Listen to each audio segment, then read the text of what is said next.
right, everybody. Good evening, ladies and gentlemen. Welcome back to Talking Watches. My name is Tim Wright, and every single day at 5 p.m. New York time, we do this crazy live stream. 3 hours of watch talk, collector stories, industry guests, cocktails, and sometimes absolute chaos. This is my full-time job, so part of the gig is asking you guys to keep the show alive by sending in your super chats. Around here, we call it the grift. If you enjoy what we do, if you want Talking Watches to keep rolling in 7 days a week, help me grift and fill up that grift jar. Now, let's talk about yesterday. If you missed it, I hope you caught the Gonzo style Talking Watches live stream I did from the Wheel Tapper pub at Fitzgerald Grand Central Hotel. It was one of the wildest nights yet. I sat down with Humble Pine, who brought along his incredible Audemars PK Star Wheel. And we just talked watches, the philosophy of collecting, and everything in between. Then I chatted with William, one of the bartenders there, who was slinging drinks while rocking his Citizen Tsuyosa as his true beater watch. Turns out he's got 2 Rolexes watches stacked away somewhere, and we're definitely going to hear more about that collection in the future. He even whipped up a spicy watermelon margarita for me right on the live stream. From there, it just snowballed. I met 2 lovely ladies that had both been gifted wristwatches by their mothers. Talked about sentimental collecting, right? Then I met Horology, a young musician and his crew. We picked up a ton of pastries from the Blue Bottle to keep the night fueled. And then it was time to meet up with the New York City watch crew, guys. Man, oh man. New York City watch crew is the best. Cars and Chrono rolled in with his FP Journe. PK showed off his special red dial Parmigiani and the Paddock travel time. Then we watched his BMW self-park into the tightest space ever. He then also bought everybody cigars, so big shout out to PK. Humble Pine not only had his Star Wheel, but also opened up his giant hotel room for everybody to crash. One of his friends brought an insane Ferdinand Berthoud tourbillon watch. Captain was in the mix with his brand new Hermès H08 and cracking jokes all night. Mr. G rocked the Rolex Bruce Wayne Batman GMT. And late that night, we fired up another live stream just to see if we would get jacked walking through Manhattan with all those watches on our wrists. Spoiler, we survived. As if that wasn't enough, 201 popped into the stream with his wild screens behind him and broke down how stock market really works. We ended the night walking past Trump Tower, checking out the 432 Park Avenue, and spotting Ferraris at their dealership. Absolutely surreal. But that was yesterday. Today is Sunday, which means it's time for the cocktails and watches. Our man Kojack is joining us live to mix up the legendary Jungle Bird cocktail. And while we're sipping, we'll be diving into tonight's main topic: Hermes versus Louis Vuitton. Which fashion powerhouse makes the better watches? We'll debate design, credibility, movements, value, whether these Masons deserve the seat at the table with the true watchmaking giants. And of course, this is an open panel, so everyone is welcome to hop on, join the conversation, throw their takes into the ring, grab the drink, get your jungle birds ready, and don't forget, Super Chats keeps this whole circus running. Let's get that grift going and kick off Talking Watches, episode 1614. Hey, we got Sid. Sid, the poltergeist Sid, is back, baby. Welcome to the stream, brother. Thanks, Tim. Hermes, by the way. Hermes, absolutely. You're voting for Hermes? Absolutely. Absolutely. Great movements. Great movements. Hermes is a great. They invented the whole hype thing. Their designs are incredible. Louis Vuitton, however, they're doing some amazing stuff. So I'm gonna have to wait until the end to make the decision because there's so many variables that I want to take into account. But hey, Did you see that new funky Louis Vuitton watch that came out recently? It's pretty cool. They showed it. I think it was in the Middle East. They showed the watch. It was really something to see. It was really, really cool. I forgot the name of it though, but it was really. what did it look like? It was. It had part of it was it almost looked like, you ever see some of the Jackie Dro watches where it's interactive and things move in the watch, you can actually see. So Louis Vuitton have a watch like that, or a few watches like that actually, where parts of the watch, when you look at the dial, the parts of the watch move. It's pretty interesting. It's pretty cool. So they're doing a lot of cool things too, Louis Vuitton. Totally different than their old watches. Yes, Completely different. a lot more wearable, I would say. Not Yeah. not so much fashion like they were back in the day. They're really taking it seriously this time. They're like literally duking it out in the battleground for supremacy of what are Yeah. the best wristwatches that are made in the year. Like they're not just just on the sidelines doing their own thing. They're in the fray right now. Was So it it's good to see it. the son? I'm not sure. Was it the Did the father put the son in charge now of Louis Vuitton? I forget who's in charge now of Louis Vuitton. And Hey there, buddy. Sarah. And right, come on. Hey, say Um, say hi. Say well, hi to the watch crew there. Hey there, Hi. young that's collector. Junior.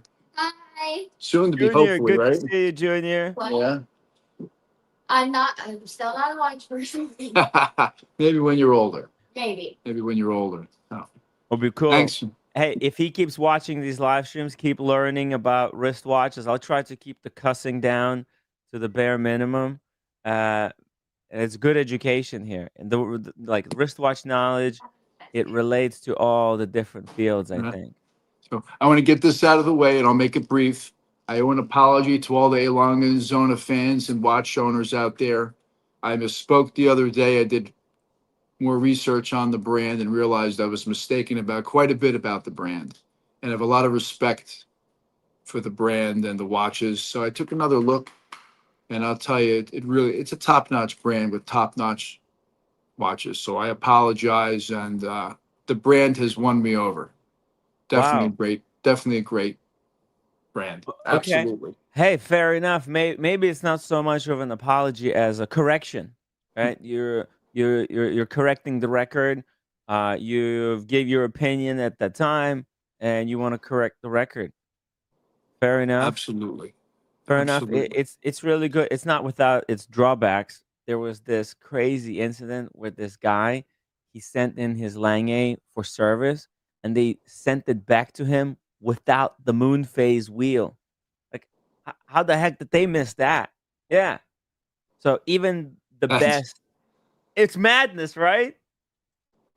that's that's from a Longonzona from the factory, and That's they did right. that. Yeah. Yeah. Wow.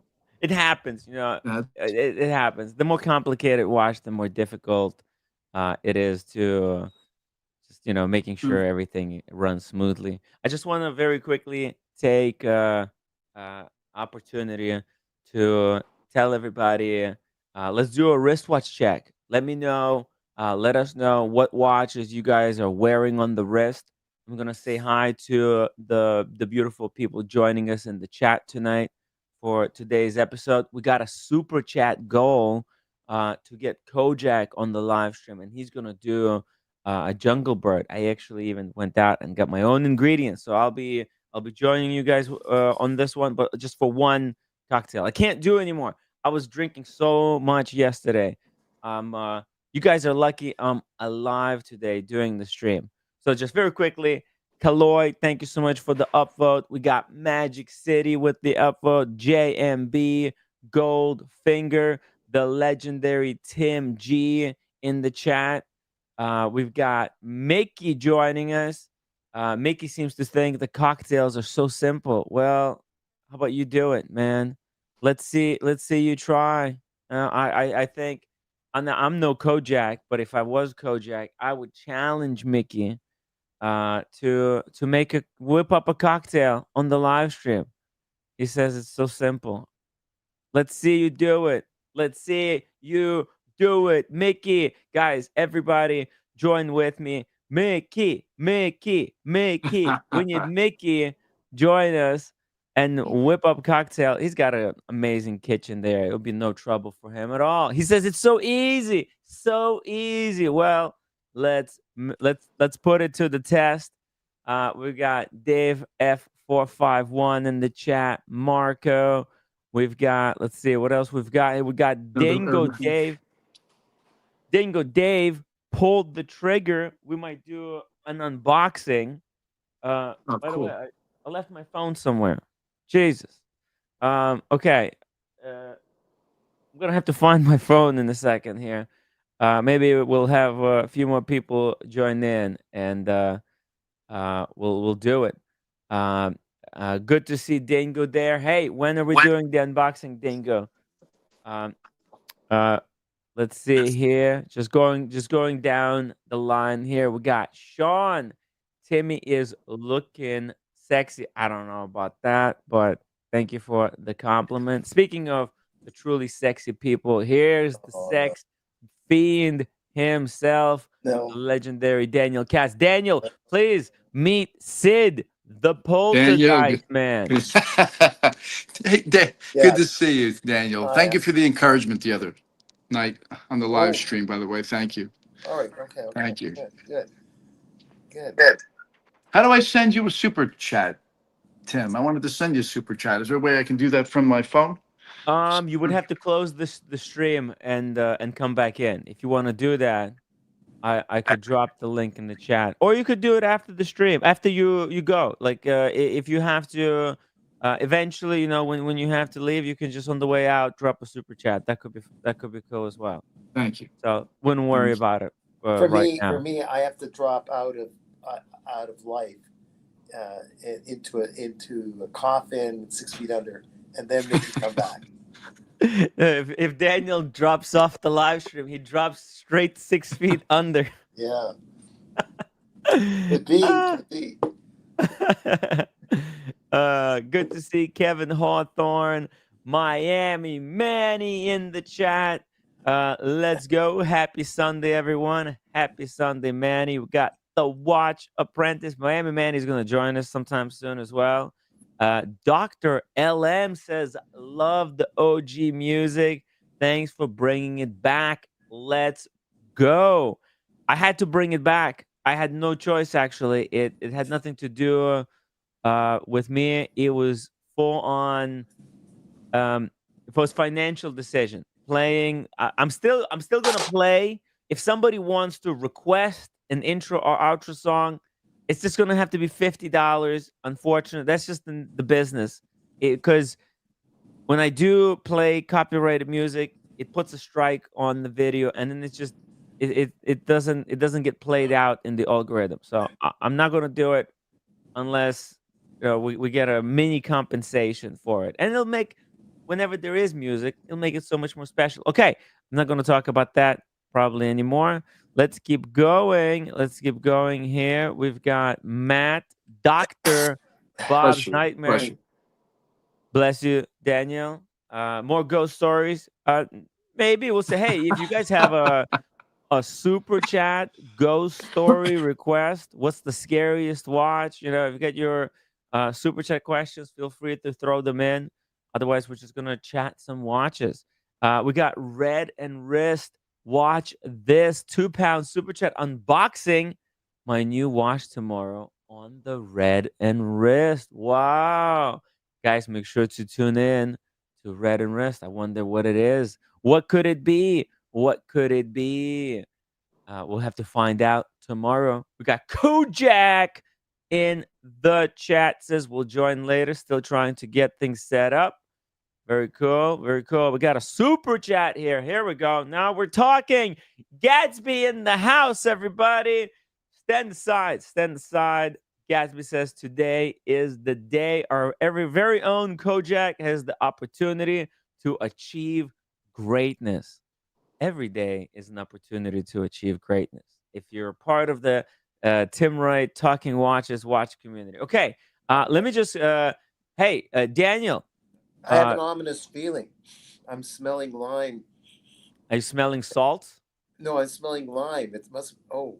Oh, you've been squeezing limes for the Jungle Bird, getting those ingredients ready. Yeah. Hey, Daniel, take out your ghostliest watch to show to Sid. I'm gonna go grab my phone. I left it in the kitchen. The ghost what watch? The ghost, the scariest watch that you have. I think it would be the Habring. You need to see this one. It's pale white.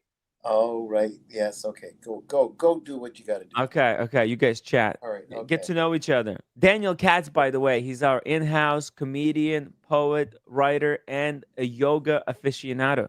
Yeah. And a master of none. You know, I'm one of those guys that's taken yoga for umpteen years.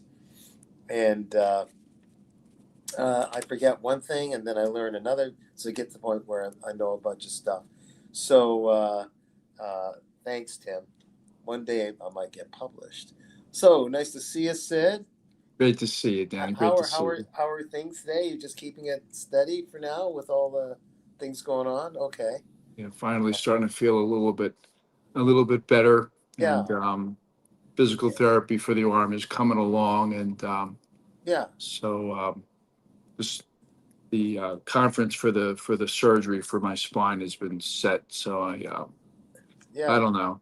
I had a talk with my dad about it, Daniel, and I'm trying to feel out this surgeon to see whether or not kind of experience he has doing thoracic spine surgery, and if he's not very experienced with it, I'm going to probably I might have to look at a state to find somebody, because I want somebody that actually does this on a frequent basis. And well, you felt good with this guy, this new doctor. Maybe he's got a colleague that he respects that he can suggest.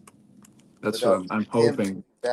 He'll be part of the plan as opposed to you dumping him. That he'll help you find a guy with the experience for that. Or he has a surgeon coming with him. My father said he might have a surgeon. He should have a surgeon that's going to be in the operating room with him that should have the experience. So, but I'll find out. I'll ask Daniel and find out. Other than that, things are positive. Things are doing good.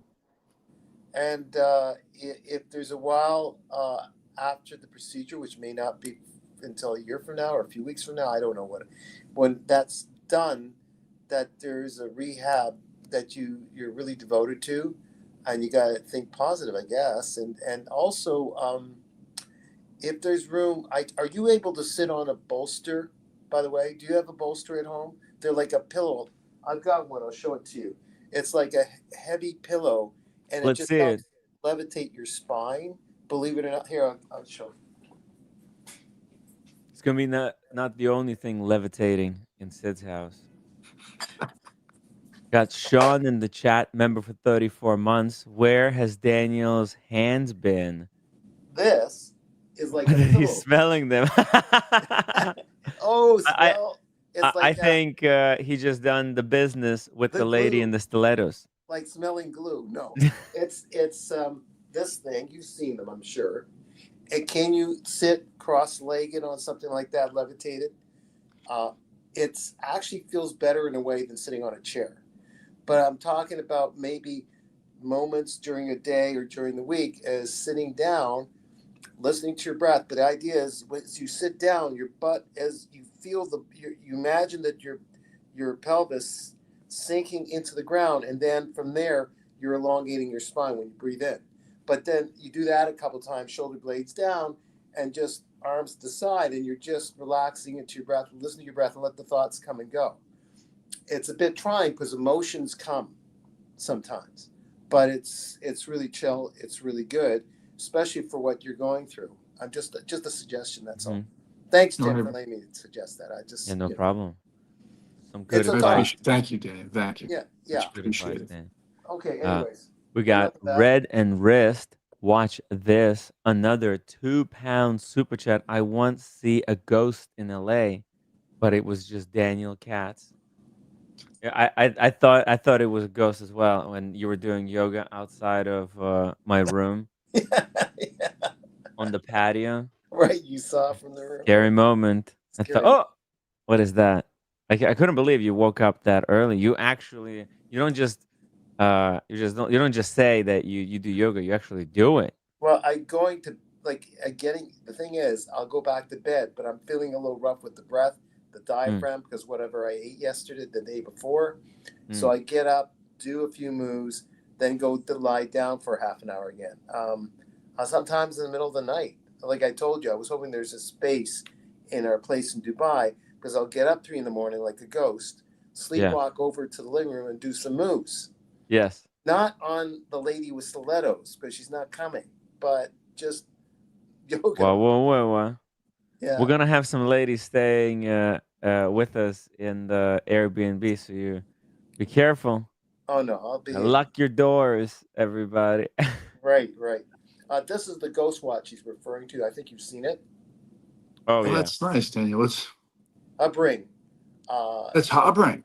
Habring, yeah. Oh wow, that's a great brand. That's a beautiful movement too. Yeah. So the Felix 2, it's got the 2 on it, representing the, nice. the husband and wife. I like their deadbeat seconds watch. I forget what it's called, but the Irwin. It's called the Irwin. It's really nice. Yeah, I was thinking about getting one, but I just went for the this one. A beautiful watch. Beautiful. Thank you. And hopefully they'll continue. I haven't heard much from them, but I guess no news is good news.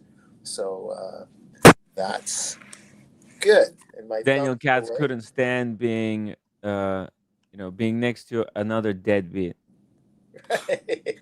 Good one, Tim. That's kind of good. That's beautiful. Check this out. They're sold by Horology by the Sea. It's like they're great authorized dealer. Yeah. In United States, they have Ensalada, great variety California, of watches. To be specific, in Ensalada or whatever. Each one is more beautiful than the other. Yeah. They also Horology by the Sea. They also just generally sell a lot of stuff. Let's see here, pre-owned. Let's just check what they got now. Whoa! Here, look at this. They got some new stuff here in the rotation.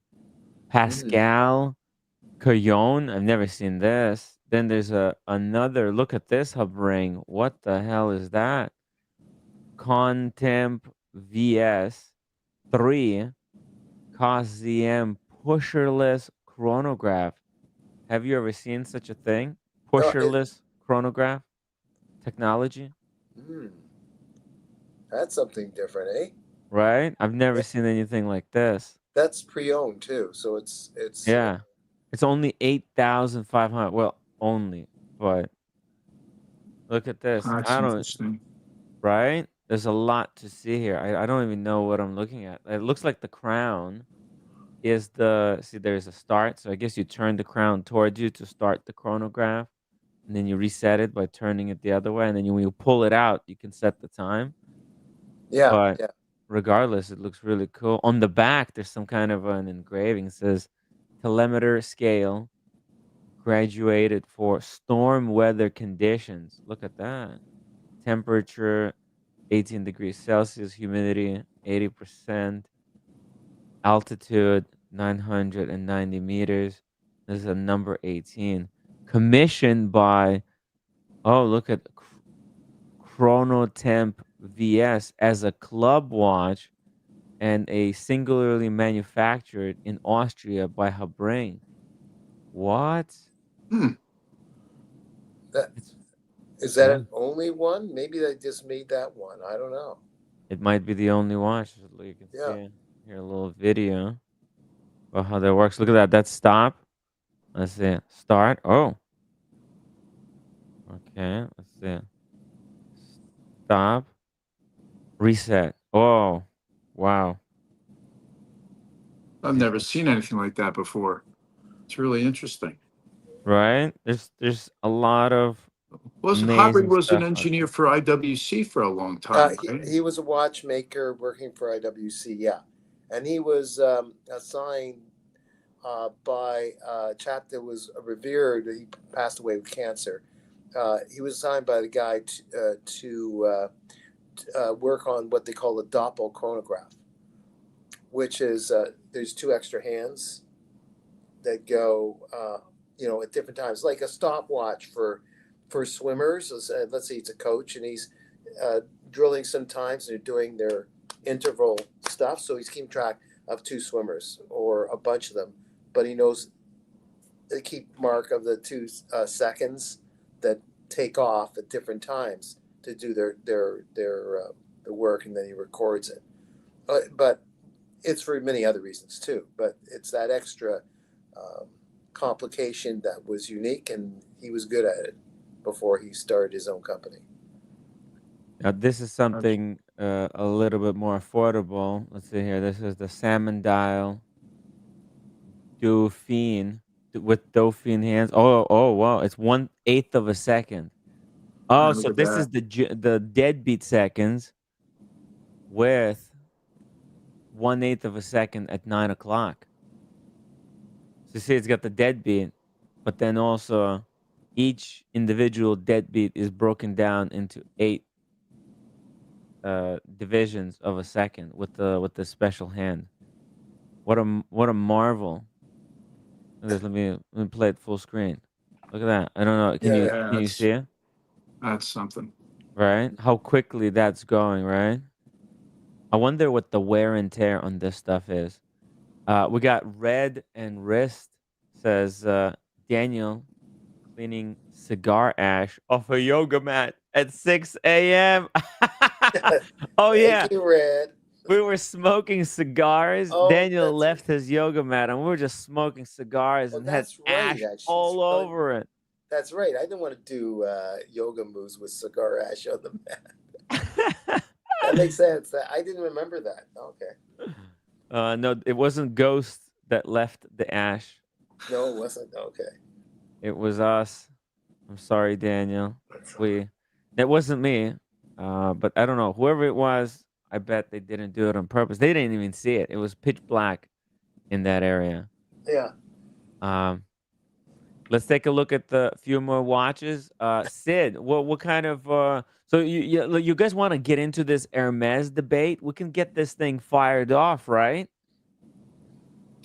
Hermes, they own, I forget what it is now, but they own it. I know they own a percent, I believe, could be wrong, but they own a percentage, I think, of Vaucher. I think the movement maker. Is that true? Is it Vaucher? I'm not sure, but Well, sure. yeah, Sure, I they think it's pronounced. And yeah, they're together.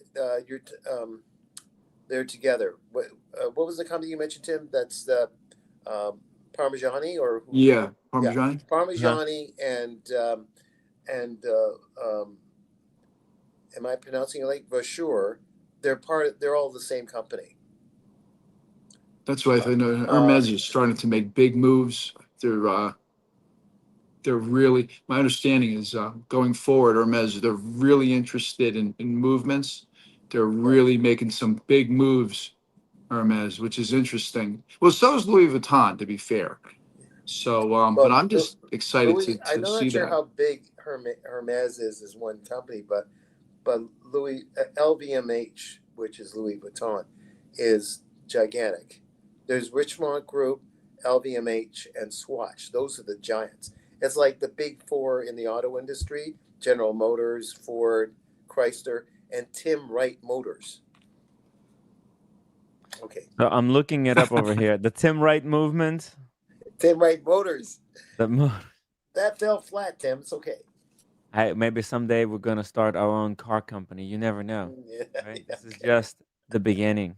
Right. I would love to get into cars where I'm learning a little bit about cars already. But so check this out. So relationship and practice. This is what I got here. Parmigiani benefits from the Sandoz Family Foundation and VMF's technical strength. Hermes, through its stake in VMF, so I guess that's Vaucher, VMF, ensures access to world class Swiss mechanical movements while supporting independence from mass suppliers like ETA. Just give me 1 second, gentlemen. I just want to check on my daughter real And quick. I'm sorry. No I worries. just No wanna- sure, worries. sure, no problem.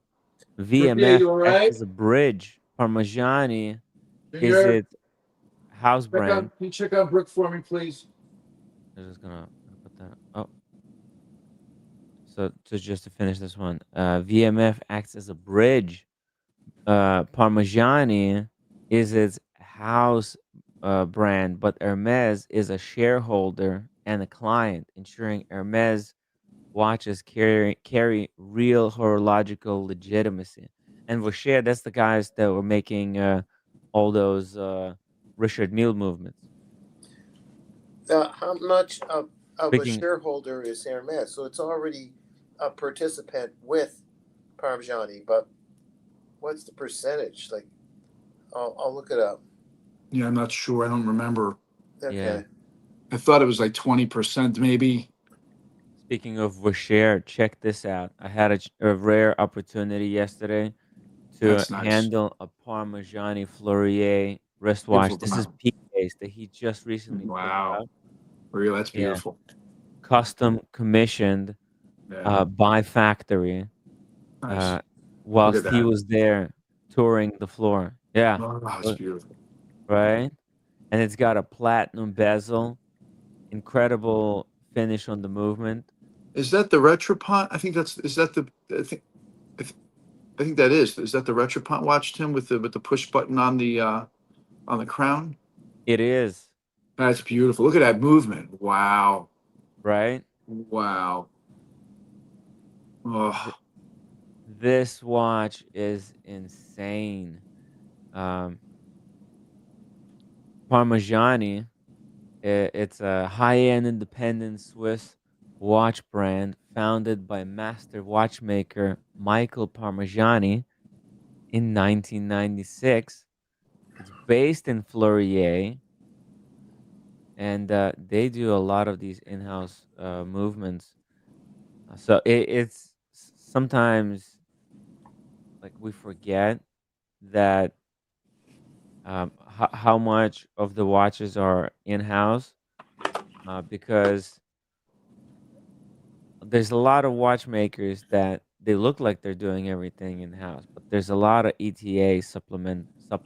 But Parmigiani, they've always been doing everything in-house, even though they haven't really been successful for the longest time, which is kind of unfair.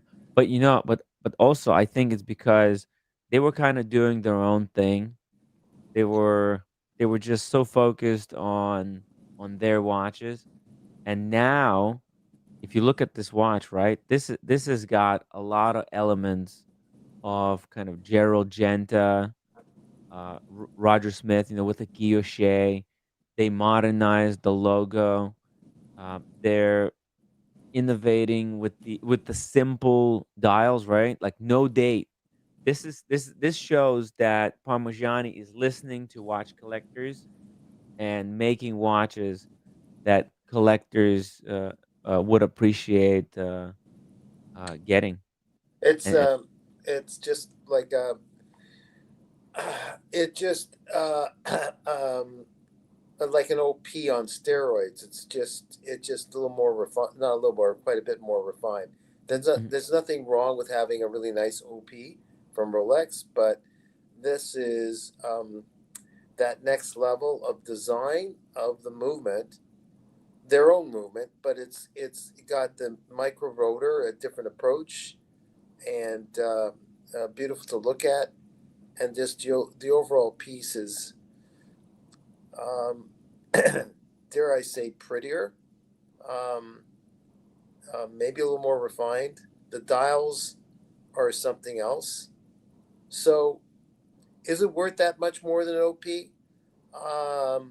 If you just want a piece to tell the time, not necessarily, but if you can afford it, this is it is a lovely piece. Plus, you got some gold mixed in there. It's a jewelry aspect of watchmaking. You got the gold micro rotor. You got the micro rotor approach to the movement, which is maybe a certain effectiveness that's even better than traditional methods with rotors. And I'm talking too much. It's just a prettier watch. And there's nothing wrong with the old piece. Don't get me wrong, but That's definitely a watch I want to have on wrist. They say that this is a watch you have to experience on wrist to truly appreciate the craftsmanship of how it's made, and to have it on to. I'm enjoying it just looking at it, but I'll be honest with you, gentlemen. I really would love to have that on wrist to get the full impact. It how is the thinness of it, how it feels on the wrist. I'm sure it's yeah, as elegant as it looks on the screen. I'm sure it's. I'm used to wearing thick, kind of heavy, clunky watches and not really knowing, to be frank, not really knowing any better. And now I'm kind of, especially I'm getting a little bit older, moving away from these heavier watches on the wrist, thicker watches on the wrist, to find something that's thinner, more elegant. I mean, the lugs. My understanding is that the lugs on the Parmigiani. I'm pretty sure that's the Tanda. I'm pretty sure that. Correct me if I'm wrong. They're welded on.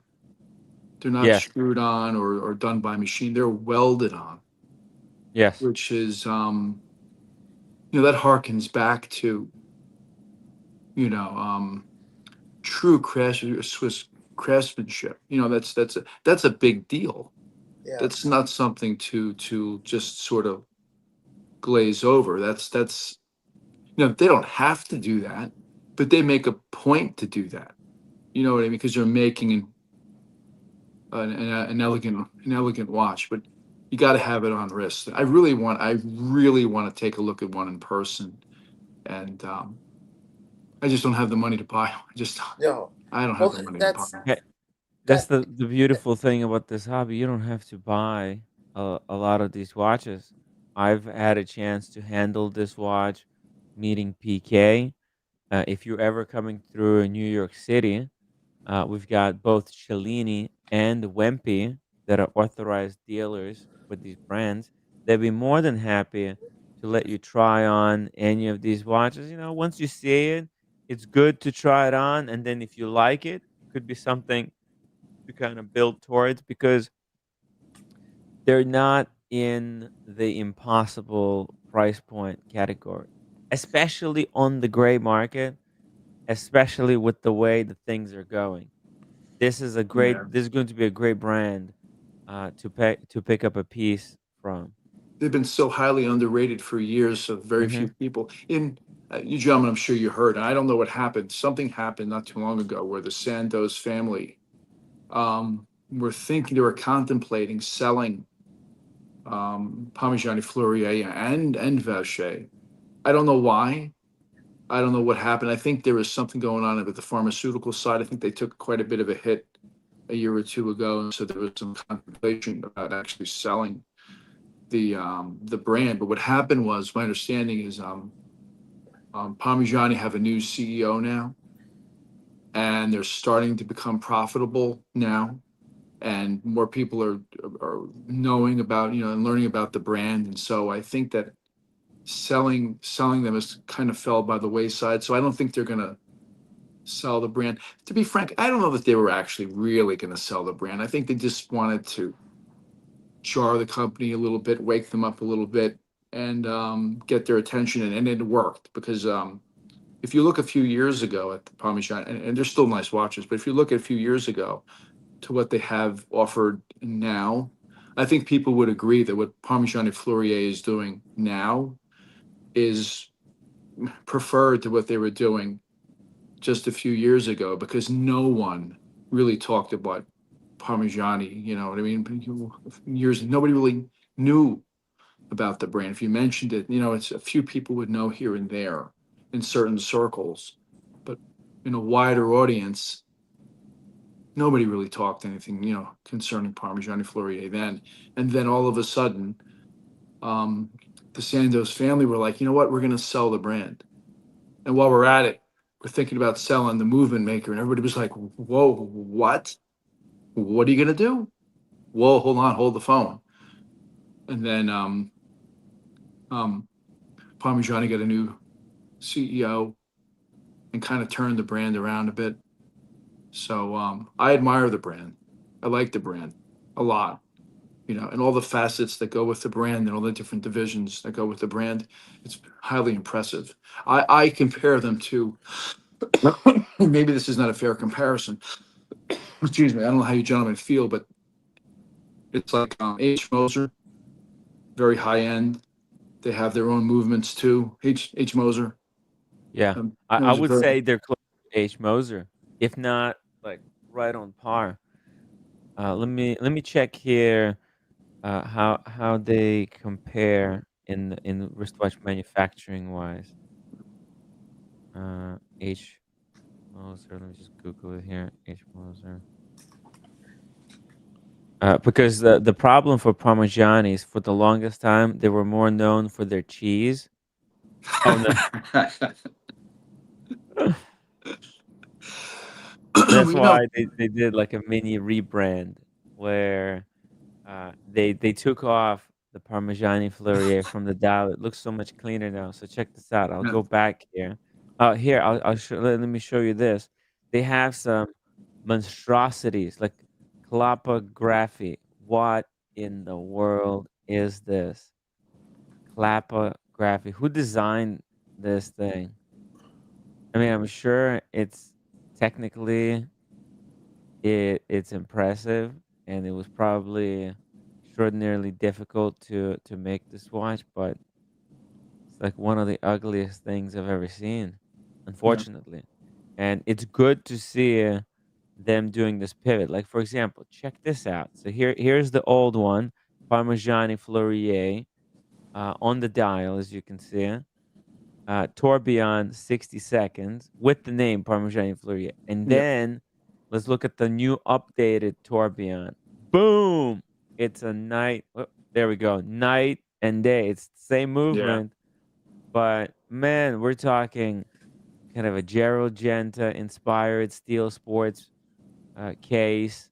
It's something that people are looking to get nowadays, and it's a competitor now, a true competitor in the field and they're doing their own thing like that. They invented Well, these very cool hands, hour markers dial. Daniel. it's a dress that could be sports hmm to me. Definitely wear this dressy. Yeah. I like that understated luxury. At least for me, you won't mistake the Parmigiani for anything else. It has its own very subtle, unique style that if you could wear that in a room of 100 people, very few would ask you about or know about the watch, which is probably a good thing in many respects. But at least for me, it's unmistakable, the style for Parmigiani, but it's still understated. They've managed to make a very elegant, understated watch that doesn't shout, "Look at me, Yeah. look at me." It's Yeah. really a beautiful. And Tim, you said the other night on the live stream, when you know, you know. hmm And so the people that know they.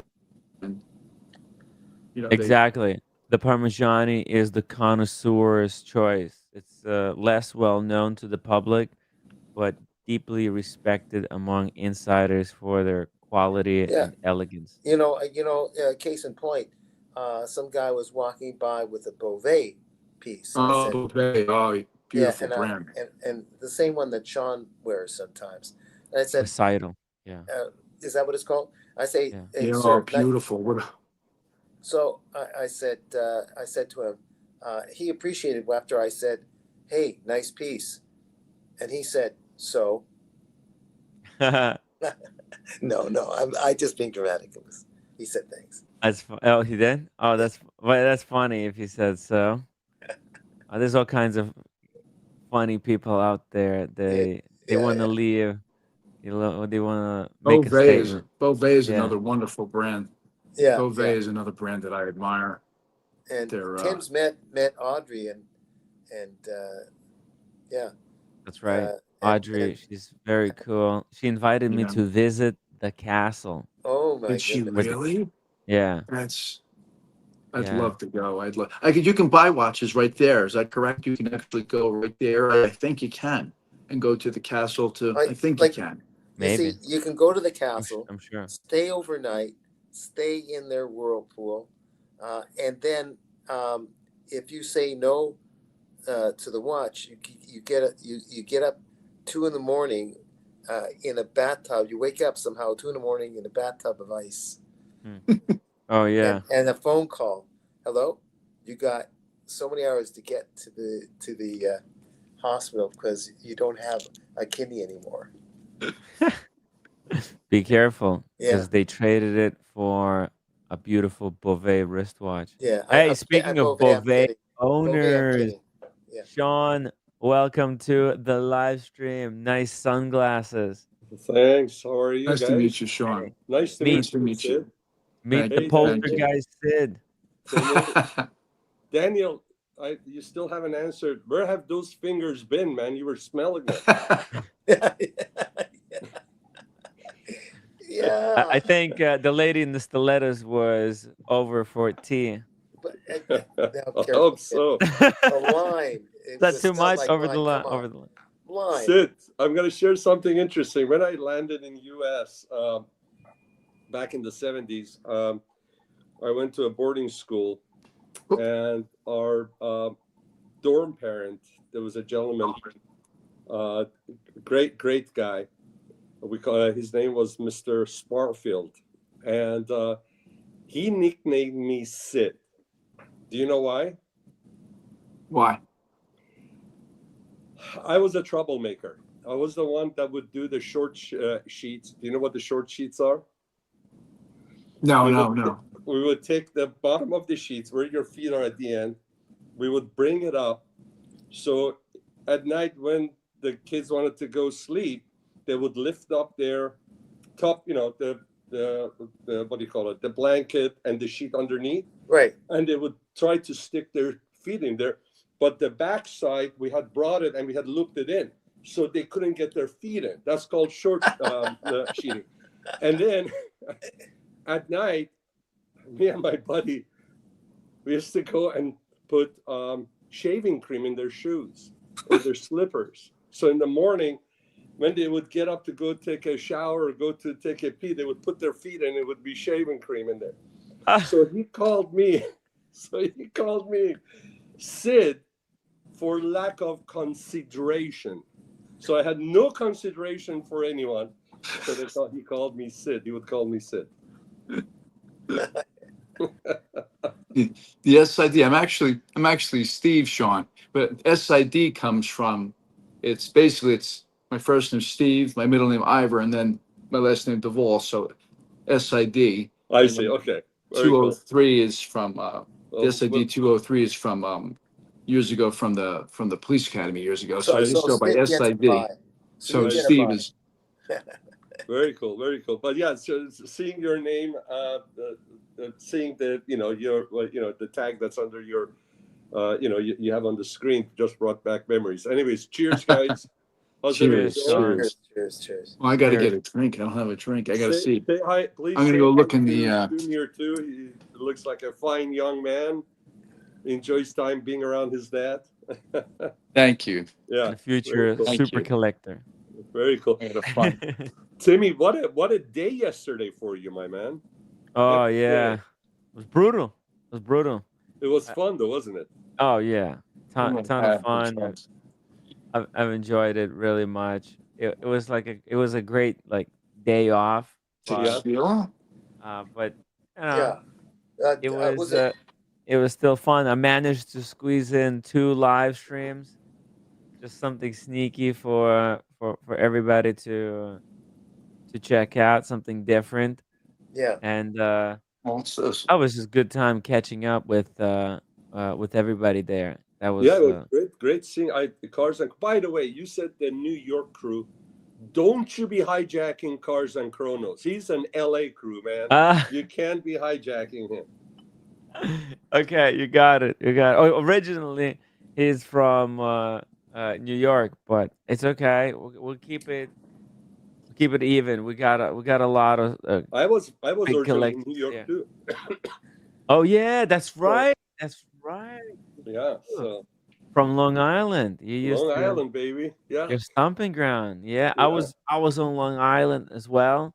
I had an insane week. I'm exhausted. I'm really looking forward to getting some proper sleep tonight because I've been like back to back on different adventures, all kinds of wristwatch madness, and I've got 4 guests back to back this week. So No, it's really amazing to see to see the content you're providing and you're having fun and so good to see Mr. G with you. I mean, you guys are nuts, flashing those watches.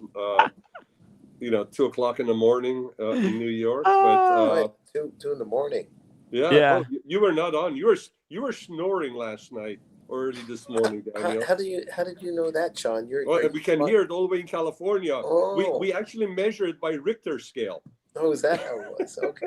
When you hit the high I'm notes, Yeah. it hits near 6 Richter scale. Oh my goodness. But it was great seeing Kojack jump on, and yeah, it was terrific, man. TGO1, what a class act. I mean, it was great. What a shocker. One Yeah. of those monitors, one of the many monitors he Oops. had, looked like he was tracking your vitals. It was going steady. It was a good sign. Trying That just trying to was make myself a drink, John. That's all. I got What you got? hell yeah. found That's some it. wine and I found some white chocolate liqueur or something. Oh, Whoa. nice, That's nice. We're gonna make white chocolate liqueur wine drink. Mix That's- them together. Let's see. Let's That's see what awesome. kind of He's trying to make a choice concoction that's. between the two, Tim, not mix them. Come on. This is my wife. I didn't show you it in the garage. We have it's a pretty big cabinet we have, and it's a full bar with cabinet after cabinet, you name it, we have it. Rare scotches and whiskeys and all kinds of Nice. stuff in there. I was just looking through it to see what I could pull in, but I had this in the refrigerator, so I have some kind of something here and this. Ooh. I've been staring at this for. This looks very nice, though. to have. What is that? A white chocolate liqueur. So I'm Wow. gonna give that a try and Very nice. Chocolat. I like that. Chocolat. try that. Yeah. All right. Try this as a Riesling. I'll give Oh, that a Riesling? Riesling. You got Riesling. Riesling? They had Riesling Maybe in the past. let's do the Riesling. Yep. Yeah. Let me grab a glass and.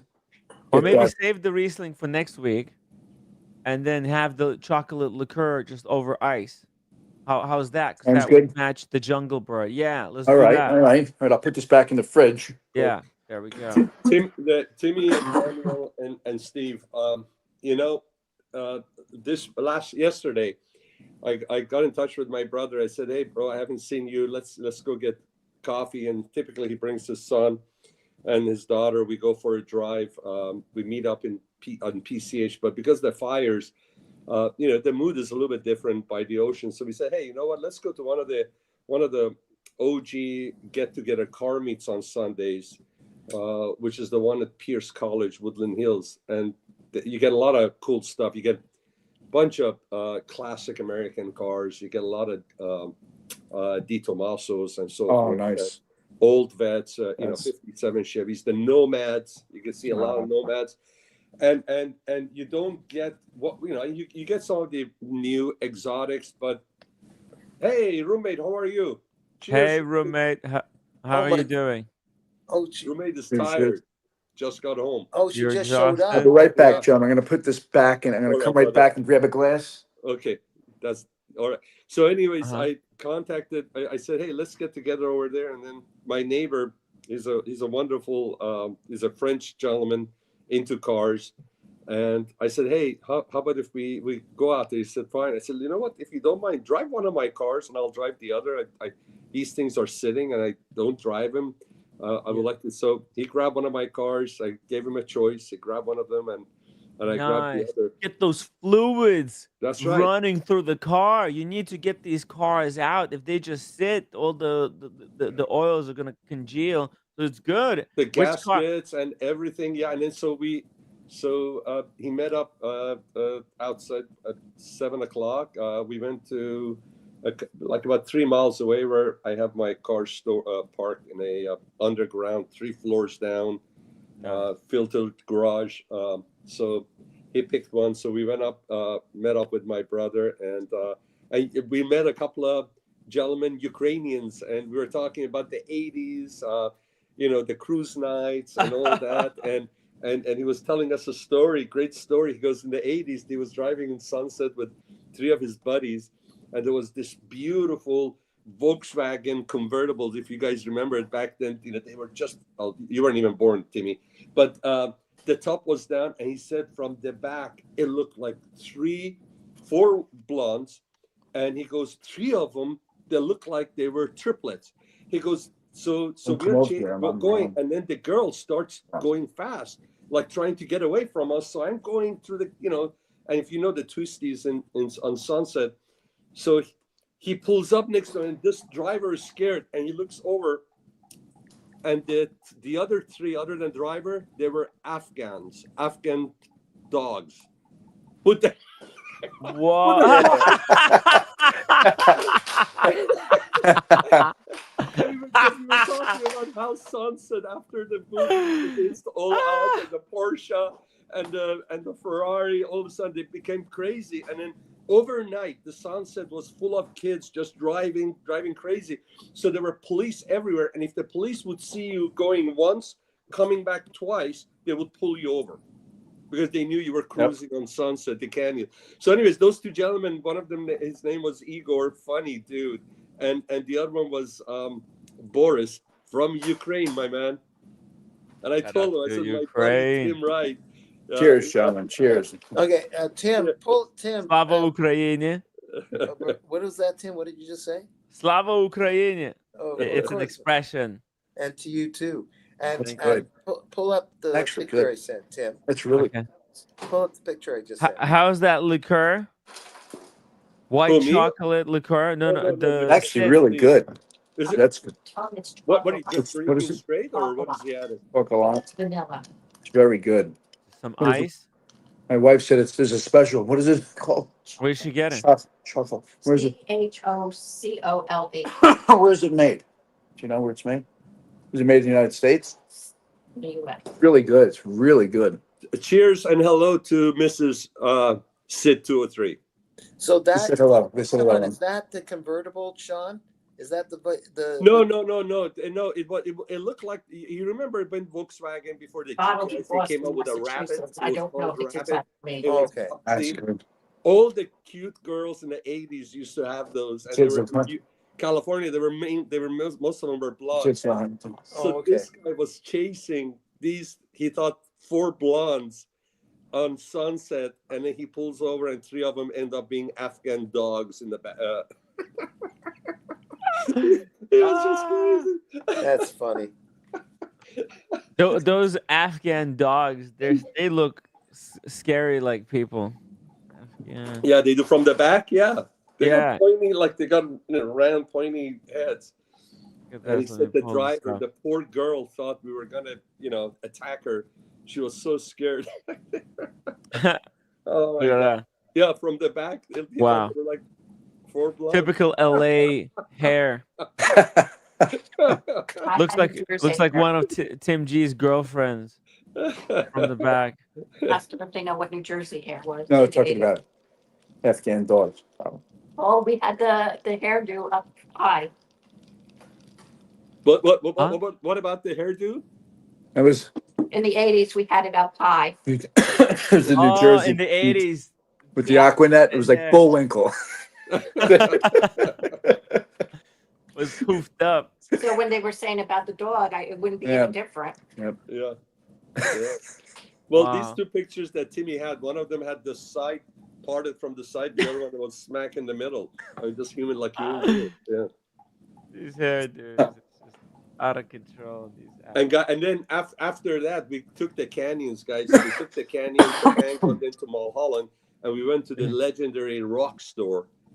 And great. Oh, Yeah, it was just We amazing. don't have any more wine, do we? In the rock? Yeah, there you go. That's probably one of them.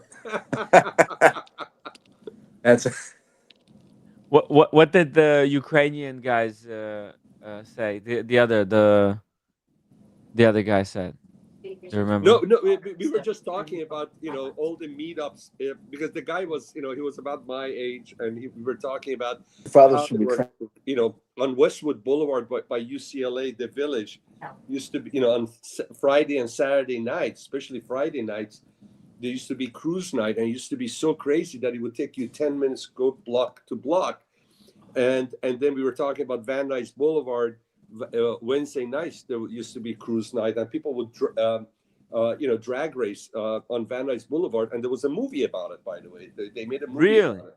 Yeah, and if you pull up Van Nuys on YouTube, Van Nuys cruise night, Wednesday night cruise night, there are some like clips, videos, and it shows it used to be packed. It used to be packed. So we used to wash our cars, and then go down there. There were a lot of girls there. It was just really cool. It was a great scene. It was like total Americana, man. It was just like I was a kid. I had just landed like maybe 8 years before that in the US, and I was like in my early 20s, and it was like, man, this is it. This is heaven. That this was is California, baby. And even today, I hadn't done this before for a while. When we went for a drive and we went to these car meet, then we went to Rock Store where all the bikers and cars show up, and we had our breakfast. It was just like, man, the canyons. I said, this is heaven, man. We need to do this more often.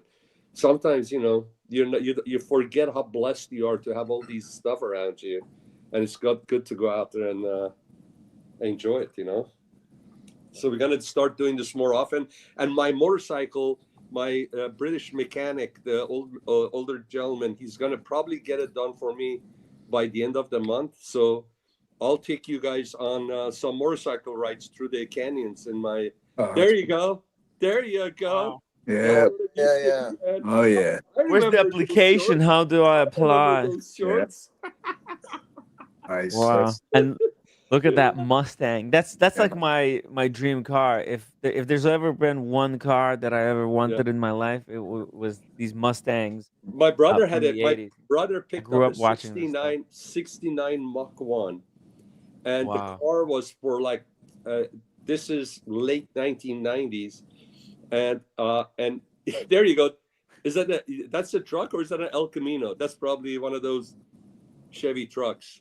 Yes, it was great. it's That's 80s looks, man. Look at that. Yeah. That hairdo. Yeah. Yeah. There you go. That's Van Nuys, right? look at this. The Godfather was in theaters. Yeah. That part of the Van Nuys is actually closer to Ventura Boulevard. Yeah. Very cool, man.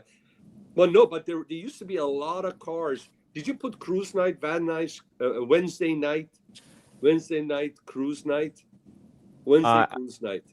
Yeah, and Because there's the Wednesday was hair. the cruise night. There's the hair that Sid's wife was talking about. The put There up you go. hair. You see, correction. There you go.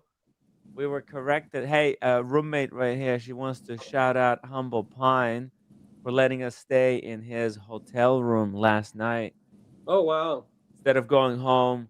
At night. Yeah, we all crashed at Humble Pine's giant hotel room, and we slept overnight. At the Marriott. Roommate woke up first, went to work. Then I woke up, took a shower, and took Very the cool. longest ride on the train home because all the trains are not glad working. roommate was with you, Timmy. Glad roommate was with you. Yeah, Can you yeah. imagine how Roommate was winter? sleeping on the couch in the room. So can you imagine how She I was so really excited felt? about So that. difficult Yeah, to commute with. Was it, yeah. Timmy? It's Was brutal. it a $15,000 couch? Hmm? Was it a $15,000 couch like yours? No, no, no. It was actually one of those that opens up. Actually useful. It's not just the designer couch that's completely pointless, and not really functional. It's just Roommate, tell roommate my missus loves wine, and I know she does too. Your roommate does too.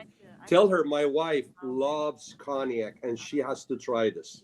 hey roommate. Tell us what do you think about uh Oh, the cognac? no, I never heard that one.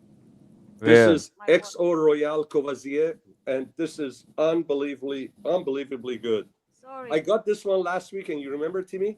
Yeah, you got 2 bottles, right? You finished up the one you No, had, and no, then no. Well, I had a regular XO Courvoisier I finished, and when I got this last weekend, you got look the at it, Timmy. royal. Look at it. Then you're I need to killing go it. get another one. It's halfway done. Oh, Sean, Yeah. I'm coming to save some of it because I'm coming to LA. This big announcement. Yeah, When? I'm coming to LA September 19, 2021. So basically Friday. I arrive on Friday, September 19, for Watches and Wonders. No, it's not Watches and Wonders. It's Watch Time LA at You Costa Plaza. Yeah, do, there's gonna me be. a favor. Save me wherever you're going. Save me an access too. Would I you have a get me an hotel. access? I'm basically staying in the same hotel I as was last gonna time ask in you. that area. Beautiful. Not the same one, I think, but in that area. So it's Beautiful. super Beautiful. close. I'm staying on Beverly Hills because the event is only one day.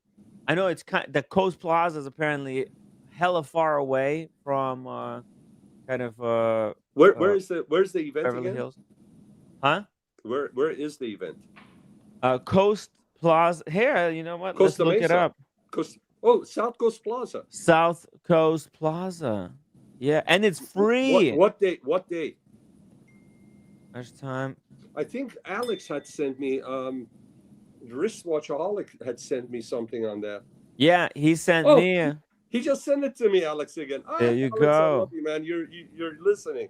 You Hey, are by the way, awesome. shout out to Order Erica in the chat. Order Erica, I believe. Let me just check Cheers. confirmation. It is the true Order Erica. Let's see. Oh yes, I just got a confirmation from Order Erica. She will be on the live stream tomorrow at 5 o'clock. We will be talking Western watches time or and Eastern fragrances. time? Western or Eastern? No, New York time. Oh, Eastern okay. time. 5 I'm not gonna o'clock. be able to join. Maybe just at least to say hello to Erica in the chat and prepare your fragrance questions. Maybe you could just shoot them in the chat and I'll have her address them and then you can have them on the Here's replay. my fragrance What question. kind of fragrance should I wear in my coffin, Tim? Maybe I can ask her that.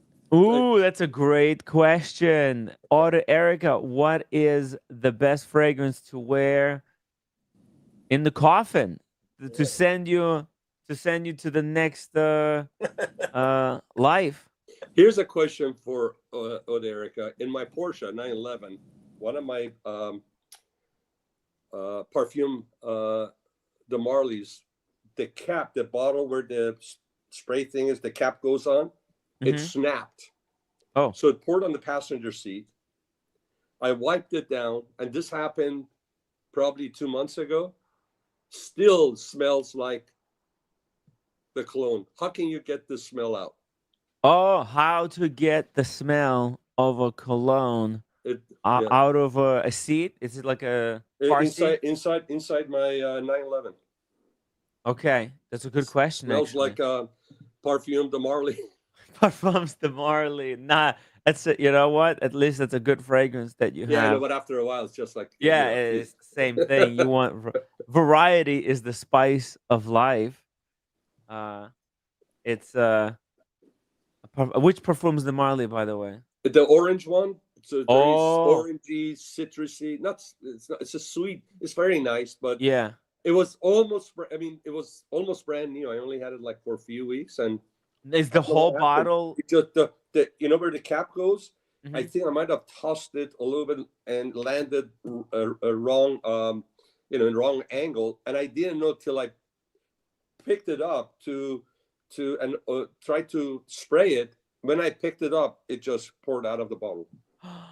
Like a third of the cologne just poured out on the Wow. seat onto the seat. Yeah, She says maybe like baking soda. We're gonna do some research baking on soda. this. Yeah.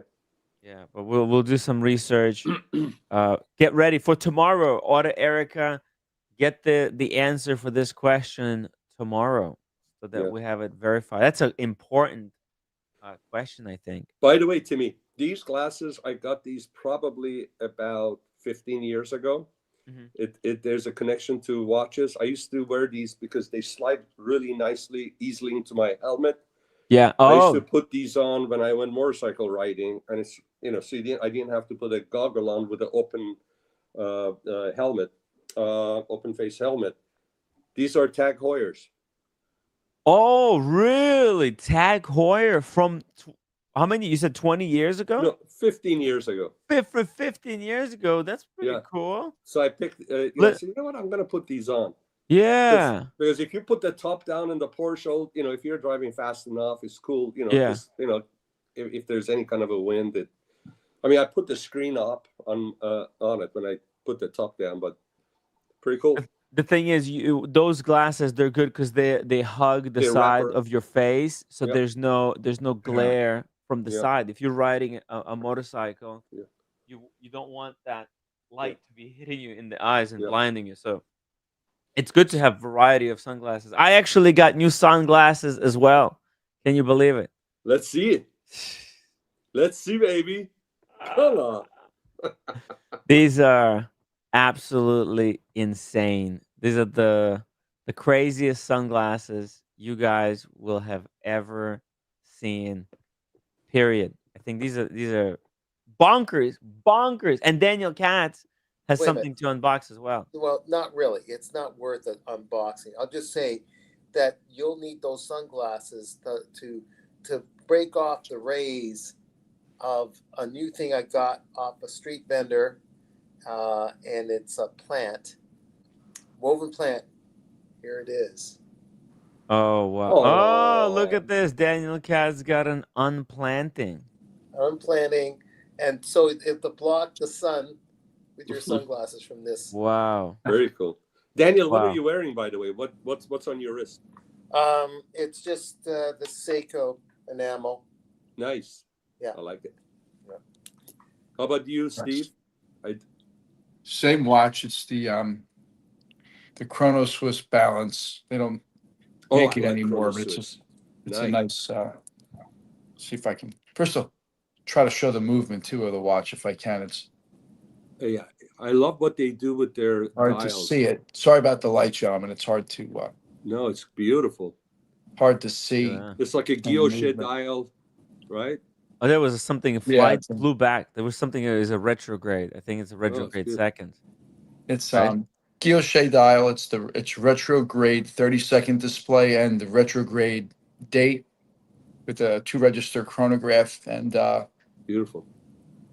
it's a rare watch. You don't really see too many of them around. I just like the way that it looked. And, Yeah. you don't see too many of them around. That's why I got it. They spiked, and they were really peaked probably in the early 2000s, 2003, 2004, and very, very interesting dials. I like the case. I like the onion crown that they have. Yeah, it's a really interesting watch. It looks like their watches look like they've been making watches for over 100 years. I mean, they look really, really cool. They have an interesting watch. Oh, I'm sorry.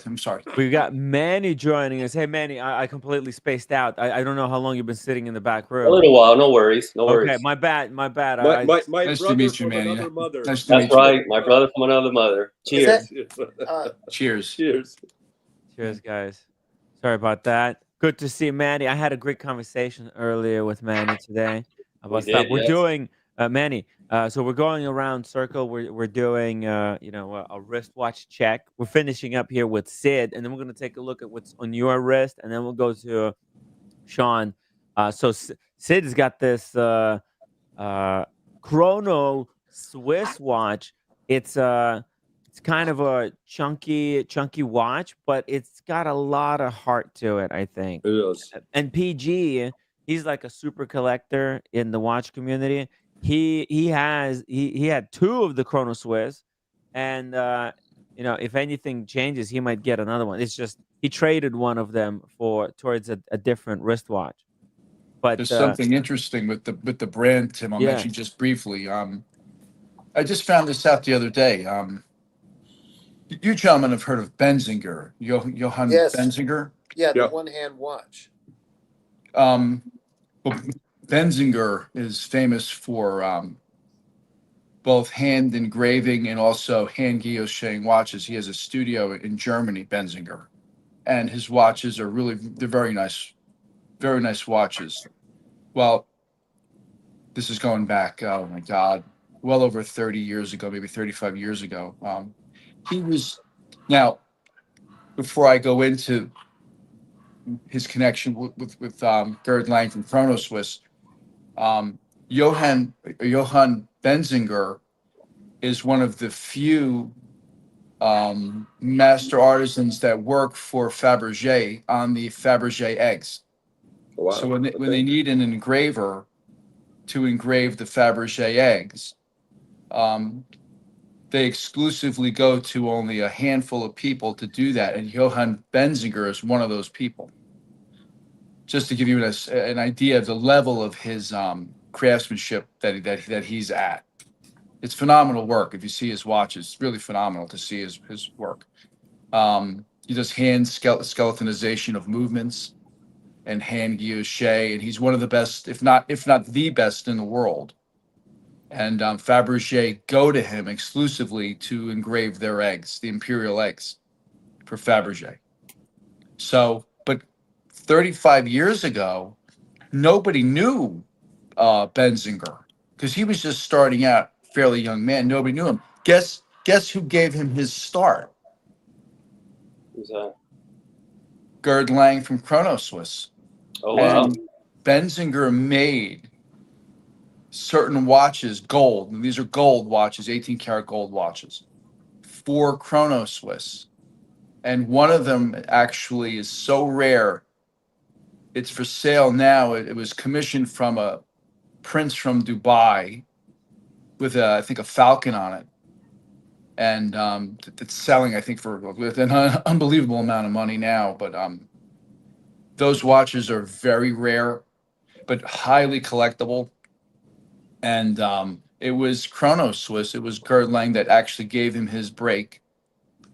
And I'd love to own one of those watches from Chronoswiss because it's really phenomenal. And you can go on and you can buy watches from Benzinger, which are phenomenal watches, gentlemen. I encourage you to take a look at his work because he's really something else. Mm-hmm. Mm-hmm. But to have the watch from Chronoswiss is extra special because, Gerd Lange, really helped him to kind of catapult him and to show his talent. But not just that. Gerd Lange, when he couldn't do something, he would contract with some of the best watchmakers in the world to help him make some watches. And I'll give you a good example. Do you know who Andreas Strahler is? No. Andreas Strahler is the watch engineer that watch engineers go to when they can't figure something out. They go to Andreas Strahler. And Andreas Strahler helped him develop his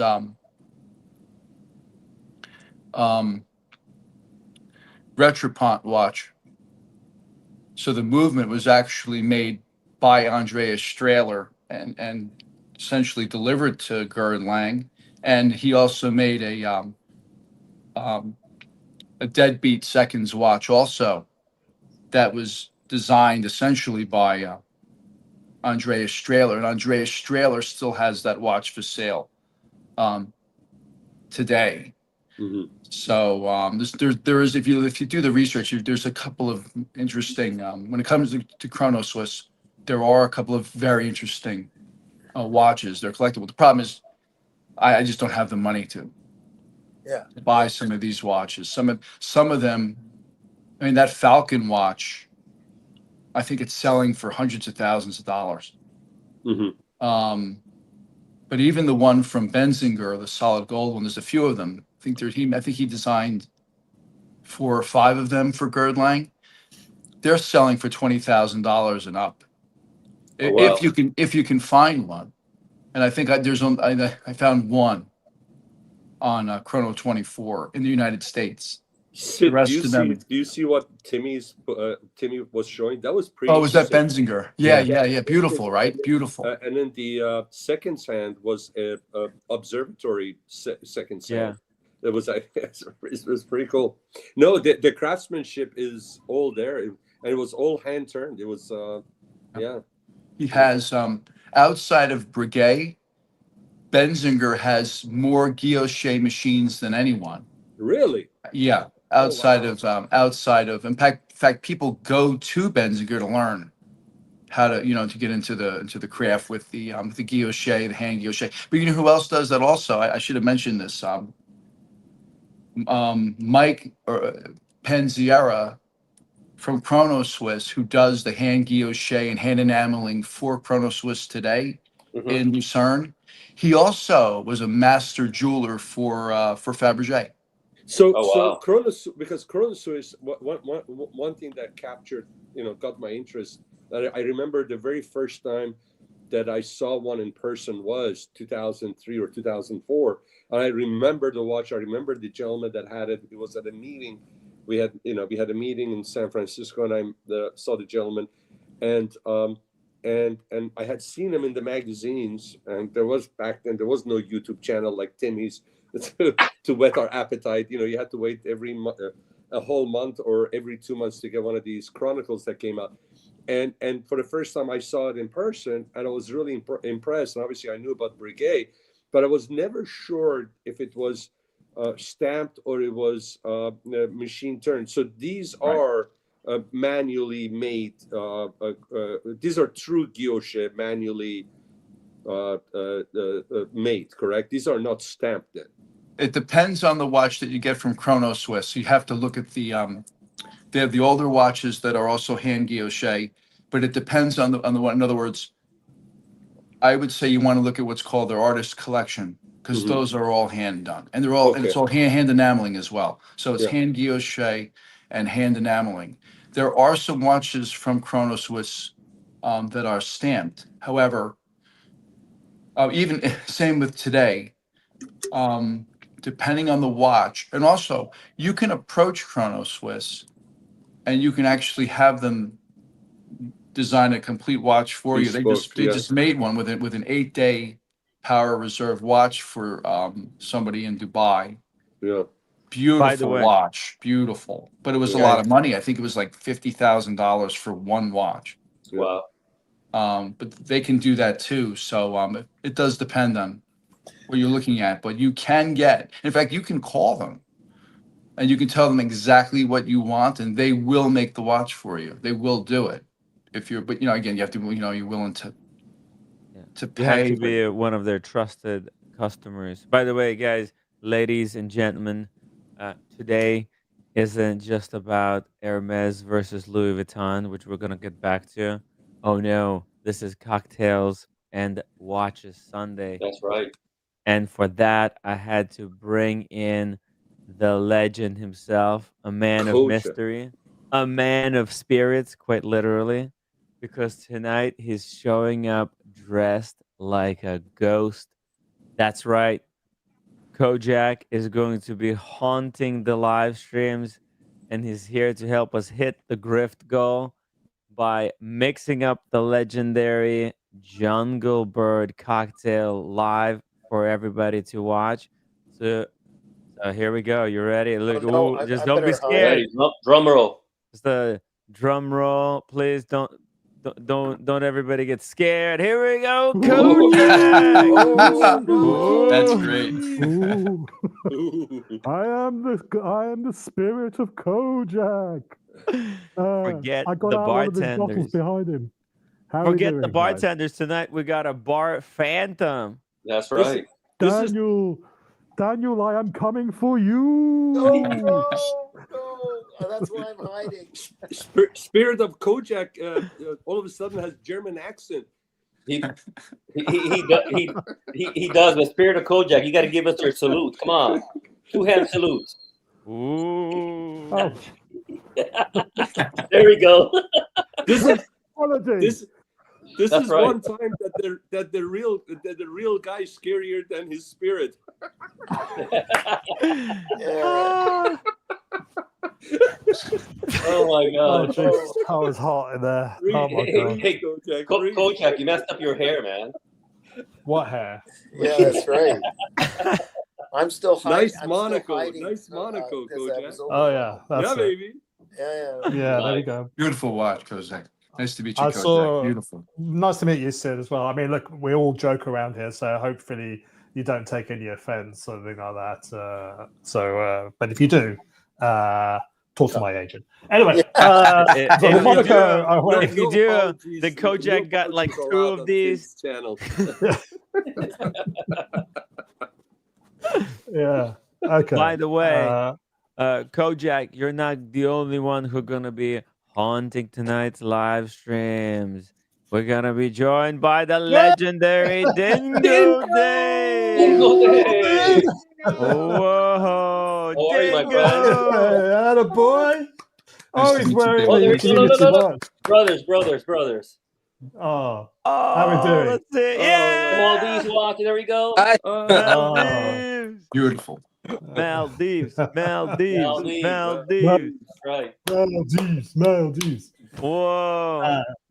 And Dingo Dave is coming live from the aquarium room. Can I say something? And this is totally brotherly. Yep. We love you, Dingo. We do. To Dingo. Yeah. Yep. Cheers. Dingo. They're the nicest Absolutely. guys Cheers. on this earth. Seriously, brother. Hang on, I got my water. There you you go. Nice. Yeah. Not beer. Nice. Are you doing what? You doing well, Dingo? Yeah. How you doing? I'm Yeah. okay. I'm okay. Excellent. Yep. Excuse me. No, I'm all right. I'm 5 weeks into my recovery, I think, or thereabouts, and I got an on appointment tomorrow to speak to them about some other treatments, whatever they think, some chemo or something, I guess.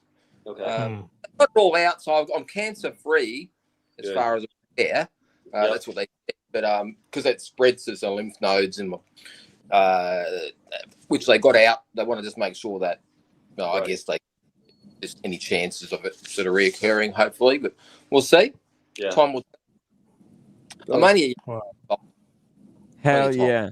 Listen, best if of luck anything, tomorrow, Dingo. Yeah, best of luck, Dingo. Best of luck. Yeah, absolutely, absolutely. brother.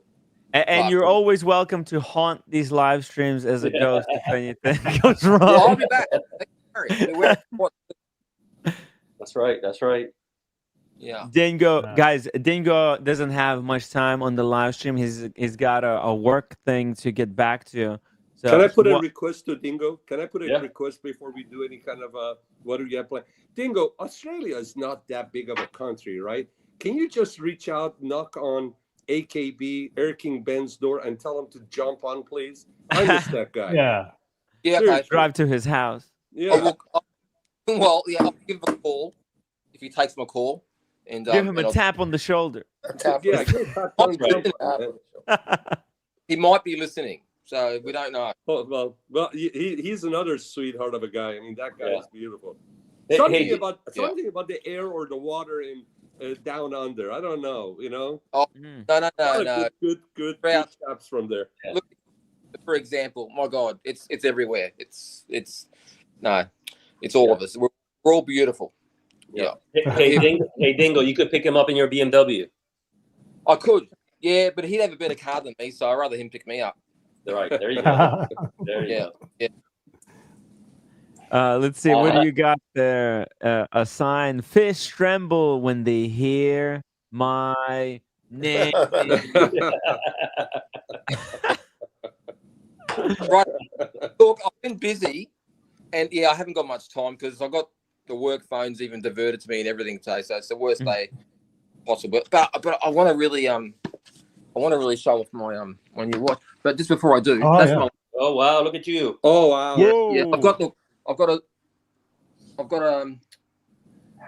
wristwatch shrine. Yeah, I thought I'd get a little bit prepared, even though I've only got 5 minutes. But, Yeah. Can we see your collection, Dingo? Can we see your collection if you don't mind? If you have time? Air King? Nice. Yeah, beautiful. Yeah, it's probably easier if I'm not real good with these. How do I spin the camera around? Let me have a look. Under a camera icon, there's a little arrow up. You can click that. There we go. And turn the phone sideways. It'll be even bigger screen. Right. There we go. Look at that. Perfect.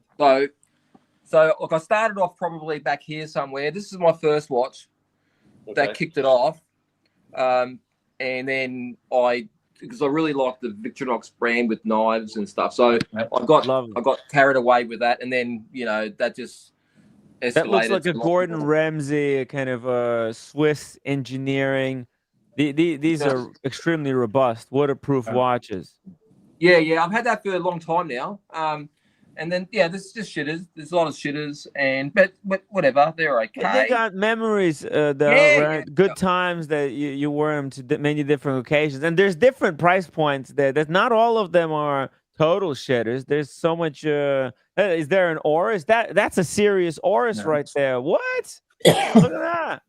Is that like a big crown with the vintage dial? That's a serious piece. There's another one. There's probably that one you're thinking of. Oh, look at that. That's a vintage Oris with the cathedral hands. It's new, but it's a remake of their That's 1917. That's right. Yeah. Lovely. I love that. Yeah. But thing. Yeah.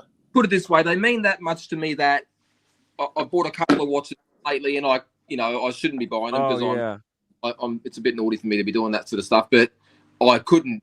It wasn't even worth. Actually, I tell a lie. I got rid of 2 to get this one because I can't fit any more, and it's just stupid. But I did get rid of 2. There are 2 missing. There are 2 at the repair shop. Yeah. One of them's my daughter's, anyways. But and yeah, I need to get rid of a few and just cull it all, but I'll get to that now. Hang on, let me just turn the camera around again. Front camera. Is that better like that? Oh, that's way better. Okay, all right. Hey, by the way, we've got a $50 Zelle donation from Sean. Sean, thank you so much for sponsoring Dingo's unboxing. Dingo, I cannot super chat for whatever reason, but you know what? It's such a treat to see you, and congratulations on the upcoming unboxing. And thank you. It's always great to see you, my man. You're special. Thank you. And likewise. And hopefully one day we can all meet everybody. You're a bunch of beautiful people. So I got a new watch. And it's come in a nice little box. It's not a genuine Rolex box, but they did a good job. This is the company I bought it from. So it's a nicer box. It's a nicer box. It's nice. It is nice. I was surprised. Yeah, he said I'll put it in a box for you. I said, don't worry about it.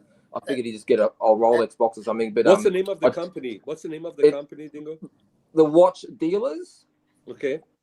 And I've bought on the Gold Coast here. I've bought 4 or 5 watches from them, going back 5-6 years, I guess. And they've been really nice to deal with. They're family owned store, just a husband and wife and a couple of staff members. This is their website. If anybody's interested, I'm going to put the link to their website in the chat. Good on you, Timmy. They actually used to do some YouTubing. I only found out the other day. Did a little bit of YouTubing, talking about watches and that sort of thing. Yeah. He was showing me online, and I was showing him your. Oh showing him- yeah, the show. I was in his office, and I was showing him your stream.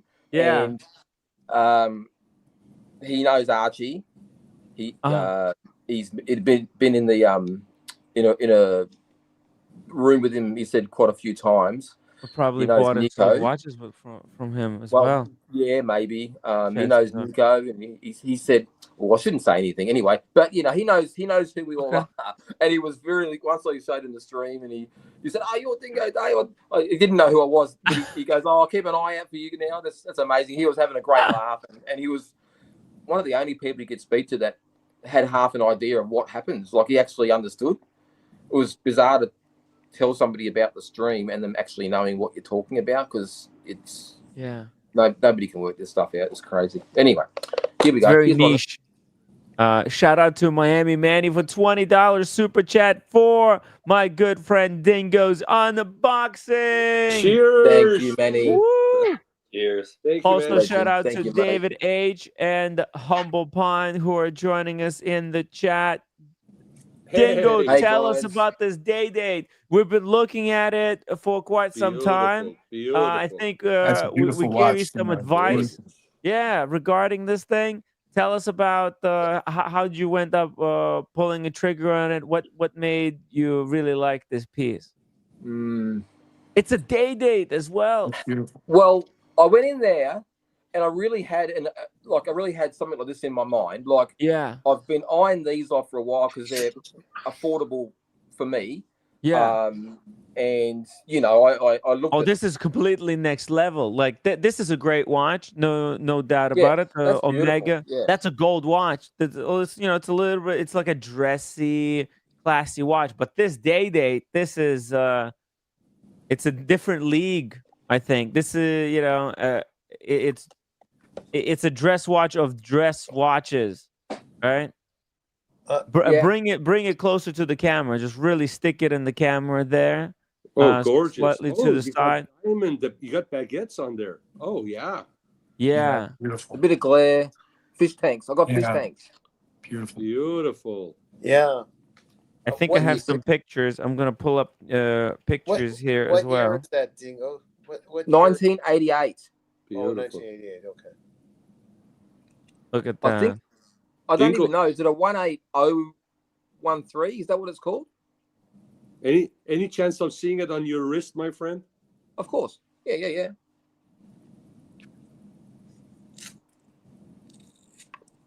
So Dingo, did you get it locally from there? Yeah. They're here on the Gold Coast. Okay. You're joining David H. Because David H. also has a day date. He loves the day dates. So it's good I know. to. He's got a beautiful Mr. G day. recently got a day date, and Sean is eyeing a day date as well. Absolutely. The burgundy dial, Sean, still? Yeah, that one I can't find it. I can't find it with the bracelet that I want. So Yeah. I'm afraid it may be the modern one with the green ombre dial. Oh, well, hey. I mean, I think you'll be okay. No, I'll be honest with you. Because That looks as fantastic. much as the green one is awesome and the yellow, that white one with the cherry dial, that's a hard one to beat. Yeah. For me. White gold. But It's this magic. is gorgeous, man. Yeah, that looks great on you, Congratulations, Dingo. Dave. That looks amazing on you. That looks great on your wrist, man. Look at that. Beautiful. Beautiful.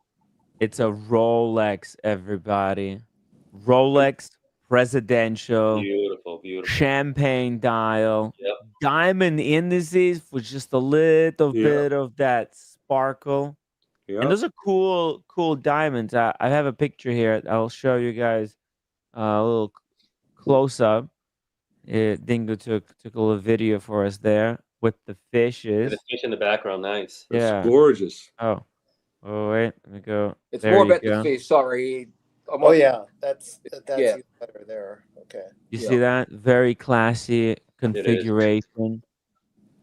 It's gold on gold on Dingo, with diamond. this is the watch when you enter a classy joint.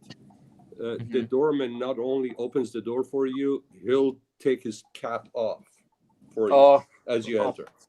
That's right. I'll get the door for him. And Dingo celebrated with a nice fish and Beautiful dial.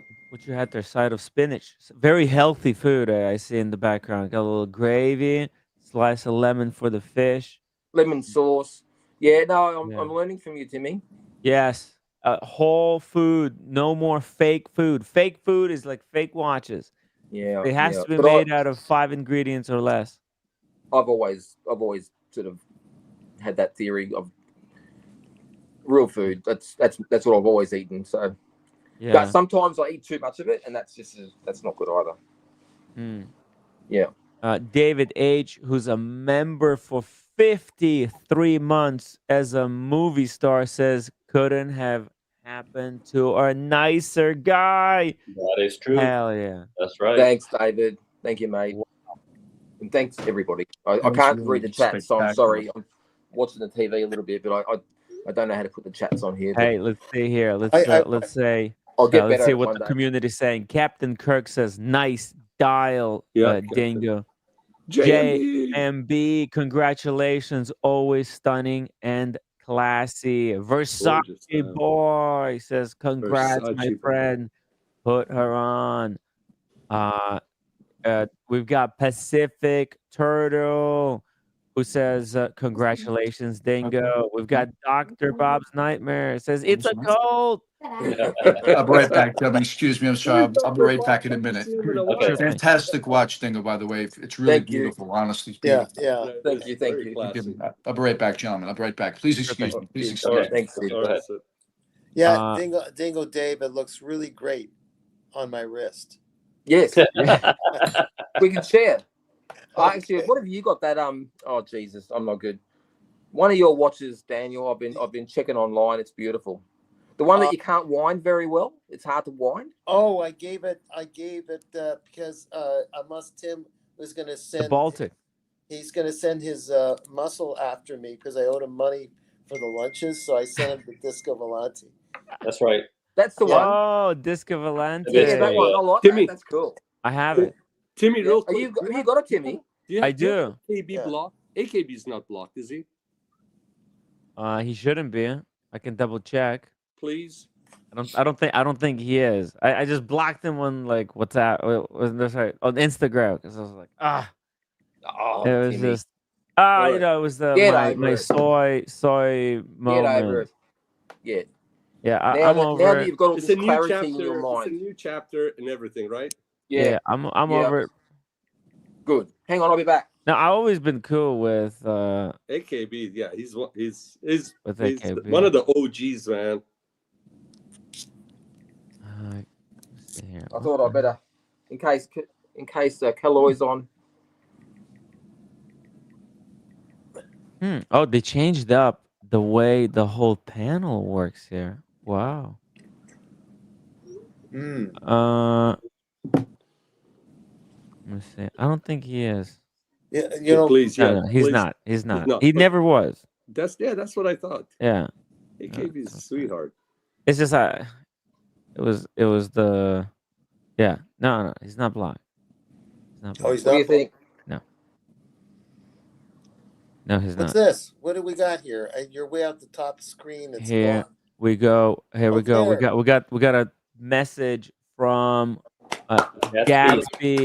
$20 from Gatsby.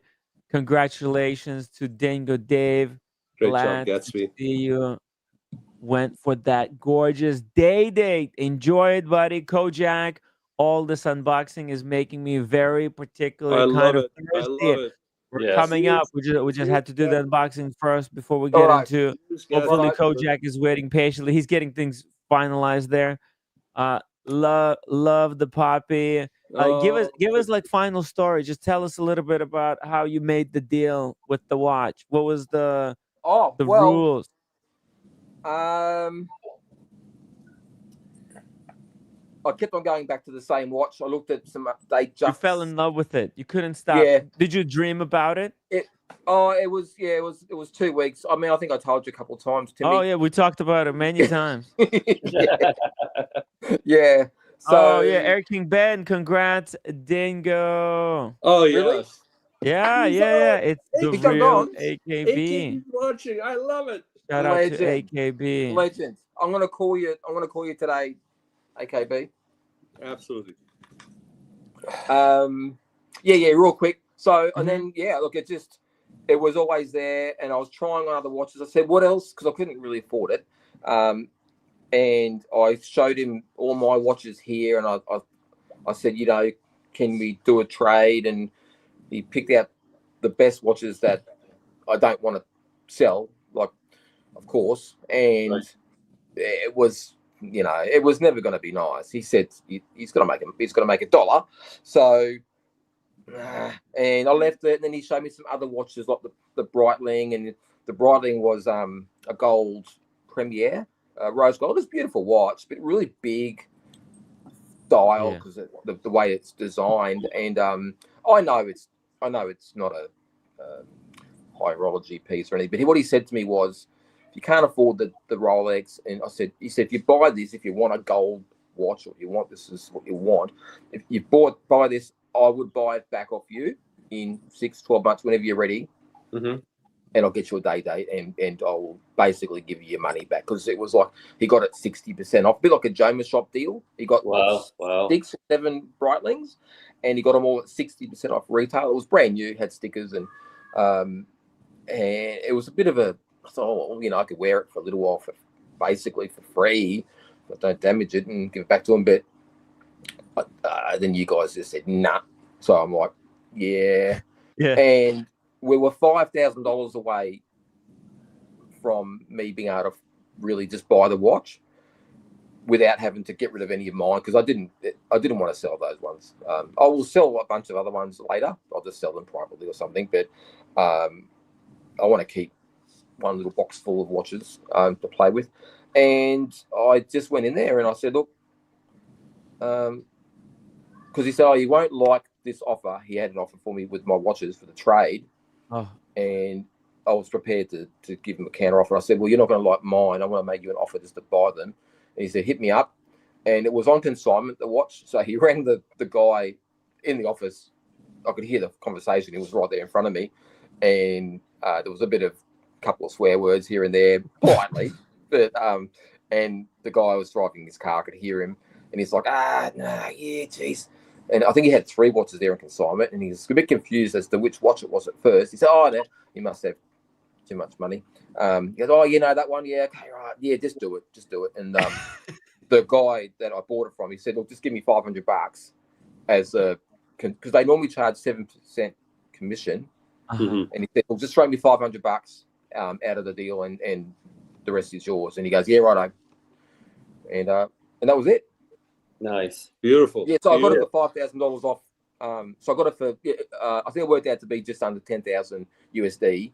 Okay. 9.7 or something. My God, what Wow. a great deal! What That's a a great great deal. Australian. And 15,000 Australian. 15 Australian. Okay. Yeah. Dingo, the Wow. 36. This proves the 36 mil is Yeah. the right size. It's the way to go. It's Like, the way Yeah. to go. like if look, somebody wants to go for it, Unless you that's have unless you more have a power to huge them. wrist. Yeah, I mean, I can see it on Ocean's wrist. He would go for a bigger, but if you don't have a huge wrist, 36 is just right. Mm-hmm. Yeah. I've learned that now, Sean. I started with bigger watches. That first yellow thing, it's massive. It's 45. And then slowly got down to 40 mil. And then I said to myself, anything bigger than 40, I'm never going to buy. And when he showed me that Breitling, it was 40 mil, but it was still like all dial. And it just didn't feel right. So no, I'm happy. I'm happy. And 2 other things. The gold has more heft anyways. It's gold. You feel it on your wrist. This is what people big size wrists used to wear anyways. It brings back the culture of the 60s, which is what you kind of, or 80s in this case, which is what you want. And I come from a family of artists. It's the small attracts it brings focus PK. to the viewer. So it's Thanks, PK. Yep. No, and I agree with you, Dingo. I mean, I'm to the point where I sold my 43.6 Blancpain Bathyscaphe 50 fathom, and I will not buy another big watch again. So for me, it's my sweet spot is between 39 and 41. But depending on the watch, and Sean knows this, I tried on in Paris the Vacheron 1921s. Remember, Sean? Yes. And I tried the 36 and the 40 and the 36 all day long. It just looked right on your wrist. Right. Yeah. Yeah. No more hockey pucks. That's right. Yeah. Anyway, hey, I don't want to take up too much of the time, so Please, thank you for. No, please do. Yes. Dingo. Yeah, oh no, Kojack's waiting. And We don't Dingo, thank you so much for joining us on the live stream tonight to do this very special unboxing. You know, contributing, you know, helping me with this grift, right? It really supported the show. I'm so happy that so many people in this watch community shouted you out. You're truly loved in this space. We appreciate you doing this for the channel and for everybody else who's part of this journey here with us. Would love to have you back for the follow-up, kind of do state of the collection when you have a little bit more time, okay? Yeah, on a weekend, yeah, for sure. Yeah, and I love the new setup. Man, we have to have you back. Look at that view. Yeah, you have to give us the tour of the tank, would you? Yeah, if you can show us now? The fishes before you go. Yeah. Oh, okay. Yeah. Time now. Yeah, why not? Give us a little bit of details. Story behind it. All right. Well, So what are the latest additions, Dingo? You got the eels not too long ago. Yes. Okay. Well, this is probably my favorite tank. This is my newest tank, but it's not because it's the newest. It's just I built this around one fish, which you'll never see. I can send me a photo of it.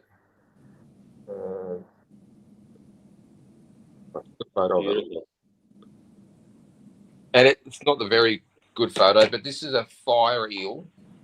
Matt will know about fire eel. Now, is this fresh water or salt water? All my tanks are fresh water. Fresh water. Yeah. Yep.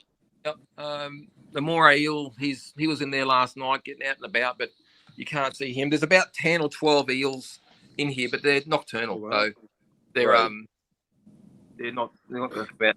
Gorgeous. Look at these exotic. Look at that. Look at the eyes on the other. Yeah, look at the colors on those. The red eyes on the blue one. The one in front of it. Yeah. Oh, what the F? Look at this thing. It has human eyes. That's Tim after last night's Gonzo. Yeah. Looks like me. That's a good one, Sean. What the heck are those things? Yeah, look at that. You see the skeleton on those. What the? Oh wow, man, that's so trippy. And this is the queen. Look at that. Okay. Oh, whoa. There's the boss. There's the boss. What kind of fish is this now? That's an eel? A fire eel, and it will grow to 3 feet long if it starts enough. Wow. How big is your tank? This is only 4 feet long. We'll need it to get a bigger tank. It'll be home. Yeah, if you see anything else. It's gorgeous. Look beautiful. Wow. That's food. Can you see a little shrimp there? Yeah. That's for the eel.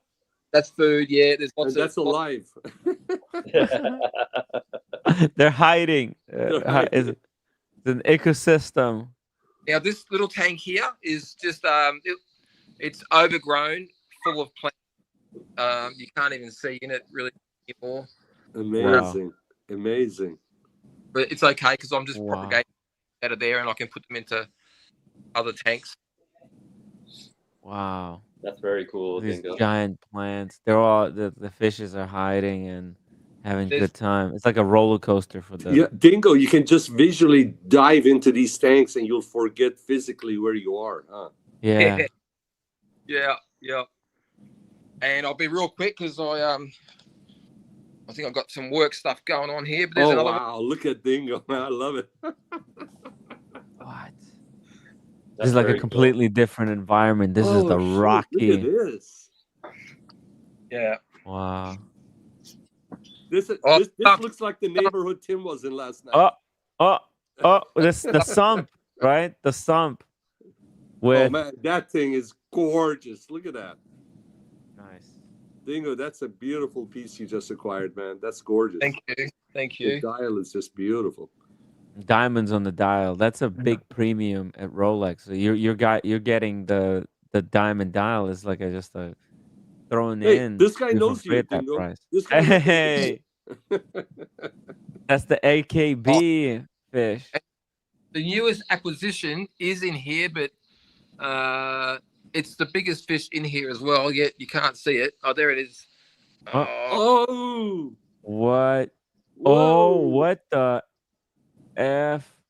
It's about a foot long. It doesn't look like it, but it's just under a foot long, that fish.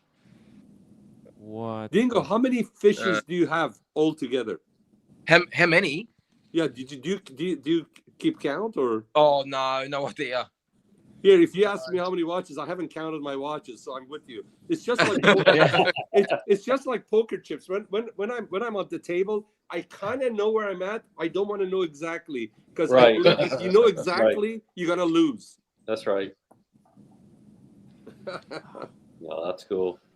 That's What really a Yeah. setup. Anyway, stupid Man. fish. Yeah. Dingo, you bring back memories. Remember, I think I told you we used to do saltwater fish tanks many years ago.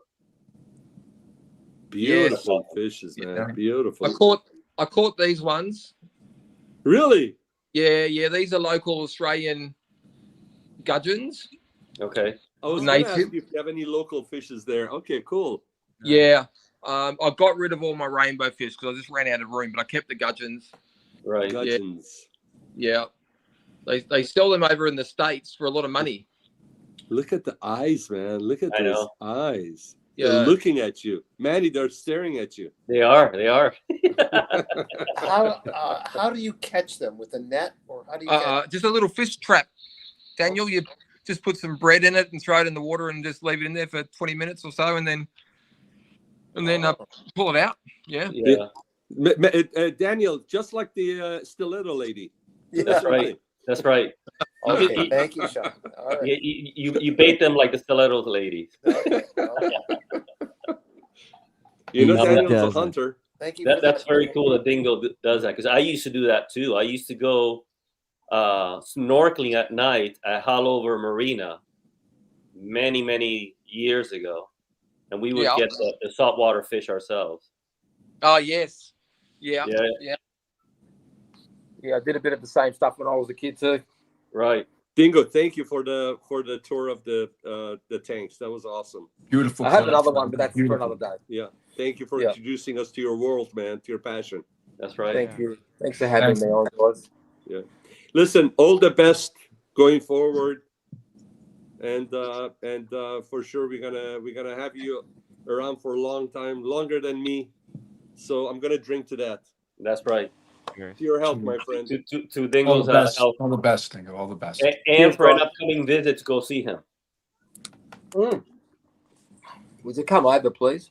Yeah, Timmy, can I suggest I don't know if you want to do it next year or the year after. We need to do the Down Under tour. We do. Instead of doing the Geneva and London and Paris, we should go hit Sydney, Melbourne, and And even Perth. We got to go to Perth. Yeah. We have to go to Perth. Where ER do is in you Perth. live, Dingo? What city? I mean, if you don't mind sharing. Yeah. So I'm just an hour south of Brisbane, Okay. called the Gold Coast. So I'm in Queensland. Beautiful. Have you heard of Surfers Paradise? Yes. Maybe. Yeah. So I live basically 20 minutes from Surfers Paradise. Beautiful. A lot of good people in Down Under, man. We need to visit. A lot of great people. Salt of the earth. That's right. We do. Thank you, guys. Love yous all. Okay. Right back Thank at you, you. Dingo. Right Thank back you, at Dingo. You do Yeah, mean a love lot you, to me. brother. Thank you very much. Yeah. You as well, Can you man. put me You off as today well. because I don't want to do anything naughty. Okay. Thank you. Thank you, Thank you. Dingo. Enjoy your Nice watch. to meet you, Dingo. We want to you, have you back as soon as possible to talk a little bit more about that day. I'll come back Okay. again Stay soon. sexy. Yeah, not Yeah. too much of me. Stay And sexy, Dingo- Dingo. Oh, Stay thanks, sexy. Kojack. That's And right. Dingo, I- we mean it when we say wear it in great health. Yeah. That's right. Thank you. That's right. And Thank you. and Tim will get a day-date too with a roommate. Someday. Yeah, he'll want a full. I would full love gold to. one. I would love to get a gold watch someday. It would be Well, can join you give join the me solid gold dance before you family. before you leave, Dingo? Just wanted to know your thoughts on today's snack of choice, which Oh. is sort of a plate of smoked salmon. Just I'm with some surprised. pepper on it. You haven't had that in a long time. And just a little bit of lemon juice. I'll just go a little bit of lemon juice over there, just a little Wow. bit. And this reminds So me of close the fish's I love eyes. it. I love this it. reminds me of working in the city, and there was a place called Sweetings, and they would just have plates of smoked salmon on large plates, and just cut to the edge. So they would like overlap the plate, and then using a knife just carve off sort of the edges, just to sort of trim it up, just to make I it see. nice. Right. You're Right. torturing So us, he did Kojack. that. You're torturing us. Yeah. I can tell you. It almost looks like a fly. Because I you love- know it. Sorry. Well, it's just because it is a case of.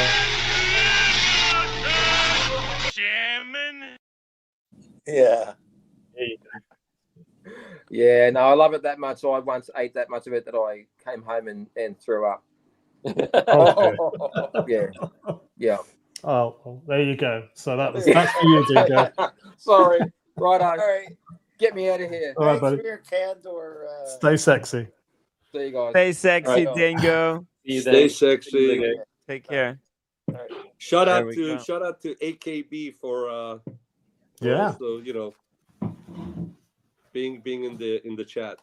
Yeah, if he wants to join us on the stream, Please, AKB. I want to hear what AKB's been up to, man. yeah, he's been there down under.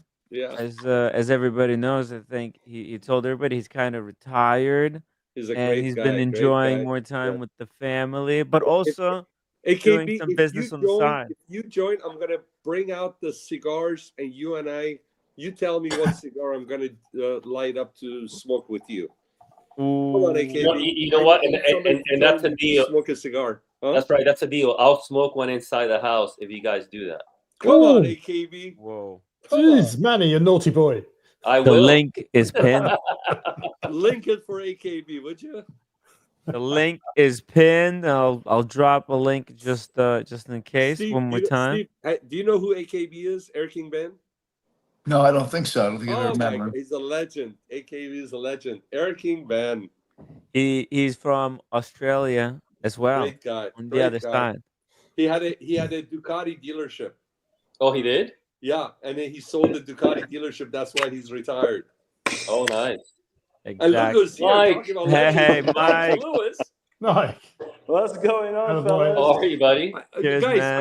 I think Mike Lewis kind of Nice to meet you. he's Nice an to meet you. undercover Nice to meet agent. He told us he was he had a high-end liquor store serving the rich and famous, but in reality, he's a really famous and his name just only few know of, but he was involved deep into Wall Street. He knows everything about stocks. There you Not go. everything. I know some things. No, I mean last night I was impressed. Thank with you. Thank you. TG01. I mean, geez. Yeah. Yeah. Thank you. You gave us TG01 the is lay it. down yesterday. God, right? And you and Kojack was asking some really smart questions too. Mhm. And impressed with you, Brits, man. Yeah, you guys kind of caught me off guard. I was just getting ready to go to sleep, and I saw, what the hell is this? And I saw that Tim had the live stream late I at know, about, that was about awesome. 11 o'clock in my time. What the hell's going on? So I saw TG on and Kojack, and I saw Tim, and I thought, and then the background behind Tim was very bright, and I'm saying, where the hell is he? He's not. It can't be New York because it was too light. I didn't realize he was next to a building that was lit up with floodlights. No, Mike, that was the sun shining out of his ass. Yeah. By Yeah, the way, we were right next to the 432 and Yeah. the Trump Tower. Okay. But In that Yeah, I area. saw the. Mr. I saw the Mr. Trump G, Tower. everybody. By the way, Sid, Mr. G was one of the guys that was involved in coming up with the vaccine for COVID, right, Timmy? Oh yeah. Oh yeah. Yeah. So smart and all that, but that guy, he's also, I think he's got the formula for staying young. He looks like he belongs to one of these young boy bands that all the girls are screaming for. You guys see him last night? He looked like he was a rock star. You know, he's He looks like one of the members of BTS, right? yeah. Yeah. You show you. Hey KB, jump on, brother, jump on, man. We miss you. Come on. Looks like one of these guys. 1 second. Oh, Mr. G. Mr. G looks like these guys right That's it. Yeah, just put Yeah, boy sunglasses. band, yeah. That's Mr. G. here. That's it. That's it. That's it. We have to paint our hair Yeah. different colors, and we're gonna bring back the wristwatch boy band. There you go. Ah. We're gonna call it Timmy and Friends. And we're going to Korea actually, so Very it'll good. be a lot of fun. Singapore. We got to go to Singapore. You know, there's a big Singapore watch event, so that the plan is to. Are you guys gonna go eventi? Are you guys gonna go hunt after the eventi guys in Singapore? track him down to that Track flat, him down. right? Man, Brenny's on it, man. He is like. He's like a pit bull. He doesn't get let go. Once he grabs, that's it. He grabs and goes on and on. Latched on. Honestly, that's needed. That's needed. I mean, No, it's good. Really, They I need to understand be. that they might have started with good intentions and all that, but the way some of their tactics after that, getting the money and not having any intention to deliver. I mean, that's Absolutely. not good, man. That's not good. Big time need to be called out. He's doing a good job. They don't realize that some of these people that may be sending these money in, and I know it may sound like, hey, why would they do that if they don't have the money? But some people, this is their passion, this is their dream, and they may save up for a long time to go get the watch. And if they see you're offering that, they may like it. They send it to you, and that's a lot, a big chunk of what they own in this world, and emotionally, mentally, it will damage them to the point that there are people that may even, I hate to say it, they may do something silly as end their life because of it. Disappointment. Is Aventi an American company? Where is Aventi from? If you don't mind me asking, is that Singapore, basically Singapore? All right. Yeah, it's an Australian gentleman, right? Not gentleman, but an Australian guy that started it. But it's based in. Not that there's anything. I love Australia and everybody there, but just facts are. I think the gentleman's from Australia, right, Tim? He is. Mm-hmm. He's The Australian. guy's from Australia, but it's based in Singapore. I'll tell you, Singapore, from what I understand, is a very strict country. I wonder, are they bringing any criminal charges against the owners of the brand for what they're doing? You would think so, especially with Brandy. I mean, every day it looks like he's adding. Another victim is joining his group of people that he's I don't want to say representing, but he's trying to advocate. He's advocating. I want to say. I wouldn't want to be in Singapore and face their judges out there because they're pretty strict out there. I'm sure there'll be civil lawsuits and possibly criminal lawsuits filed against them for absconding with everybody's money. That's Absolutely. Won't be the first and it won't be the last, unfortunately. Speaking of Alex, fine anyway. Australian gentlemen, Mr. Sexy, Tim, you have Shout a out. super chat. Let's go. Mr. GMT, congrats. Dingo, welcome to the Neo Vintage Day-Date Club. Stay sexy, my brother. Hey, good to see you, Mr. GMT. Come and get it. Join the live Come and get it. For Mr. Come and get it. If we do Australia trip, Darwin We have to stop be there. on We our have to stop Oh, by yeah. his place. we just crash at his place. We have to. By the way, every time Gatsby, I'll sleep on the super floor. chats, I feel like I want to do one of these for him. So we missed the opportunity. This one's for Gatsby.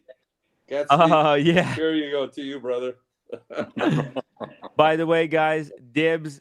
I've got the floor in his Superman room. That's where I'm gonna be sleeping. Yeah, bring my sleeping bag and set Hey, myself up there. Tim, where does where does he live, Mr. GM? Tim? Darwin. Oh, Darwin. That's up north. Yeah. And he's a Wow. fellow Greek like Kojack. Yeah, yeah. And Oh, he Yeah. runs a like a really healthy souvlaki Well, restaurant. I'll be Yeah. I'll be the judge of that. I thought You know, I he's thought he gonna lived. be- I thought he lived on the east coast. So he lives No. up on the top of Yeah. Australia. Yeah. Oh yeah. yeah. It's separated. It's out of Yes, it's out of the totally. way. Yeah. But it's a one of those kind of places that if you don't stop there, there's going to be almost no reason to ever be there. So it's a great opportunity to visit a place Right. that not a lot of people go to and experience There's not something much. different. Yeah, not much. Too much things going on up there.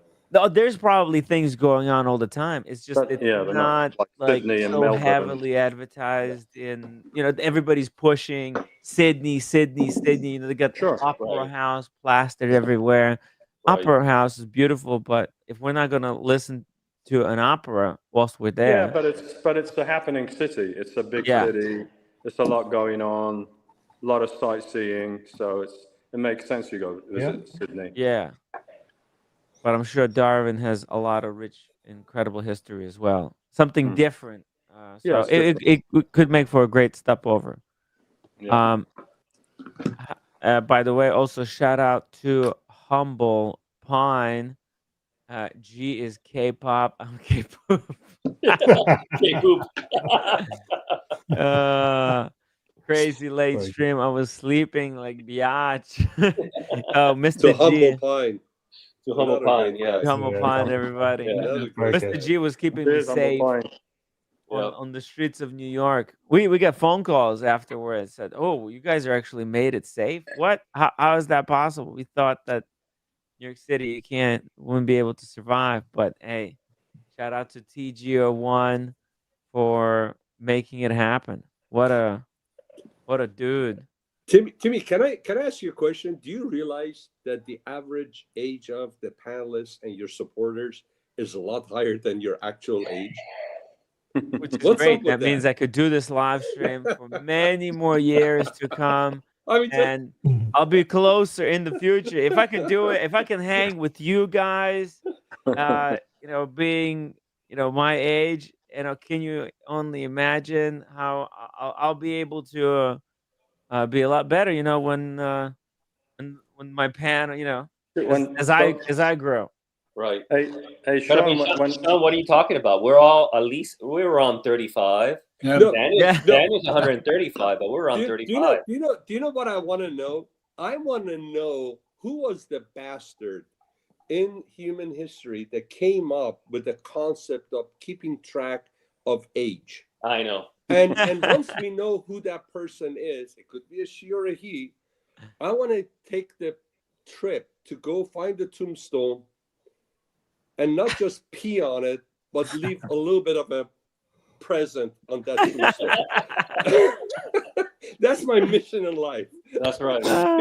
Because if there was no concept of age, we would be a lot. I mean, it's all about what's between the ears and how you live life. That is right. You know what I mean?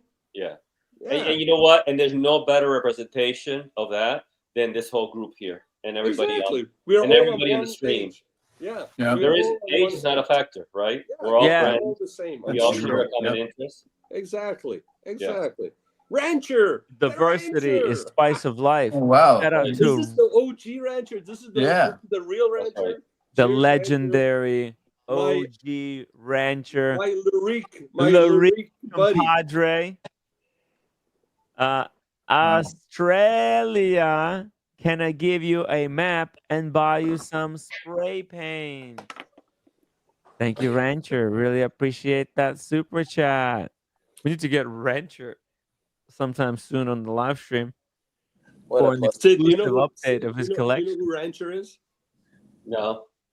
Rancher has been on with him on occasion for more than a He knows a lot about watches. He's Yeah. a good friend of Bill Sanders. He knows a lot. Yeah. Yeah. back in the days of Archie Luxury. He was on there. I think Tim, didn't he help host it sometimes? I can't remember, but he was very much involved with watch. He goes before that, like that. Yeah. Those are early days. He Yeah. goes Rancher, on before the Etude deep one, into the Etude forms. one, what's the number on your? I bet you the number on his Etude one is lower than mine. I bet you. Oh, he probably has the number 2. He's He very probably close. has number 2. I wouldn't be surprised because there's a 0, O, there's a 1, and both of them are Bill Sanders. Bill Sanders donated, I think, O for charity, if I'm not mistaken. And then he kept the 1, and he may be number 2. I'm number 4. Wow. I have number 4. Oh, he's 02. Yeah. He is 2. Yeah. Oh, wow. 02. That was a Yeah. good Yeah, one. because he was instrumental in helping Bill Sanders to pull it off. He was like his advisor on it. Very involved in the group and the management there. So he's a that's why super they- knowledgeable guy. That's a subscriber number, Timmy. What is an O2? The model of the watch, Larique is the watch that Oh. Bill Sanders made Yeah. as part of the group. Sean was involved in the project, and he Great got watch. the number 4 watch. And they had Ranger one of has the top, number 2. and they worked with one of the top watchmakers. Agenor. Yeah. Agenor. Oh, sorry, yeah. Agenor, is it Agenor or Agenor? I'm not sure how it's pronounced, but Maybe it it's Agenor. I Agenor? trust you. I'm not sure, but he's a genius. I think he's Yeah, Jean-Marc Viderec, right? Jean-Marc Yeah. Viderec. Oh, yeah, maybe. Yes, exactly. Yeah. By I the like way, Movements. guys, when are we ready for the cocktail? I can go get my ingredients. We can make a cocktail. here Well, before the there's cocktail keep the a conversation going. we have got some house rules to go through as per Yes. usual. Cocktail Sunday, house rules are camera to see your drink or face is optional. No weapons allowed. No horizontal patrons. No ghosts, apparitions, or zombies. That's a new addition. And the bartender reserves the right to refuse entry.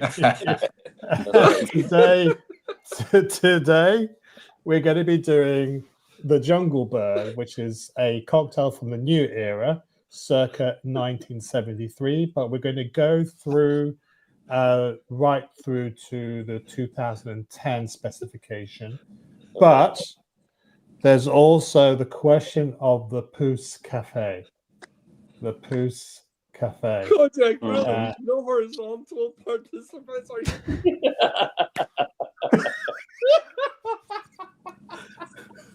Well, listen, when you go into a bar, they don't have beds, do they? So, like, I'm trying to recreate. You're too I'm much. trying to recreate the Ladesborough Library bar here in my house. And last time I checked, That's right.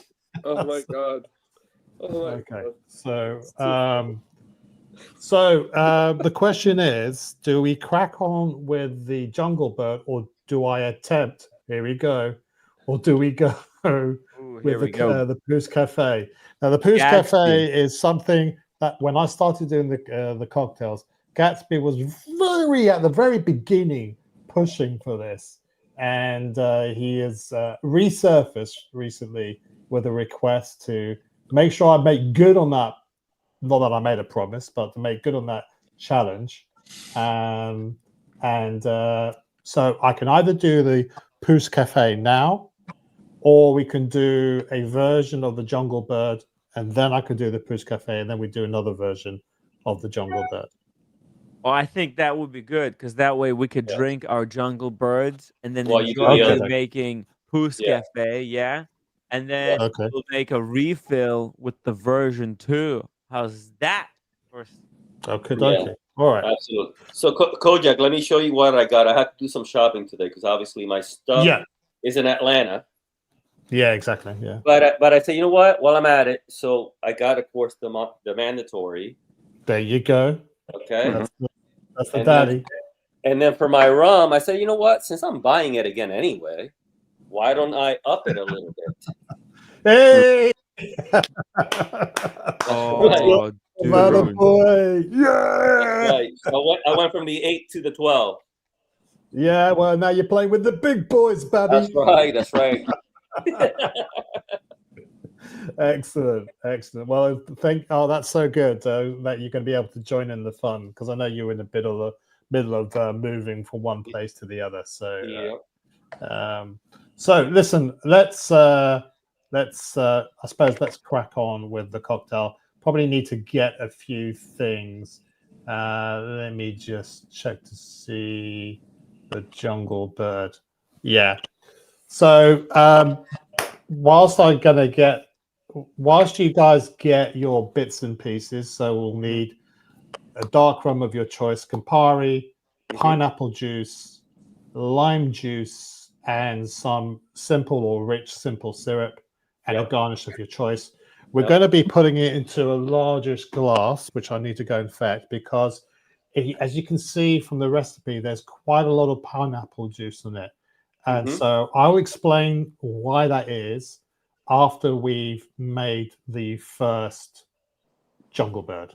Okay. Okay. So I'll just be back in a minute. Just to say that I squeezed the pineapple juice all by myself, as you can see. No, you didn't. No, you didn't. No, he got the stiletto lady to do it for him. All right. Yeah, exactly. Okay, so give me. I'm just going to get some ice and the juices, and then we can crack on. All right. All right. I'm gonna do the same. Mike, you need to reboot. Yeah. Okay. I'm going to drop the link in the chat. Gatsby, thank you so much for the $10 super chat. Cheers to Kojack. We're all gathered to hear from the Aristotle of alcoholism and to witness something truly amazing tonight. Guys, we have to raise our glasses to Kojack like this picture. And by the way, I'm going to go grab my ingredients. I've got an unboxing as well. Kojack, Gatsby, I have you, the brother. order. I'm going to go get my... you have an unboxing, Tim? Yeah, I'm going to do an unboxing. I got something really special here. Nice. So I'm going to leave the three of you. We got Rancher here joining in. So you three just chat. Hey, Rancher, welcome to the stream. You're live. Hey, I'm just going to Rancher. go get my ingredients. I'll be right back. Thanks for having me. How you doing, Hey, Rancher? Rancher. Good to see you, man. Great. Good to see you, but good to have you. Well, I figure I'd spare you guys. Hey, I've been missing the Sunday mornings get together. So what's going on? Anything exciting? I'm sure there is. Well, no, it's just half the time just Bill talking about various and sundry topics, really good ones, and sometimes it's very complicated. Sometimes it's him sharing his breadth of knowledge, and other times it's asking us our opinion. Like I said, I think the one for this yesterday afternoon was how much of a decision does like emotion play in choosing a watch? It's a heart and the head. Which one, right? I'd say heart. What I've learned is, I'll be going through looking at a bunch of stuff, and it's like, meh, and every once in a while, ooh. And I've learned to listen to my instincts. It's funny because the decisions with the heart are the ones that give you the most joy, and also the decisions with the heart are the ones that give you the biggest grief, right? No, not exclusively with the heart. Not exclusively, but I think a lot of people look at it with no more than like buying stocks. Yeah, it's all about asset appreciation, and nothing about do I actually enjoy the thing. Yeah. So I was actually going to call Daniel about that. That steel mill that blew up in Pittsburgh last week. I didn't hear about it. Yep. When did that happen? Last Monday. But so tomorrow will be 1 week. So tell us about it. I didn't hear about that one. I missed it. Well, like I said, one blew, and it's just nice and quiet. About 10 people died, and other people are missing. Yeah. Oh, shit. Wow. That's unfortunate. Terrible. And my most recent ex, codenamed Garbage Fire, basically was texting me saying, the steel mill that blew up, is that the one your son works at? Oh shoot! And it turns out, yes, it was. And I was Tell me he's okay. Tell me he's okay. Well, I was talking to him before, and he was talking about the fact that it's just like they're bypassing all this safety. We've been yelling and screaming at our stewards and everything else at the union, and they're not fixing anything. It's like someone's going to have to die before. I said, "How close are you to the area that?" He said, "That was my work area. I left 3 hours before it went out." Oh, Oh, wow. Yeah. Oh my God. Wow. And he went in the next morning. Kid, fuck. I don't know if I would have. Yeah. So what happened? What was the cause of the explosion? What was the negligence or lack of safety that led to the explosion? Well, I will have to get back and go into specifics about it, because believe it or not, I'm not a steel worker. Mm-hmm. And sometimes when my son tells me this stuff, But what was it? One of the concerns that they had was it? Is it definite that it was one of the concerns, or was it something that just it was definitely, because there were safety protocols that could have safety machinery or something like that was not updated, that wasn't maintained, wasn't working. Mm. And what my son was saying is that we got some money in from upstairs coming in from corporate, and the management decided the biggest safety issue was the potholes in the executive parking lot, because it was damaging the rims on their SUVs. Yeah. And so I'm just telling my son, just stay low and make sure they don't carry silkwood your ass. Yeah. Listen, there are 10 souls that lost their lives, but can you imagine how many lives have been impacted by those 10 people that? Well, it's 10 so far. It's 10 so far. But like I said, when molten steel just goes all over the place, people kind of disappear. Yeah. Wow. That's sad. Well, It is. That's terrible news. Yeah, that's terrible. Sorry to hear that. Here we go. We got Brenny Boswell joining us in the chat. We're gonna make the drink, and forget about the molten steel.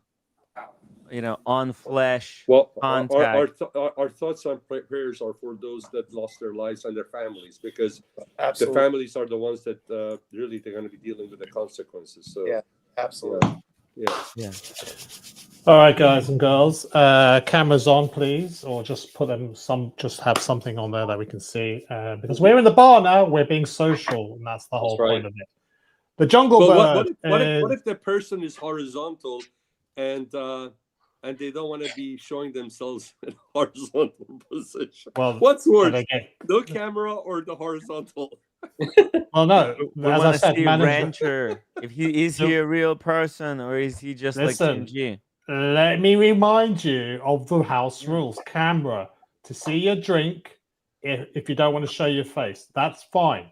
No weapons allowed. No horizontal patrons. And because Sid's now joined our group, no ghosts, apparitions, or zombies. So, and the bartender reserves the right to refuse entry. So please don't make me. Sid Please don't make love me do it. Kojack's British humor, by the way. I hope you like it as well. Okay, Dr. Bob. I don't think he's joking. Dr. Bob is Latin for 25. What's that? What's happened? Dr. Bob was asking XXV. It's Latin for 25, obviously. Oh, yes, 25. Oh, yes. Roman numerals. Right. So speaking of Dr. Bob and Bill, I need to probably get off here while you guys are drinking. So have a good one.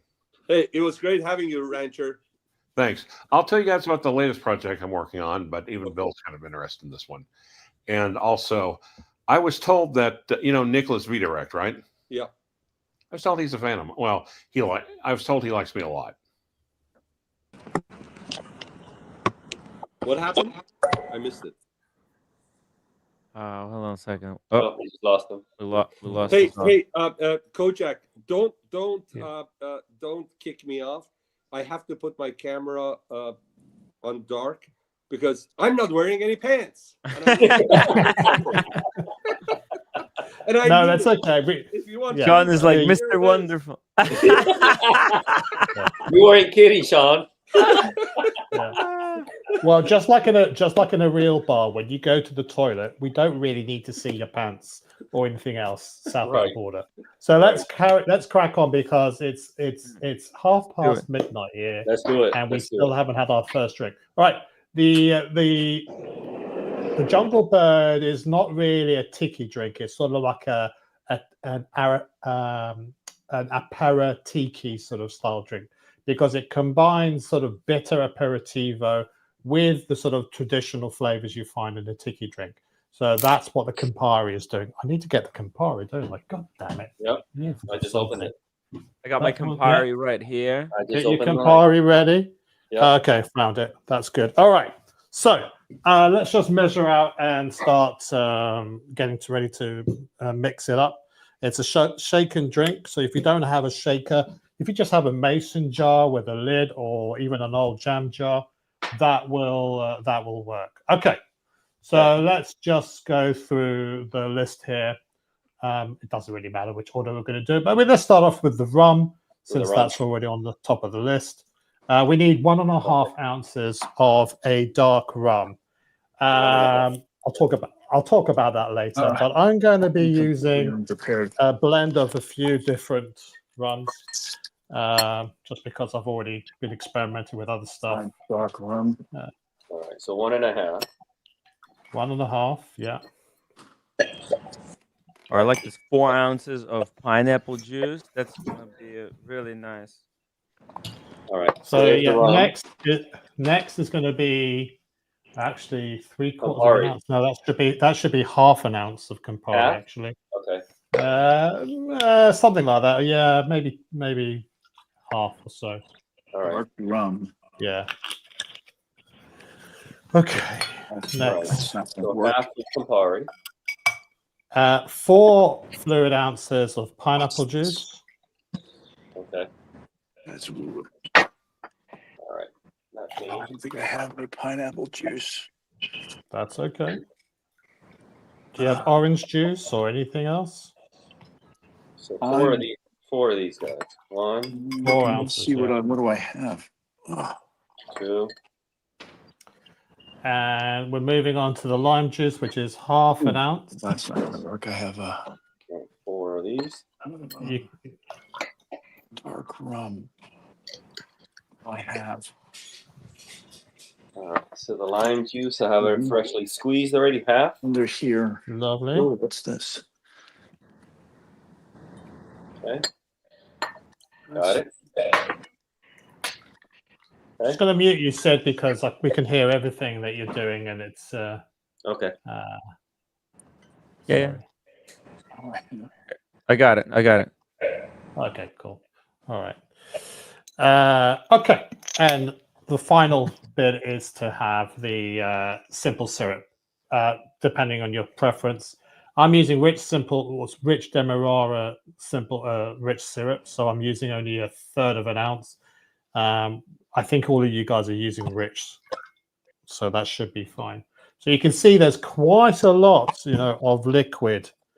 I added a little twist to mine, Kojack. Look. What have you got? What have you done? It's a coconut-based syrup. Okay. Oh, so you're going to... Oh, interesting. So in the other shaker, we've got to have quite a bit of ice. I'm using a mixture of cubed ice and crushed ice. And we're going to shake it for about 10 seconds. Really vigorously, just to get some nice aeration in that. Okay, I'm just going to mute myself.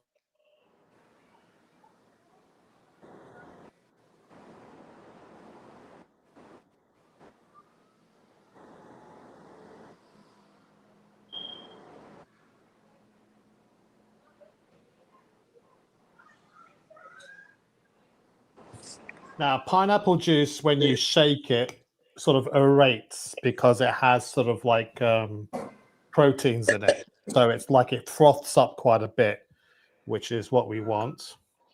But it's not a very stable foam. And I'm just going to open pour this into the glass. There you go. And I'm going to top up with some more ice.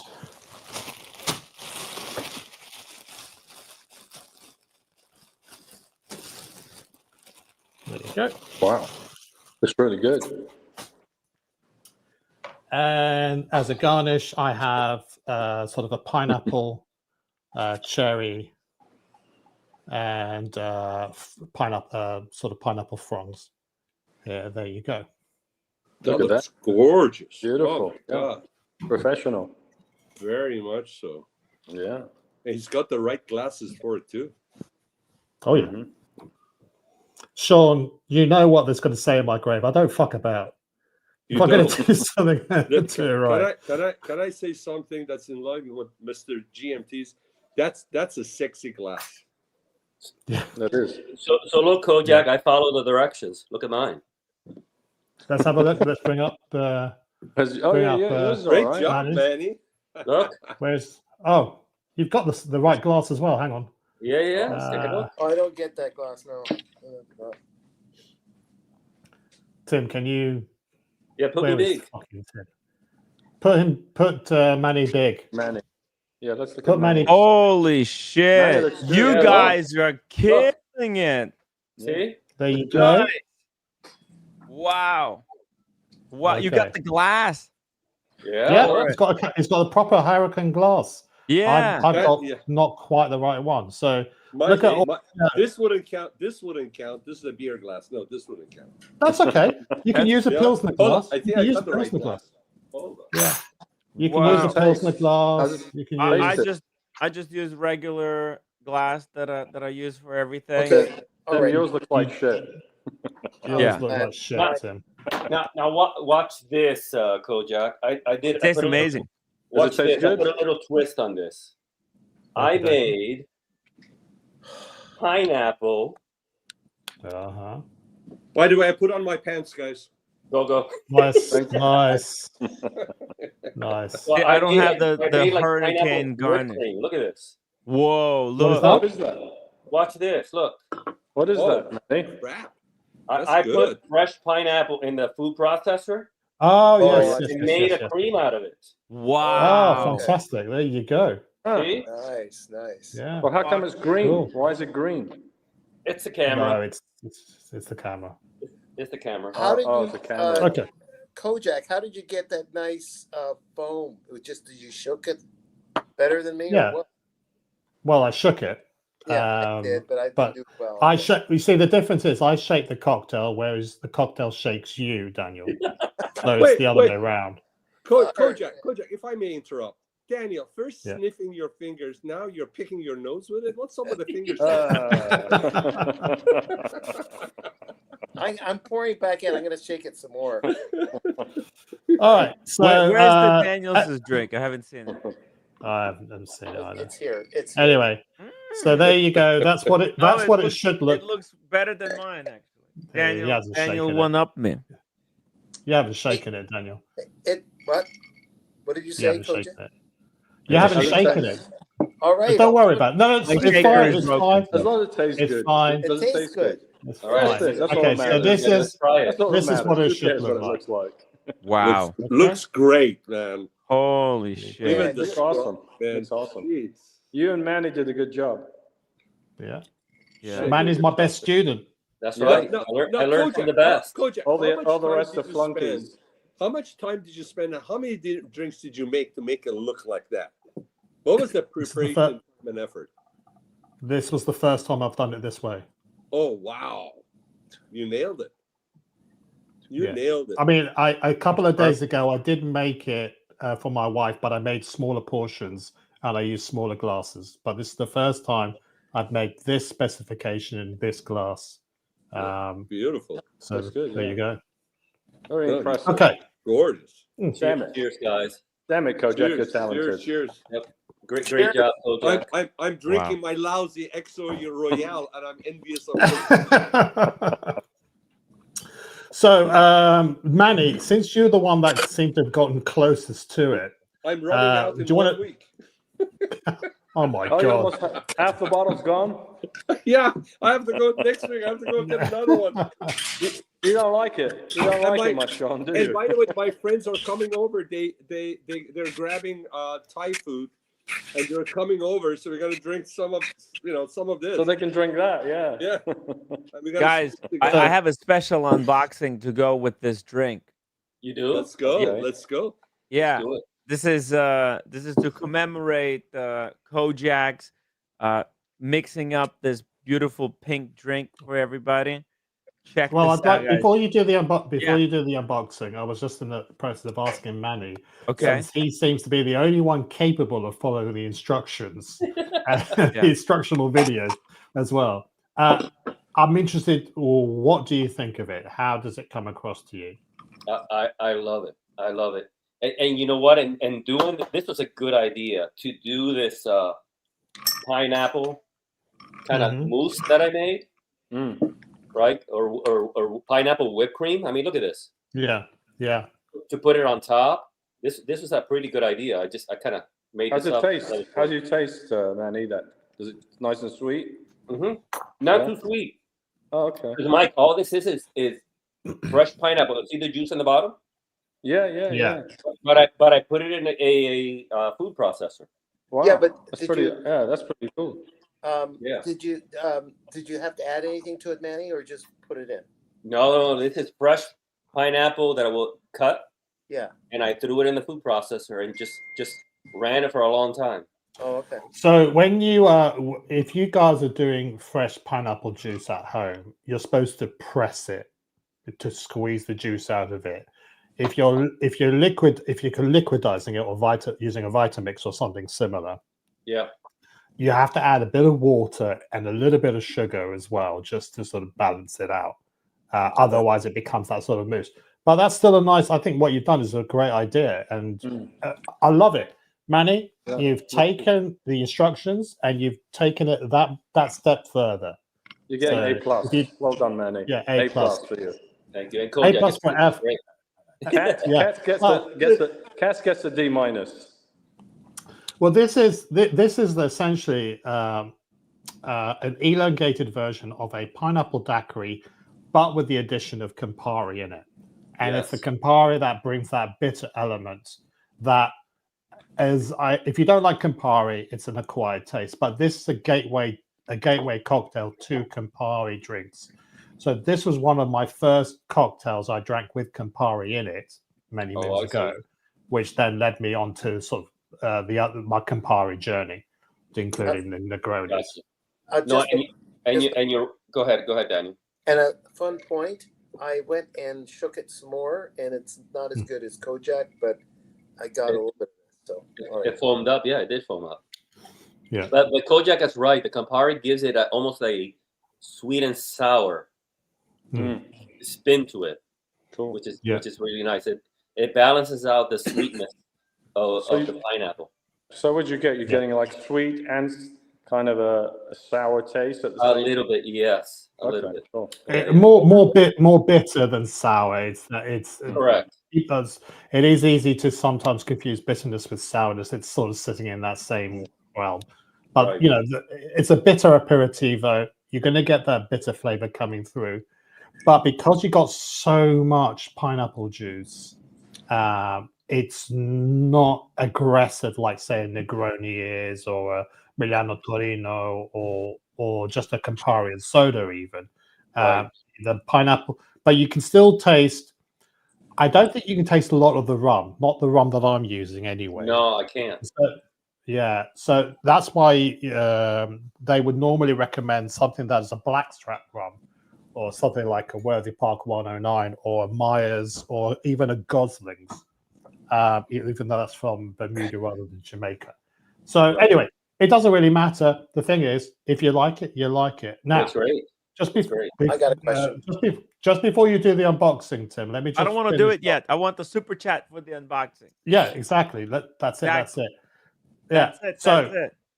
Let's bring it up. Again, it was Jeff. Okay, so do you know what, guys? Today is the day. Today is the day when I'm talking about a cocktail that doesn't have a convoluted history, that is not really contested, that I don't have to do days and weeks of research to find out who it was that originated it.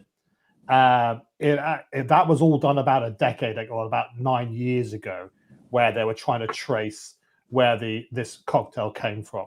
So this was the welcoming drink for guests at the Hilton in Kuala Lumpur, Malaysia. Really? So yeah, so this was invented in 1973, although some people mistakenly think it's 1978.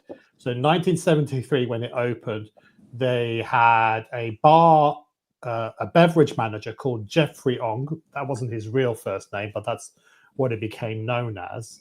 And he is attributed with creating a welcoming drink for travel-weary guests. So it's not meant to be, in this guise, it's not meant to be a crafted cocktail in the same way, like, say, Negroni is, or a Paper Plane, or whatever other cocktails. This is seen as, thank you for coming to our hotel. We recognize it's been a torturous trip. Please have some refreshment on us. It's a little bit different. It's a little bit unique because it was unique to that hotel. And hopefully, you will enjoy it. It's not a cocktail that really sort of existed outside of that welcoming sort of committee. So it was just a lovely welcome for guests that were going and traveling to the Hilton in Kuala Lumpur. Now, Jeffrey Ong is the creator of this, but he also created other ones. Now, the funny thing about Jeffrey Ong is he didn't drink alcohol. And so how he came up with his concoction, given that he doesn't drink, is amazing. Apparently his wife would ask him, how are you able to come up with these drinks if you can't drink? And he said, well, I do taste it, but then I spit it out. So he doesn't drink it per se. But because he's a bartender, because he's been in the bartending trade for a long time, he knows the sort of flavors of each of these ingredients, and he sort of anticipates what they would taste like in combination. So he is a quintessential mixologist. He doesn't have to necessarily do a lot of trial and error. I'm sure there was some trial and error in this, but yeah, this is the drink. And as a consequence of that, it's going to be a long drink. Now, there are 2 units of alcohol in this, but it's watered down with all this pineapple juice. So it's not like a martini, which is going to be like wallop you in the face. This is going to be, like you're going to sip it over a long period of time.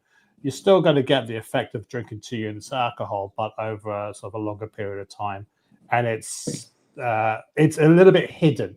It's a bit like, it's a more grown-up version of, say, the pina colada, where you can't really taste the rum in a pina colada. Right. You can taste the pineapple juice. You can taste the pineapple creme and all the other ingredients, rather than the main spirit itself. So that's why this thing was successful. So why is it called the Jungle Bird? Mm-hmm. Well, the name of the bar in the Hilton was the Aviary Bar, and they had an aviary actually in the atrium of the hotel, which had exotic birds, including parrots and so on and so forth.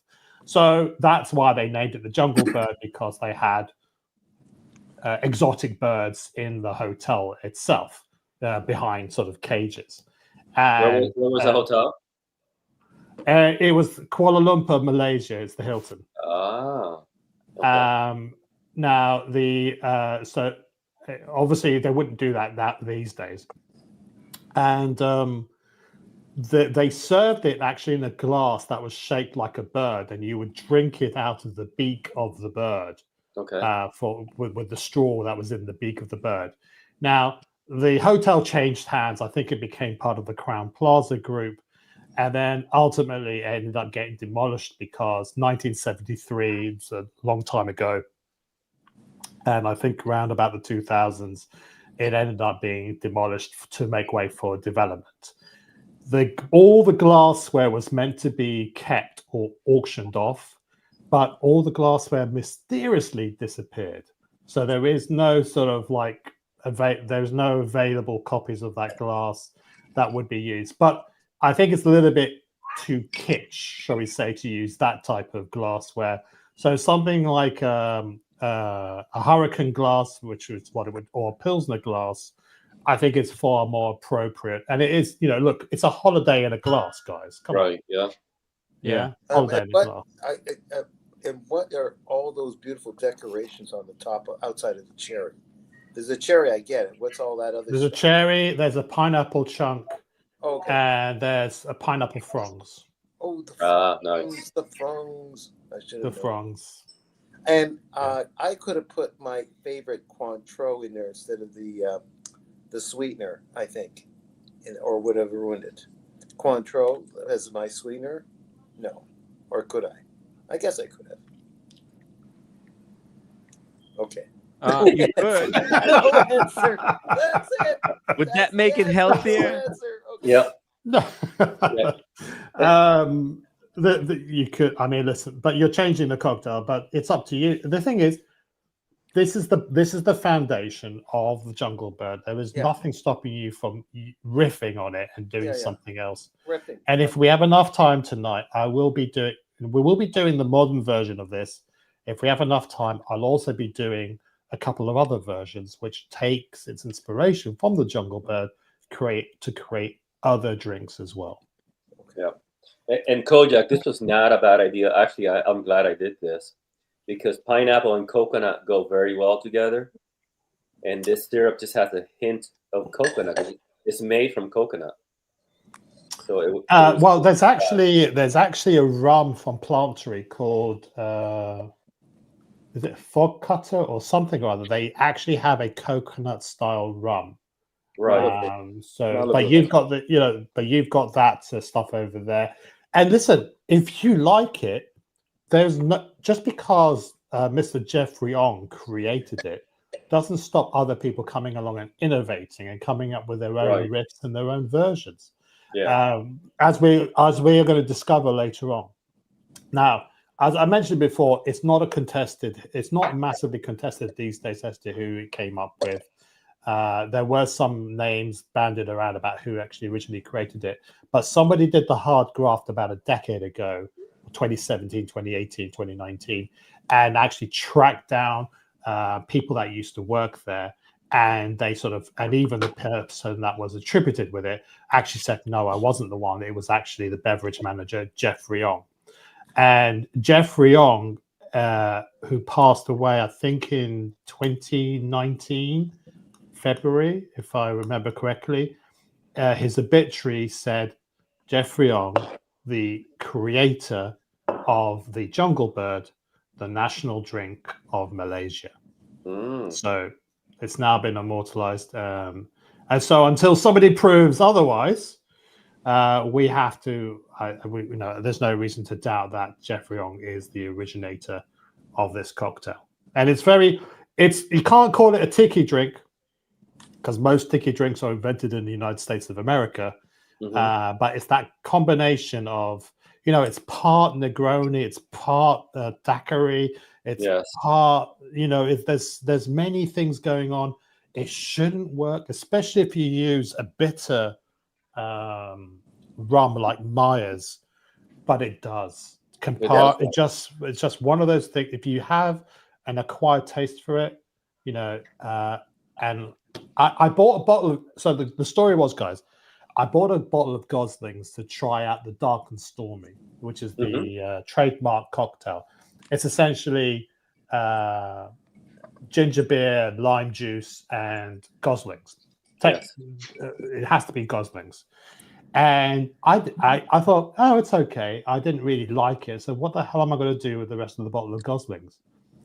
And I just made Jungle Bird after Jungle Bird after Jungle Bird with that bottle of Gosling's. And, that's why this is my pantheon of great drinks. Kojack, after the third Jungle Bird, would you become an angry bird? Yeah. Possibly. But by the way, I have to say, we are so fortunate to have people like you and Mike Lewis, and a platform that Timmy provides for us. Thank you. To Thank you. have you guys share Yes, so Timmy, much thanks. information. I mean, where else are you gonna know not only where, what year, which bartender made a drink, but also what was the date that they passed? I mean, Well, this when I is launched really, my, this is amazing information. No, I mean it seriously. I mean, I'm not making fun of it. I'm just saying that the amount of information and the detail that you get. I mean, here, I'm engineer. My background is engineering, and I love details. I'm a numbers guy, right? Also because of business, right? And the information that you're providing, where else? I mean, if you ever sit down at a bar and you order the Jungle Bird and you tell the guy, by the way, do you know who What's made going this, on, where fellas? it was made? Oh my God. Oh my God! Talk about Jungle Bird. You guys Cheers, have to friends. order some Jungle There's a couple of Birds. jungle birds. Order Yeah. what? Yo, you guys have to order some Jungle Birds That's from the right. bar. Jungle Mr. Bird. G, Humble Pie. Yeah, How are you, buddy? Whoa. let me ask this That's the question. fire. It's Humble 98 Pie and degrees here, and there's a Jungle- fucking fire going on. Mr. G and Humble Pie. Do you guys have a home to go to, or do you guys just linger around bars all day long? That's all they do. Honestly, They live at the bar.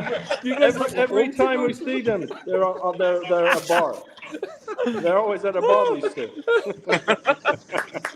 We're actually, our jobs are, we're bartenders. Tim says we're pharma. We're Barma. We're just bar. We just bars. Cheers, guys. It's so nice to see you. Hey, cheers, guys. You know, Cheers. what do you call the cast in the movies where they're in the background and they're the soldiers? What do you call that? The extras? The extra. You guys are the extras for all the bars in New York, I think. Hey guys, I don't mean to interrupt, but I'm feeling a little under the weather. I'm gonna get going because I got to try to get some rest. So I'm not feeling well. All right. Feel better, man. See you, Sid. Sid, have a good night. Take care. Thank you so much for joining us today. We can't have, we'll have Thank you you, back John. again. Look out for Kojack's cocktail warnings. We're gonna post them on the channel as videos or shorts. That's where you can get the recipe. Next time, you got all the ingredients, okay? I had 15 million bottles of whiskey and no rum anywhere in the house. By the way, Steve, can you share with Kojack with the chocolate, the white chocolate drink that you have? What is that called? Yeah, send me the picture. Send me the picture, Sid, of the white chocolate. It's I wonder if you can make a drink out of that one. No, the chocolate. Whoa! It's empty. You finished it. Whoa! Hell yeah! What's the base? Is it vodka? Oh no, I didn't. I didn't finish it. It was so sweet I couldn't drink it. I ended up pouring it out because it was too sweet. I think you're supposed to use this as a mixer for something else. I don't think you're supposed to drink this straight. I don't think, but it's very interesting. This might actually have some rum in it. Hey, save your liver. Hey, Sid, have a good night. We'll chat soon, Well, okay? before Thank you you, shoot gentlemen. off, Sid, before Thank you you. shoot off, Sid, Have a good night, gentlemen. Before you shoot off, Sid, the next cocktail we'll be doing is the paper plane, which contains bourbon. So if you've got bourbon, you're halfway there. Oh, I have bourbon. I do have bourbon in the house. Bourbon. Okay. You good? Thank 2 you. weeks. Paper It's in 2 plane weeks. is good. Next week No. we're It doing might. wine. We had paper Well, no, it might be Oh, the next wine. week. Yeah, the Oh, wine. maybe next week. Oh, wait, never mind. Maybe Okay. next week. Next week Okay. is wine. Yeah. No wine. Oh, okay, wine. all right. Next week is wine. Yeah, we're gonna do Albarino. We're so fortunate. I mean, we got two talented guys. Thank you. We don't even know what to do with We them. switch Take back care, and Sid. forth. You'll get some rest. Thank you for Thank you. sticking around for so long. All right, Thank Sid. you, John. Have a great night. Thank you, John. Kojack, Thank you. Kojack, did we have paper plane at Lanesboro? No, we had the paper plate. Yes, These we Where did we did. have paper plane? We all no, we didn't. No, we had the paper plane at the Duke's Bar. my God. Duke's Bar. Duke's Bar. That was it. That's right. That's right. These two gentlemen right here need either a paper plane or Jungle Bird to refresh, guys. I'm raising my glass to the in two that heat. fine gentlemen on the screen right now. That's right. Cheers. Well, Cheers, And guys. I Humble want to see what Pine they and got on their Mr. G. wrist. What do they have on their wrist? We what's that? I want to see what you got on your wrist. Oh, what's on the wrist? Oh. Oh, There we go. Yeah. Oh, Nice. beautiful. That's an 18. Nice. God dang it. That's beautiful. That's a Cassie Oak. It's a Cassie Oak. Yeah. What do you Hey, Humble Pine, I saw the Star Wheel. I love that watch, man. Oh yeah, thanks, Manny. I Mr. love G, that what one. you got there? Oh, yeah. Nice. The Bruce Wayne. Very I'm nice. glad after last night you still have it on your wrist. No, I didn't sleep since last night. We had this is a rough weekend, but it was all fun. You guys would have loved you guys to have been there. It was a lot of Oh, would love to. Yeah. Well, humble pine. I don't know if Mr. G told you that I did a bit of a deep dive on soju, and I Oh, look at found that. out that Jinro is the biggest brand of spirit in the world. yeah. Soju They- Soju is the #1 selling alcohol in the world. Yeah. Yeah, Wow. and they sell enough shots of Jinro soju a year. If you line them up side by side, they would reach to almost the moon. 99% of the moon. I think And I think Kojack is telling me I need to get a speedy moon watch. Yes. No, Yes. no, Subliminal messaging. no. What I'm saying, Humble Pine, is that I think you are responsible for about 30% of that. Journey. Yeah, What? sure. That's right. What is star lineup? Timmy, put that picture up again. That's a star lineup, man. Yeah, look at You this. got This is from Timmy, last Mr. night. G, Cars. I need to see you, man. Jesus Christ. Look, it goes PK, from Captain. tallest to shortest, Oh left my to God, right. this is amazing. I'm almost barely Fantastic. taller than roommate. Well, to be fair, she's wearing those hokers. No, also the No, camera. second. Is that roommate? Timmy looks That's like he's right. 6'3", and he's not 6'3". It's But- the angle, but man. she's- It's the angle. But she's smiling. It's more of one of those cringe smiles. She can't believe she wants to get away from here. She was going to the hotel room. She was forced to take a picture against her will. Hey, by the way, somebody mentioned the moon watch, right? I have to say this. You know, I got both the white Speedy and the original black Speedy. Guys, if I were, and I love my white Speedy, and whoever has it, it's a great watch. Yeah. But if I were going to get one Speedy, my first Speedy, it would be this one. Boom. I mean, if you get a white Speedy, you still have to get this one. Whoa. This is a 3861 or the 321? This is the same one. This is the Hasselite. Got it Oh, in 3861. Hasselite 3861. 2019. Yeah. The bracelet And looks I like a put, 321 bracelet though. Yeah, Yes, it is. please. Yeah, it Oh, looks it like is? a 3 to 1 I don't know if it's bracelet. a Nice. 321 or the 57, whatever it is. It's the Omega bracelet, and I love it. Wow. Yeah, I think it's good match. Yeah. That's Yeah, cool. I didn't know it's a that. great watch. And I've been wearing it the whole weekend. I wore it yesterday and today. It's very nice. Yeah, I love it. Manual winding it though was hard. I had the Apollo 11 50th anniversary. Yeah. Winding it's so hard to wind it. It is the It is white one. difficult. When I got my white Speedy, I told Timmy I was on the screen. The white one sticks out just about a mil and makes the biggest difference. Yeah. But you know what? It's I love this. There's something about it that it's missing from the white Speedy. The white Speedy is beautiful. It's easy to wear, but this thing is just beautiful.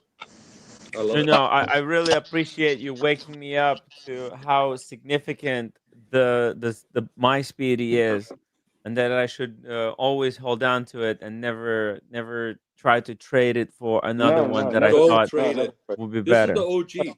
That's Yeah. the OG. Iconic. That's Oh, I didn't Tim, know that's you had iconic. the- Don't ever trade Oh, it. so you don't have the Hasselite one then? No, I have No, the he's got Sapphire the Stamp. I sandwich. thought for the live streams, this one would bring in more viewers. I'll be back. I prefer the sandwich. Okay. Yeah. Kojack is getting ready to mix another drink. Yeah, this is The gonna Korean- kill Oh me, yeah, guys. we're gonna shout out to Alex. Yeah. Hey, by the way, we can't see the chat, but we just looked at it. Shout out to Wristwatch Holic Alex and Double D. I still got bigger muscles than you, little bitch.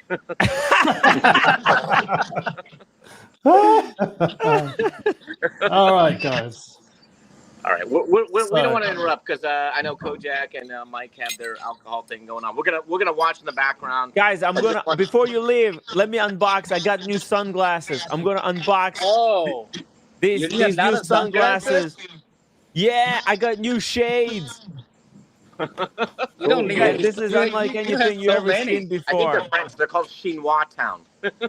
Are you guys ready? These are gonna be no longer the classics. We've got the new. This is the special Tim Wright edition. Check it out. Here we go. Look at the box. That's It's nice. like right. Look at that. It's What'd you get? What kind is What is that? A sex toy? right. It looks like there would be It sex looks like toy a with coffee lube in bean. It here. looks like a coffee bean. Right? Look at that. Yeah, These I've are never seen that before. Ray-Bans. These are special edition Ray-Bans. Nice. Check this out. You guys gonna love this shit, okay? Cheers to Kojack and the Kojack's cocktail corner. I think these are gonna be my Sunday sunglasses that I wear for the Sundays.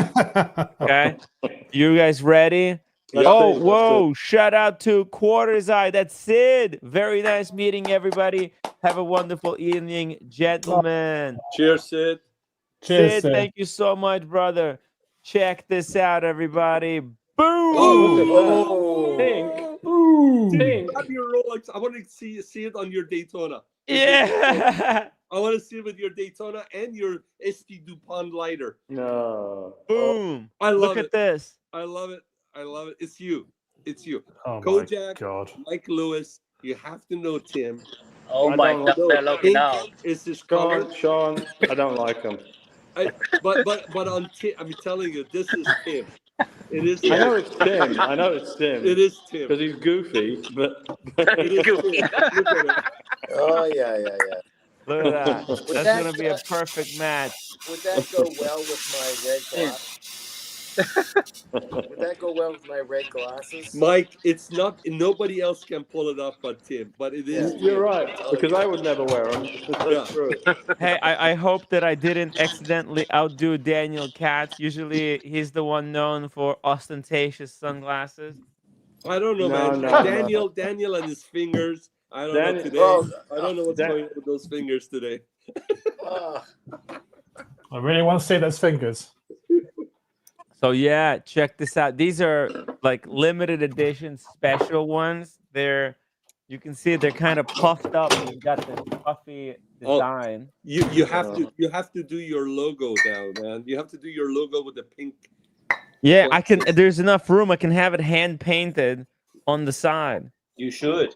And the thing is, these wouldn't have fit on me if I was still a fat fuck. Oh my God. Because I lost all the weight, they're almost perfect on me. If I slim down to my goal weight, they're gonna look even better. Timmy, do you remember my first chat today on your show? What did I say? What did you say? You look sexy, Hey, man. fatso. Now you truly look Hey, sexy. Baby.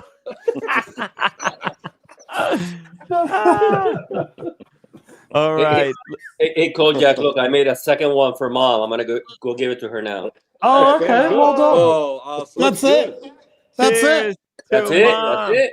That's Damn it. good. That's Have it. your dad try it Awesome. too. You gotta put a straw in there. Put a straw in there. Yeah. I don't have straws. I need a straw. Ah, I'll let Okay. her get the foam lip. By the way, tell your mom and dad say hi from us, would you? I will. Yeah. Seriously. I'll be Yeah, right they're back. great people. cheers, man. By the way, Okay, guys.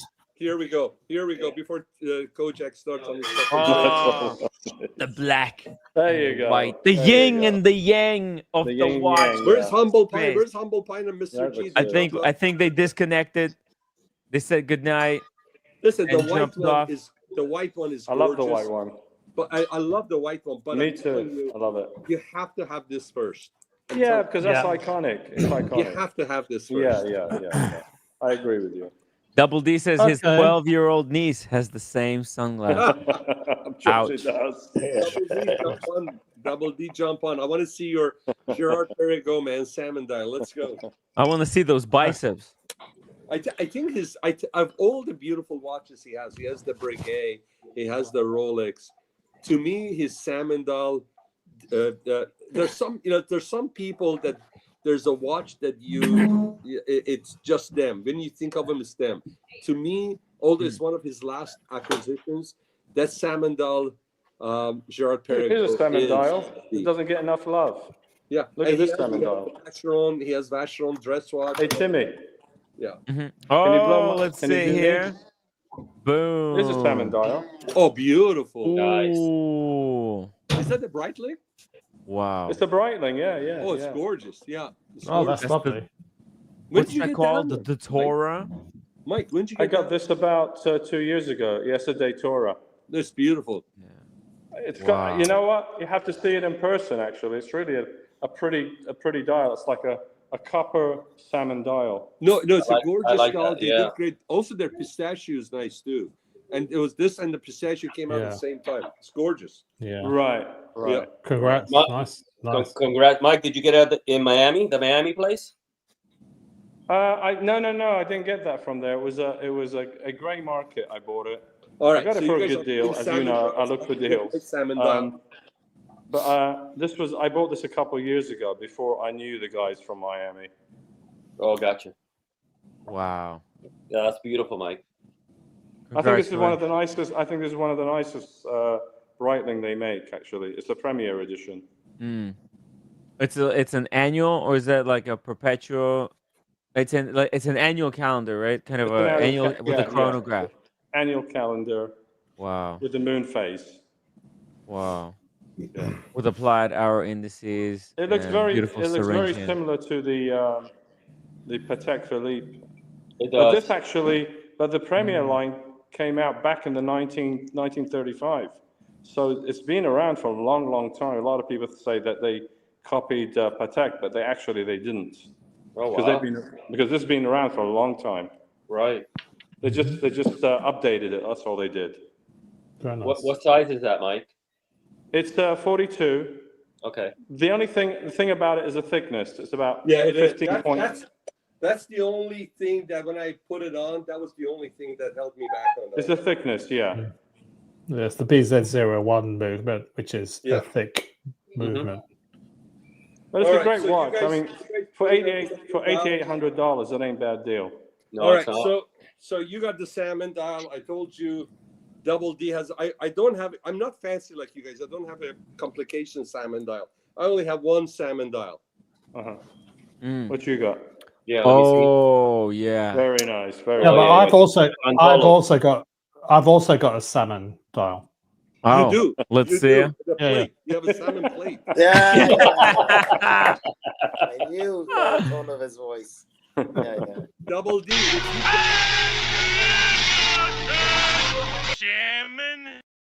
No. We got limited salmon. Sorry, Sean, you were saying? Yeah, I was gonna say if Double D jumps on with the salmon dial, Gerard Perregaux, I'll put my two Gerard Perregaux on my wrist too. In honor of Double D. Double D, jump on, man. Link. Guys, I have postponed this long enough. Let's do it. Let's go. The Pousse Cafe. Oh, look at Now this. this goes against everything that a mixologist stands for, because with a mixologist, you're actually merging individual components together to make something greater than the sum of their parts. A Pousse Cafe is a layered cocktail. So you're not actually mixing anything. Essentially, all you're doing is serving mini shots of different alcohol levels, but you're actually, for presentation purposes, putting it into a single glass.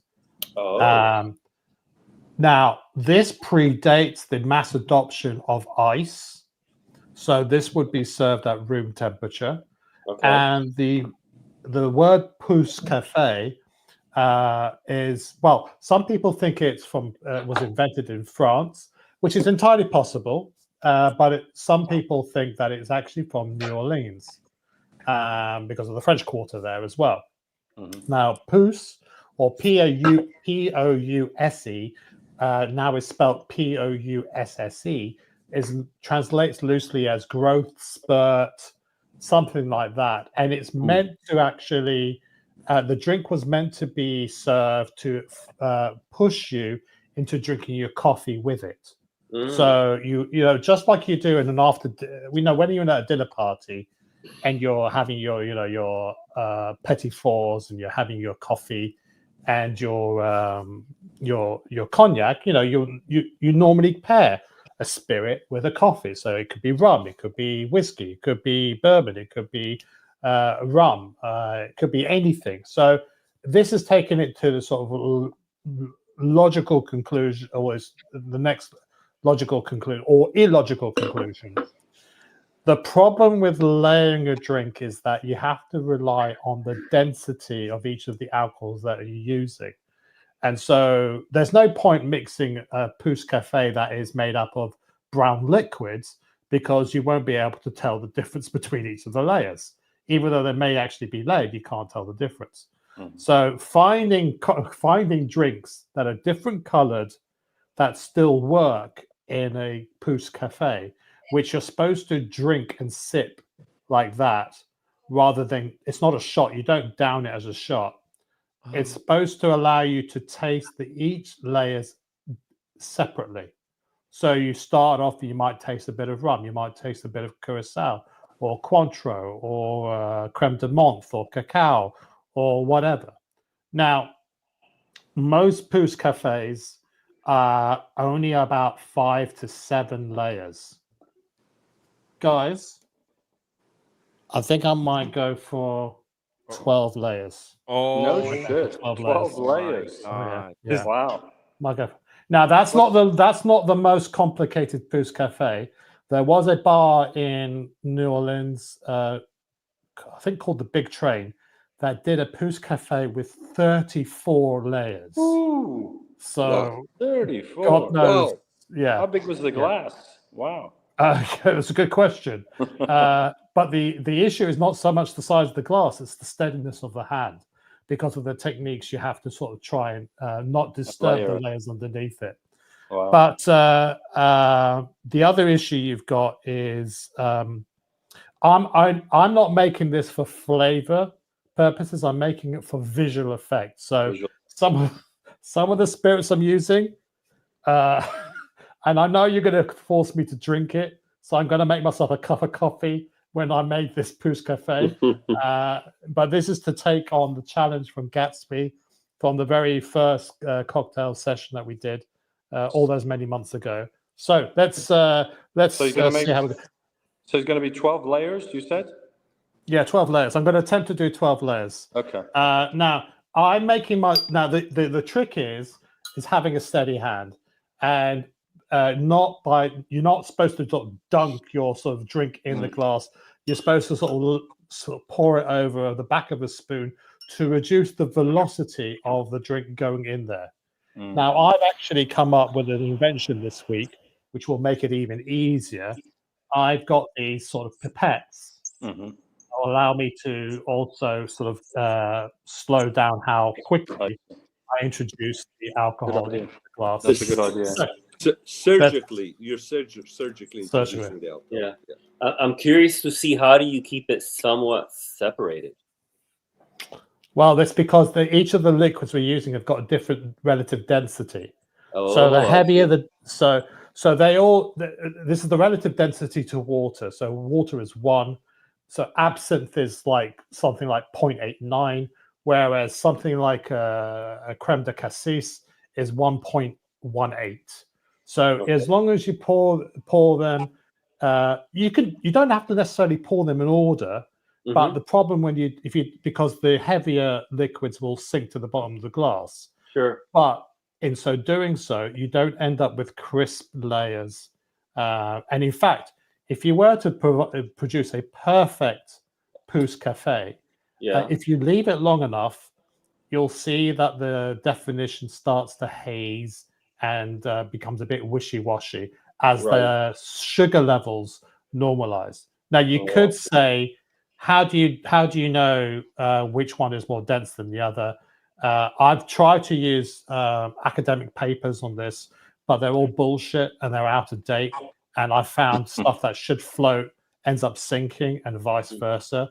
So this is a little bit of trial and error that I've had to do, and I was right up until about 10:30 p.m. or 10:40 p.m. I was still testing the layers. So I don't know if this will even work, but we're going to have a little bit of fun finding it. Before we do that, Gatsby's got a super chat, Tim.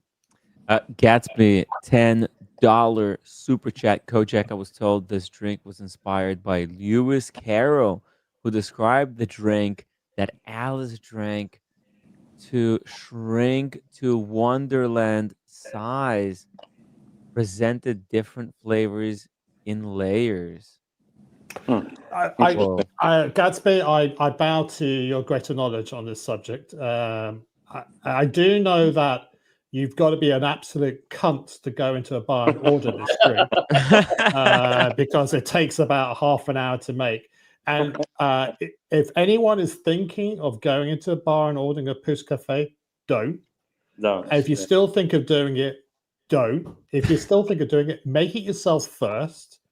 And then, and only then, go to a bar where you know the bartender, where it's quiet as well. Because the last thing the bartender wants to do is spend half an hour making you a fucking drink. And then as soon as he finishes it, somebody else says, "Oh, I like the look of that. Can you make me one of those as well?" So they'll be fucking screwed and they'll hate you forever and a day. And tip your bartender. Kojack, unless you tip accordingly. If you go to a bar, then you order mojito and they get a fresh mint leaves and they crush it for you, you have to tip accordingly. If it's a drink that takes longer, tip them well. And then you can go to that bar and they'll be more than happy to make it for you. Yeah. Well, I always say when you go to a bar, the first cocktail you should tip at least 50% to 100% of the cost of the drink, because you will stand out to that bartender, and they will keep an eye to make sure they catch you. Don't do the 20-25%. You spot on. Do not. No. For the 25%. You're spot on. But for the first drink. But for the first drink only, not for all the drinks. Yeah. I do 50% for the first one. Yeah, and then here, how many drinks you're gonna have? You're gonna have probably exactly. two. If you're gonna have two, and you're gonna get up and go. So if you tip accordingly, you can tell if you tip right, because the second time you go, if there isn't a huge gap between your visits, if you go in the second time and that same bartender is there, if they remember the way they receive you, then you know you tip well. If they receive you well. Okay. So to start off with, we're going to be using Curacao syrup. This is not to be confused with blue Curacao. It's the same sort of family, but this is an alcohol-free version of blue Curacao, which is normally 20% ABV. And by the way, you can't just necessarily assume that because it's got the more alcohol it is, the less dense it is. It depends what other ingredients are in it. So they might have sugars or other sort of ingredients in it to add flavoring it, so it reduces the density. So the only thing you can do is just do trial and error. So that was the first one. The second one we're going to be doing is creme de cassis. Normally you add that to a champagne cocktail. What I'm going to use. So I'm just going to use a small. I've already poured out some of them because some of these bottles are difficult to get the stuff out of. By the way, I can't see the name on the chat, but there's a comment in the chat that's absolutely right. After the fifth cocktail, which if you guys remember some time ago, I had 6 of them. You'll tip 500%. You're absolutely right. And Daniel, you wanted to say something? Just to add, without interrupting the professor here, a shorter version of this at a bar, I guess you can call it the B52, Alex. Yeah, that is a full layered cocktail, but the slippery nipple, the B52, the tequila sunrise, these are all layered cocktails. Yeah. By the way, Daniel, Kojack, that drink that you have right there, the color looks like Daniel's date just. It does. The dial on Daniel's date just. Yeah, it does. Daniel, where's your camera? You cannot be off. unless you have your pants off. That's right. Yeah, my Okay. pants are off. Okay. My pants So are off. that Dave's was got his underwear off. So Yeah, that please keep your is, pants on. Don't take your pants off. No, it's okay. Don't do a Ray on us, would you? Yeah, don't do Okay. that, please. Where's Ray? So Is the he next on, by one, the way? the next one I'm going to be putting in there is creme de cassis. Sorry, creme de cacao. Creme de cacao. So that's a chocolate liqueur. Which I've already got Cacao. here. Cacao. Cacao. That's a brilliant idea using a pipette. Yes, yes. Yeah. Because you can control how it comes out. Surgical, Yeah, man. exactly. Kojack Surgical. is Kojack is James Bond, man. I'm telling Yeah, you. no, he doesn't F around. Look at So it. you should be able to see. Can you Yeah. see the layers? Let me Yes, I zoom in can. a little bit. Three layers, clearly. Crazy. We got the blue, the Oh shit! Holy You're shit. right. and the clear. Look at that. Oh Wow. shit! You're right. Show off. And I'm even wearing a white T-shirt so you can see the colors correctly. Now, Right, my question is, how are you gonna top that next weekend? I can't. There's no way. How do you expect me to top that? I surrender. Okay. No, I put up the white flag. The next one is going to be creme de menthe. Manny, if you recall, this is the stuff I used to make the fucking grasshopper. which I Yes. fucking hated. Yes. But Yes. actually, that's a form of a layered cocktail as well. The original version of the grasshopper. So let's give this a Kojack, you go. know what you're gonna do now? Mike Lewis next week, whatever wine he's gonna do, he's gonna actually bring the grapes. I'll crush the grape in front of you and then pour it into the glass. By the And let way, it ferment- guys, and let it ferment in front of your eyes. You're gonna Oh, actually take yeah, your that's- shoes and socks off and start stomping on them. That is freaking beautiful, Kojack. How's Wow. that looking? Coming along. It's coming along. Maybe a little bit more on that one. A little more, yeah. Oh my god, Kojack! Slowly, yeah. That could be somebody's flag, national flag. That is beautiful. Dude, That is there a art blue? right Is there. there a blue, white, or blue? Yeah, blue. They can be clear. Blue, It's white, like a and dark. green flag out there. Is there a blue? Yeah, there is. Somebody in Ukraine. the chat. That's Hello. Ukraine. That's Ukrainian flag. No, No, it's you yellow, need yellow yellow. and blue. Get out of here, Okay. Sean. It's yellow and So blue. the next one is going to be creme. The next one's going to be creme de violet. Now, this Violet, is what yep. we use in an aviation cocktail. So this is lavender, Lavender, sort of yeah. flavored. So let's give that one a go. Mickey is fun. Mickey, that is one of the funniest comments, man. I love it. Kojack, Mickey says, "Man, it's easy to be Kojack. Fuck me dead." I know, right? That's what Mickey said at the start of the stream. Not laughing now, are you, Mickey? Yeah, I know. I want to see Mickey do this cocktail. Yeah. on the next Fuck you, stream. Mickey. No, Mickey is acknowledging that this. No, is I'm joking. I'm joking. I'm not. offended. Now, everyone probably has an answer to this, but I'll ask anyways. Kojack, why the spoon? Is that Easy. the layer happening properly? We use the spoon to You're trying to break the moment. You're trying to not break the surface tension of the layer below it. Right. So by yeah. putting it on the surface of a spoon, Okay. you're just letting it to spill over rather than right. force itself. So there we have our violet level there. Mhm. Okay. The next one is going to be our actual blue curacao spirit. So there Now, you go. Kojack, is And that's- this, I mean, we are taking you for face value. Is this really how they make it, or you're just doing this to put on a show and wow us? This is how they make a Pousse Cafe, but Oh, this is my version. This is Oh my God. So they Yeah. wouldn't If use I this go and many order layers. it, they'll be doing. If I go and order it, they'll be doing it like this, where you can see No, the well- layers, or no?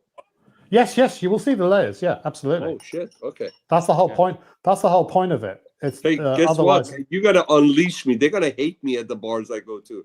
I'm gonna be Yeah. asking for Poose Cafe going forward. Oh yeah. So Pousse Cafe, it's not one single recipe. It's like a style of a layered drink. Yeah.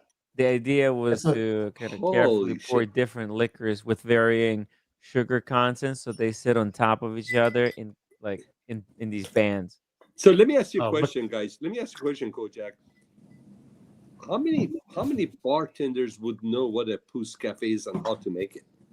They would know not to make it. Yeah. Pretty much all the I time. mean, They're is like, this something that they've been Okay. schooled and they Yeah. know how to make? well, I've never heard of it before. I have to be honest. they probably make a B52 Yeah, and a that's the tequila B52. sunrise. These are sort of easier cocktails to Yeah, make. tequila so- sunrise. I mean, Jesus Christ! In Vegas in the 80s and 90s, they used to serve it for you free if you were playing at the table. Exactly. So, but Yeah. that's an easier cocktail to make compared to something like this. Man, by So the we time he finishes that cocktail, I'm gonna be done with this bottle. Shit. Yeah. So the next drink can we see those layers? Can we see? Yes, those we layers? can. Oh yeah. Yeah, it's beautiful, Kojack. Looking Okay, good. so we have blue, purple, white, green, violet, and blue. Yeah, We're going to go amazing. with Maduri, which is a melon liqueur. This is Green. Timmy. This has to be. Take a photo shot after he's done. This has to be your. This has to be your logo going forward. I like. It's got some Tim Wright colors in there. It's rainbow, Wow. baby. If The we green, put pink in the there, blue. it'll We be need the complete. pink. Hey, do we have Yeah. a pink going in there? I think he's too? gonna have No. Kojack. Not really. No, there's. Can we get a pink in there? Maybe a grapefruit. Yeah, in or there a something? red. No, I haven't got any. Something with grapefruit. I haven't got Pepto-Bismol. Like, could you put Campari on there? Yes, I'm going to. Okay. There you go. Campari could be close to pink. Yeah. Come on, we need to make Okay. it. We need So to we make now it Tim's we can signature. see. We should be able to see all those layers there. So we got green on top of the blue. We do. We Yes. do. It's Okay. gorgeous. Gorgeous. And A rainbow. Speak of the devil. The next one is Campari. There we go. Oh, Now, I read let me your ask you a mind. question. Let me ask you a question, Kojack. What if you put this in a freezer the way it is? Alcohol doesn't freeze. I know it so doesn't, you have but to- it does get the density changes, doesn't it? Yeah, the density changes. But they're gonna So change the same. So it might not retain the separations, John, if you do that. Well, why wouldn't it though? It should. Well, if the density changes, the order will change. It would. Yes. They might relayer. Yes. I wonder if that would be the Well, case. what happens if you mix it thoroughly? yeah, Is then- it going then- to? No, it's gonna mix. It's not gonna be good. Oh, okay. It's not gonna separate over time. It's No. more effect. No. For No. effect. That's why I'm saying if you put it in the freezer, I wonder if it's going to stay on longer, just like we did with that, just like we did at Duke's Cafe. Duke's Bar. Sean, I'm having enough trouble making this fucking drink. It goes everything against. I don't want to make this fucking drink. You need to make it 3 more times. Humble Pine, $50 super chat from Mr. G Gumbel. No, it's Gumbel. G and Humble. I love it. Oh. Mr. Gumbel. Mr. Gumbel. So the next, we should Wow. see all those layers there, and the next love one it. is going to be dry curacao. It's this amber color. Hang on. To the Gumbels. Wow, so the gum together, they make the gumball. Now this things might get dicey now, guys. So I'm holding my breath over here. And are you? Just Man, for that Kojack. clear one and the green and the blue are holding the line. I mean, as you're piling it on, those bottom layers are holding on. Yeah, they are. Yeah, They due are. to the lightness. They of are, it, man. They're still holding on, Kojack. because of the heaviness, right? The heaviness. It's not like it's the balance being back. It's. Daniel, where are your fingers? I'm not showing my fingers anymore, Sean. okay, I think that's defined enough. That one there. Wow. So, How many Daniel, layers show now? us your hands. Show us your hands, Daniel. Both of them. Show us your hands. I'm not showing the my next fingers. one We want to see the is Okay. Uzo. Just making We're gonna sure. go with Uzo. Uzo. Okay. Yeah. Oh, I I got wasted on ouzo a long time ago. That stuff is deadly, man. Where's my spoon? Where's my spoon? Oh, there it is. Okay. So we are how many? 1, 2, 3, 4, 5, 6, 7, 8, 9. This is our 10th layer. Amazing. It's 10 layers of sweetness. Basically. Kojack, how do they at the bar typically? How do they apply this? How do they apply the layers? So how do they add the drinks so that the liqueur so that they see the layers? So they'll still use a bar spoon, or they'll use the reverse side of a bar spoon like that if it's got a flat disc. Okay. Yeah, and pour it down the shaft. I so see. You pour it down the shaft like that. That's not a muddler. That's actually just to disperse liquids that you pour down the middle. Oh, okay. I see. So I could try and do that with this, but no. Let me ask you a question. This technique that you're using, did you come up with that, or did you read it somewhere? No. With the pipettes, is I came up with the technique myself. You're a brainiac. No. How much weight did you lose, Kojack? By the way. Kojack, if you were going to open up your own bar at one of the hotels in London, or just a standalone, what would you be calling it? Kojack. Fuck off, Tim. Tim. I don't think that would bring people in. I don't think that would. No, I don't want anyone called Tim bring coming to my bar. Tim's haters in. That would bring Tim's haters in. But Yeah, exactly. That would be great for rating. So how are we doing, guys? You're doing great. That is beautiful. We'll make it. All right. Listen, that clear and the green one and the blue and the purple one, they're still separated. Yeah. As long as they're you can see the clear separation, you're doing well. Yeah. Hey, Timmy, take a picture now as he goes too. Yeah, definitely. Okay, so we're now going with some bourbon. Bourbon. And Timmy, for the pink, you have the Gumbel's super chat. Oh yeah. So you have the pink in there too. I know. Nice. I had no idea that bourbon would be that light because it's at the top. Right? Yeah. Right? Yeah. How is that, guys? It is gorgeous. So what's It's that? a little 12? bit. Is it 12? That's the 11th, and we're coming with the 12th. How many are there? 12 is going to Just 12. I'm only doing 12. Oh, it's the dirty dozen, baby. The dirty exactly. I stopped at 12. Yeah. And the 12th one is absinthe. We're going to go with absinthe for the last one. The Is lightest. absinthe the lightest? Yes, the lightest. Because there's no sugar in it. It's just it's very dry. Anyway, do you know when this drink would be appropriate to make? Do you know what kind of I know what condition or I know how influenced your audience needs to be?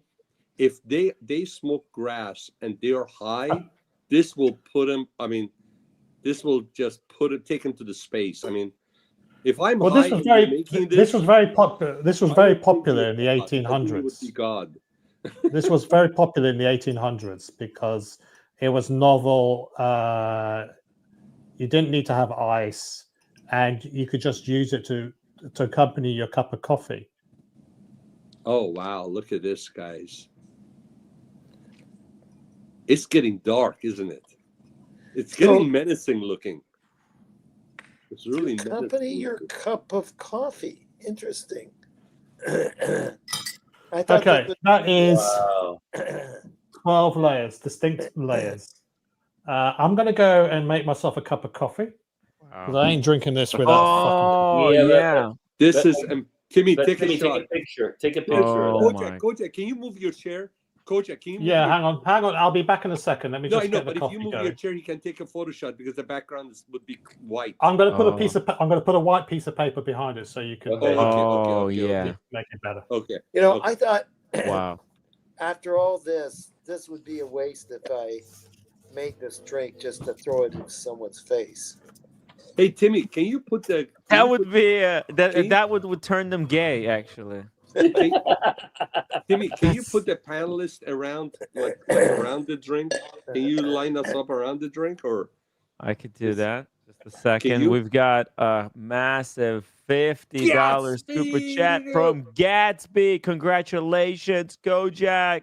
And thank you for accepting the challenge You're and the making man. an impossible task look easy. Yeah, I thought it was easy, Mickey. You have done us all proud today and clearly established yourself as a Michelangelo of Michelangelo of Thank you, mixologists. Gatsby. I haven't So, finished yet. Mr. I haven't finished yet though. So let me get my coffee and I'll be back in a second. But before you let's coffee, see. Wait, Timmy, did you get a picture? I Can did. we do a wave of we are not worthy for Kojack? We're We not. are not worthy. We are not worthy. We are not worthy. Okay. Here, not here, we're worthy. gonna do it like that. Look at this. All right, let me just do one more thing. Wow. Let me see. Look at this. We're around. Okay, By the Mike way, Lewis, I'm thinking about next weekend. You need to get into grown-up man's diaper, get a bunch of grapes, get a huge bucket and start stomping on it. So you want Timmy to do the Lucy episode? Next week. I'm not going to show up. I'm too embarrassed.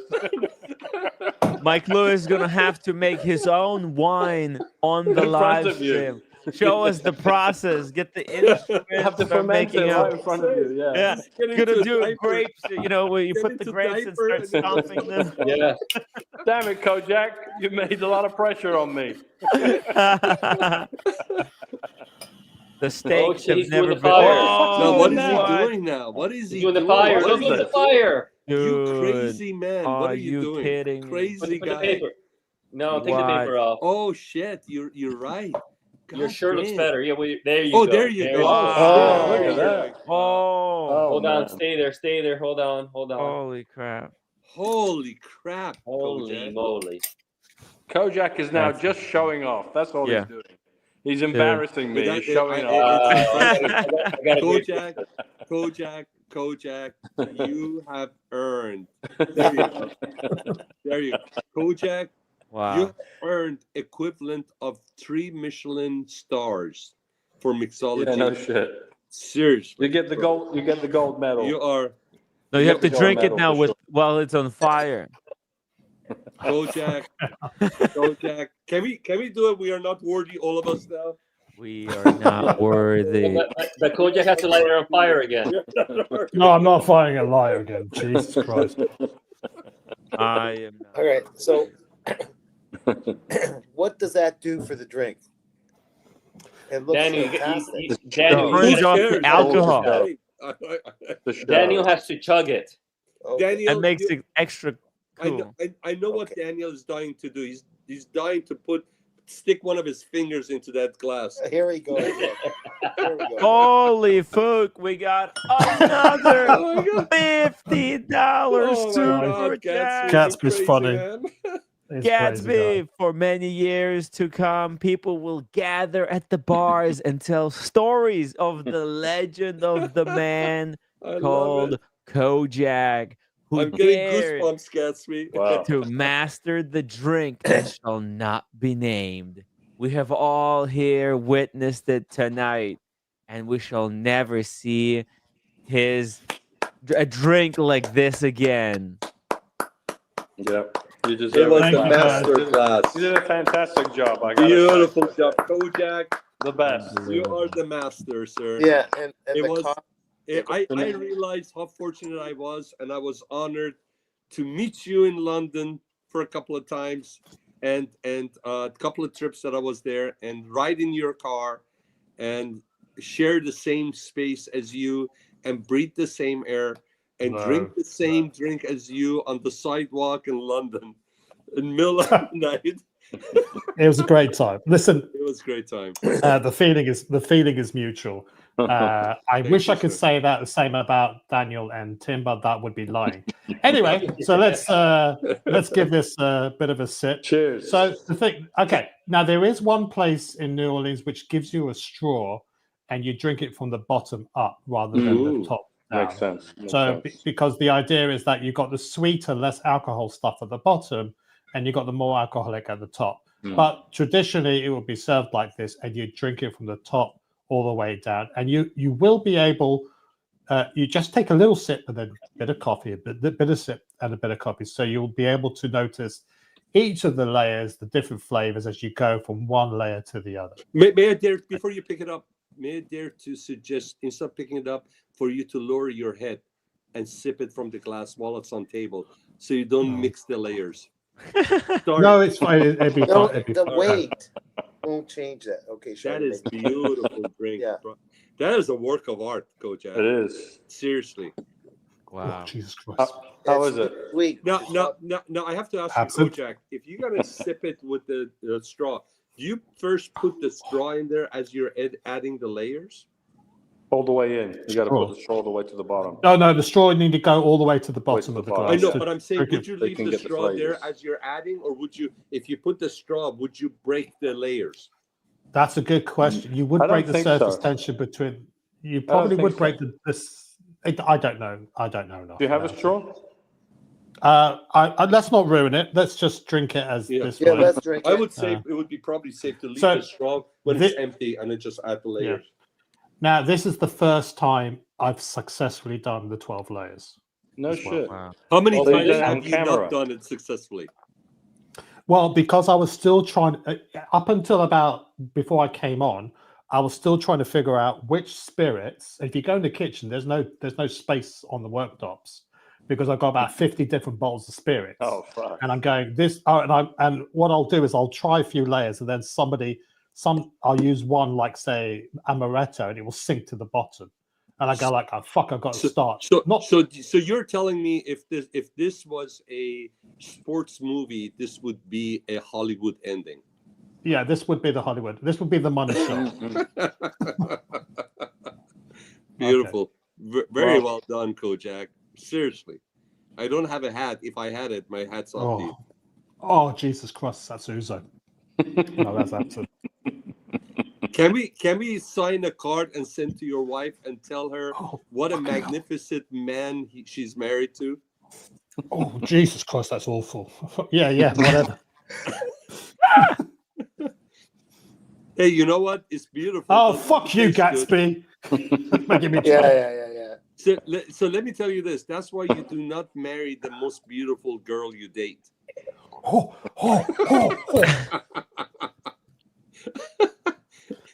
And now this wasn't. Now, can you imagine? There are versions of the Pousse Cafe where the flavors do go from one to the other quite nicely. I just did this for maximum visual impact, so you can see the defined layers. Of course. And so it's a little bit challenging to the palate, guys. Can I ask you a question? If you mix it, how would it taste, you think? It'd be fucking awful. That'd be even worse. Would it really? It'd be horrible. Disaster.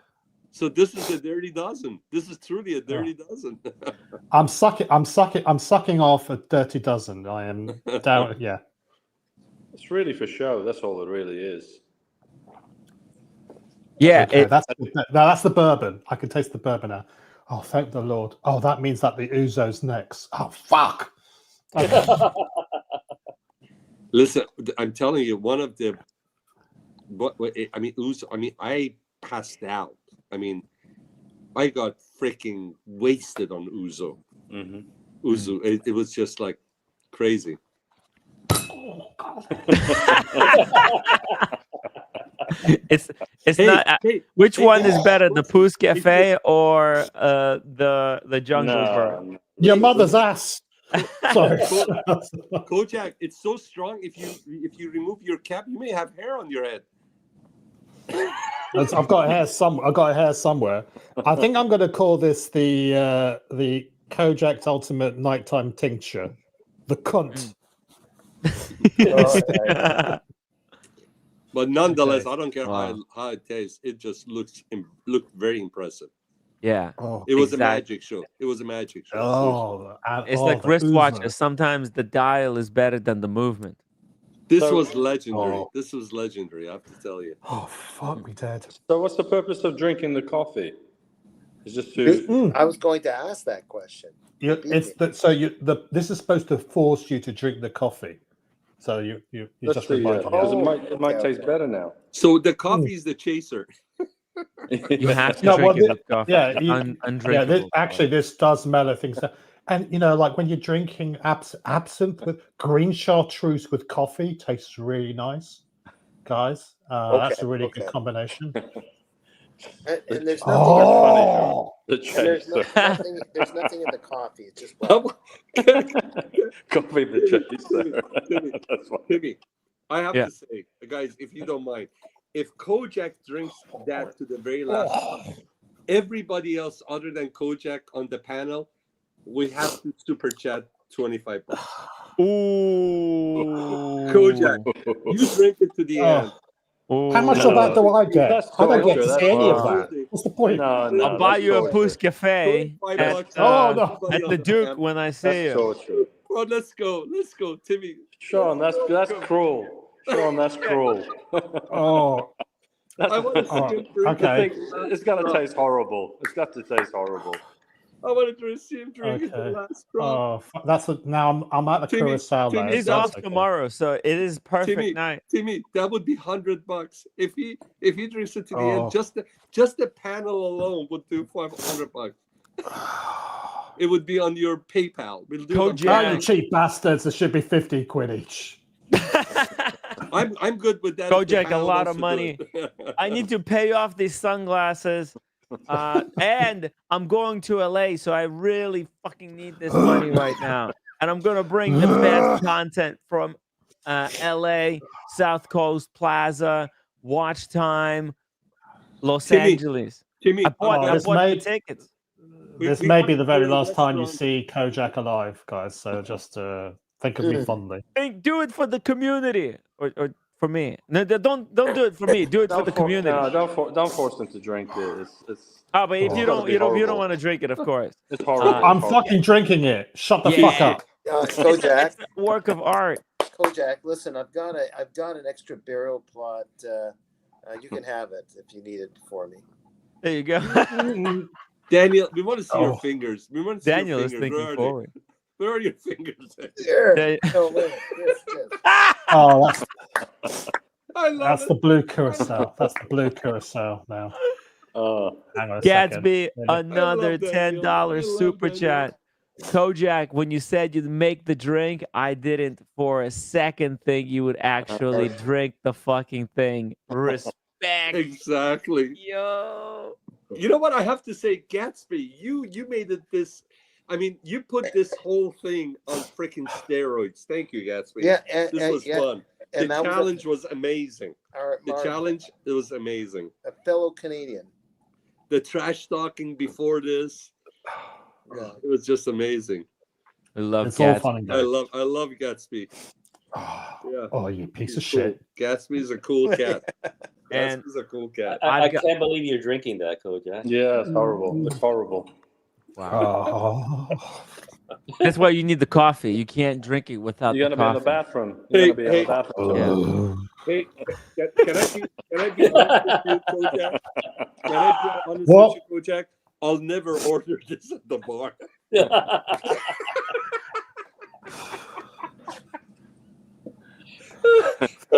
Kojack is taking one for the team.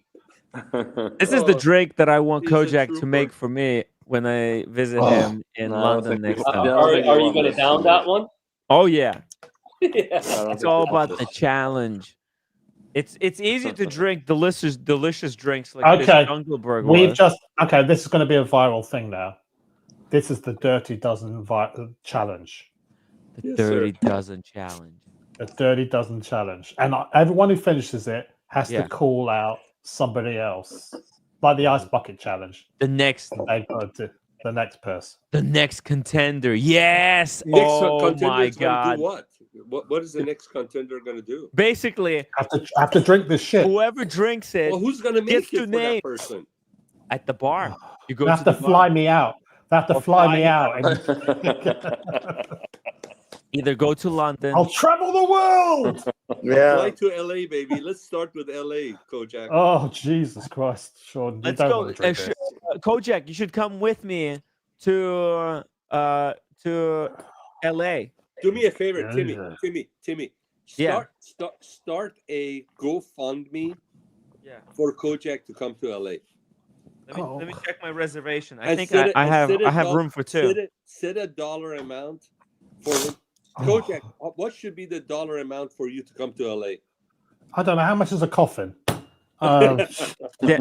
Daniel Katz probably has one. And Actually, Kojack, if you come to LA, I know Mike Lewis is gonna drive down to LA. I'll drive. Yeah, definitely. I'll definitely drive. It's Oh, worth this the is drive. bad. I'll drive. But damn it, I'll do it. And then somehow we're gonna drag Manny out here too in his 911. Timmy, And I'm when you going to volunteering to LA? drink this shit. That's the thing. I don't know what is compelling me to do this. for the Tim, when you going community, to LA? for the Hey, greater things that Kojack, we if you are. go out there, I'll go with you. Okay. Oh man, I love it. Hey, Sean, talking about LA, you know Nadia moved, right? Hey, Is Kojack, it I LA? have one king bed. Yes. One king bed. No You want to stay kidding. with Are me? you It's a kidding king me? bed. She moved. She moved to When New are you York going to City. LA? I I'm didn't know going. that. I'm going September Oh wow. 19 to September 22nd. So we're down to LA? three Yeah. layers now. Okay. Wow. 19 Guys, to 22nd. September is absolutely heavenly in LA. There you go. Boom! Wow. Wow. Bravo. There's one little there. drop left. Now we can do We Are Not Worthy. Wow. Kojack, Oh, you are. fuck you all. Wow. Wow. We wow, love wow. you, Kojack. You are the best. Holy fuck. And right now, I know what Mike is thinking. I need to come up with some shit for next. I think, No. Sean, I think you're going to be, Next I think Sunday, I'm not Kojack gonna- is going to next- name you. Next Sunday, I'm not going to show up. Fuck it. No, I'm I know too you're gonna embarrassed. What the I fuck? know you're gonna show up. No, you're a tough dude. You're from How heart can of I London. compete with that? You're from the heart of London. You'll never back out. You don't back down. Are How you can I compete with that? Fucking, they don't make layers of wine. Come up with something. You have a whole week, Michael. Guys, I feel like I've been at a bukkake party and like with different flavored sperm shot into Michael, my you'll mouth. come up with This is something. Unbelievable. Kojack, eat some of that salmon. No, that's the last thing I'm Oh, going that to make do. it Yeah, worse. he's gonna He'll throw up. He'll throw up. Okay. Daniel, Yeah, he'll you throw can up. see your fingers. Oh, Let's see your Jesus. fingers, Daniel. Stop it. I don't want to talk to you. Okay. Can we just say that the Pousse Cafe has been well and truly done? Done. Yeah. Once Done it's one time is enough. History. Kojak's, Yeah, history. Kojak's Dirty Dozen has been completed. But Kojack, you see the six of us here, you've done it. Just so that we can prove that we are a true friend of yours, we have to travel the same road. We have to walk on the fire like you did to show our true friendship to you. Yeah. So somewhere down the road, we all have to go through the same suffering. Okay. Sean has to do the suffering first. Okay. Yes. Okay. Yes. You're the first guinea pig, Sean. Okay. I just want to say, Oh, We'll God. pat you on the back. Oh, may Kojack rest in peace. oh, it's like sucking on Satan's No, dick. trust me. Jesus He's a tough Greek. This is not gonna do him. Trust me. He's not from Toronto. Remember that. He's Greek. He'll survive.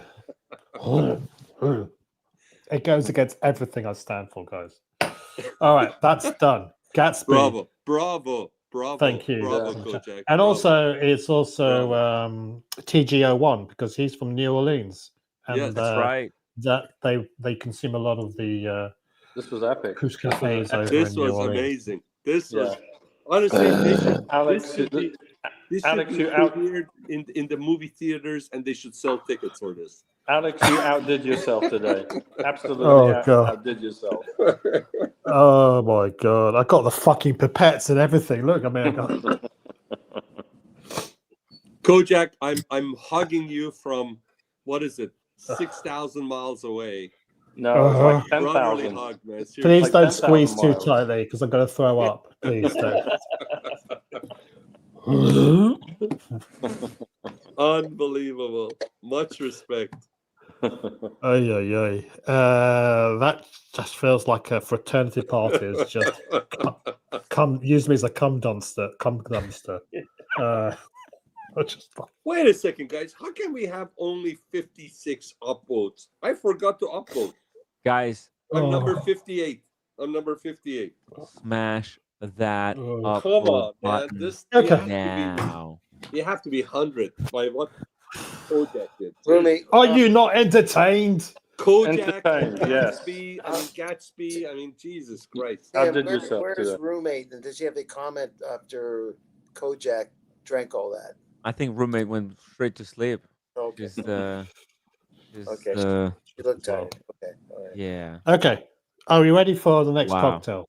Oh, You're an really? animal. Are you You're sure? an animal. Wow. Are you sure for Listen, that? Kojack, you're not an animal. You're a beast. Much respect to you. Beast mode. Well, I could Fucking. maybe make a non. I can always make a non-alcoholic drink, or maybe save that for another week. Maybe doing a non-alcoholic. I'm going to do a non-alcoholic, guys. Okay. Okay. No. Oh god, that's so bad. Hey, Kojack, check this out. I'm checking flights here for you. If you fly out on Friday at 6:30 a.m., you can arrive in LAX 11:50 a.m. And then on the Monday 3:30 flight back home, arrive 10 a.m. and that's only a $600 flight. You can stay in my hotel room. That's cheap. You can sell in my hotel room for free. And Kojack, if you're flying, I'm going to take those 2 days, and obviously I'm off on weekends. I'll take those 2 days off. Yeah. I'm understanding. I'm hearing every other word. My ears are We'll talk about it tomorrow. So I can't understand. I can't comprehend anything. We have to do a fundraising. We have to do a fundraising, Timmy. We have to do a fundraising to get tickets for. It's only $600. I'll set up the GoFundMe. Let's set it up and then let's see if he's willing to come first. When is this? When is this? When is meant? September 19, 20. Oh, it's not that far away. Okay. No, it's a whole month away. A little bit over a month away. 5 weeks away. Oh God, this is bad. Okay, let's. Come on, okay, you need to come over here. We need to get some color on you. Come on. I've just drank. I've just just had a fucking leprechaun jizz in my face with all the colors of the rainbow. I think I've had my fill. Kojack, you come here with Mike Lewis, Timmy, Manny. We're gonna go to Cecconi's in West Hollywood, baby. My God. But from there, we'll go to Grand Havana Club in Beverly Hills for cigars. But we'll go there, we'll have our meal, we'll have our drinks, and we'll go to Grand Havana for cigars. And we'll have Cars and Chronos come too. That sounds amazing. Let me consult with the roommate. Sober up and I'll drive there for sure. I'll come in. Okay. Wow. I'm going to make this drink because it doesn't contain any alcohol in it. And so I was talking about Jeffrey Young and how he made welcoming drinks. He didn't drink alcohol per se. He tasted it, but he didn't drink it. So this is what was it called? The Amorosa or something or other. The Asoma. Hang on a second. I've lost the details. It's another cocktail, but it's a non-alcoholic version of it, save for some bitters that you have. Now, I've only got a small bottle of Angostura bitters. I know Manny used to have a large bottle of bitters. I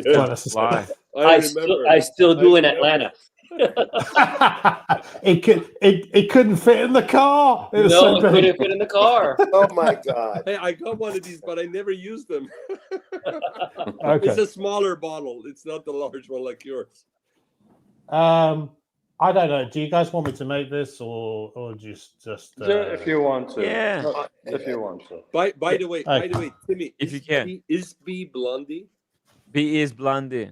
Blondie says, "Please tell me they're Alibaba Ray-Bans." No, these are. Shout out to Blondie. Oh, that's funny shit. Shout out the coolest girl out there. Shout out to It's cool. Blondie. I wish they were. No, these are official Ray-Bans. There's the code if anybody wants to copy and get the same ones. Get them while the supplies last. This is limited edition. There's only... Timmy, can I say something? They should have only made one for you, and that they should have called it quits. I know. This is for you only. I'm telling you. But Nobody else. But here's the grip, Tim. Here's the grip. Could it be that Ray-Ban got it from Alibaba? Ah, that's a possibility. It's a possibility. Maybe they did. It does say made in China, so they probably made them at the same factory. Or whatever. Okay. They're probably piece unique, but they look great on Tim. I have to tell you. I have to disagree. These are, if you know Tim, these are Only made Tim for can Tim. pull it off. These are made for Tim. They Only look Tim great can on pull it Tim. off because nobody else would wear these. They look great on Tim, guys. I mean, if you know what pink means to Tim and his character, it's trust me. When we were out there at Jean Rousseau in Paris, we were ordering these. Oh, you got it. That's I was going to ask you that. Yeah, man, we ordered these at Jean Rousseau in Paris, and when I know we ordered it together. Solo. By the way, I went solo. I didn't go with Tim. I was the only guy there asking for the pink straps so I could pick up.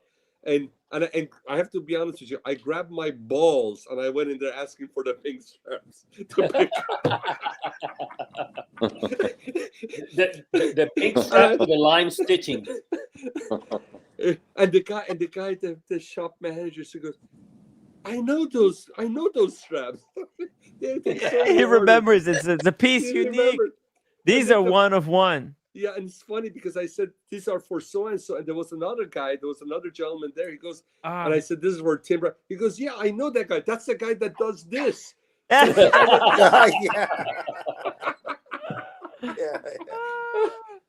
The word is Timmy's getting around. But anyways, if you know Tim, then I'm telling you, if you know Tim, you'll agree these are perfect glasses. Perfect. They are perfect. They're perfect for Tim. Yeah. Totally agree. So Timmy, when are you going to put that strap on? I'm going to try to put it on right now. You are? Okay. Put on what? What's he going to put on now? That's what Put him on. A new strap. A new strap that he got from Paris. Oh, he's going to put the strap on. Okay. Yeah, that's what she said. Blondie, jump on. Blondie, jump on. Yeah, Blondie. Okay, guys. All right, we're going to make this whatever the fuck it is. I don't care anymore. Can I let me ask you a question. Yeah. Jack. If you indulge, Blondie, would you jump on if Kojack makes your favorite cocktail? Ooh. Because Kojack, you haven't been on the same panel with Blondie, have you? No, it's before my time. She's amazing. She's. I know. I've caught up. No, she's what's class, the word I would use? She's class, and she's amazing. Blondie. I had actually Blondie introduced me to cocktails. I had this big pineapple cocktail with her. You want to see it? Yeah, go. Kojack, check this out. You're gonna get a laugh. Okay, check this out. Blondie, what would be your favorite cocktail? Oh God! Please don't say Pousse Cafe. No, don't say Pousse Cafe because that will fucking kill me.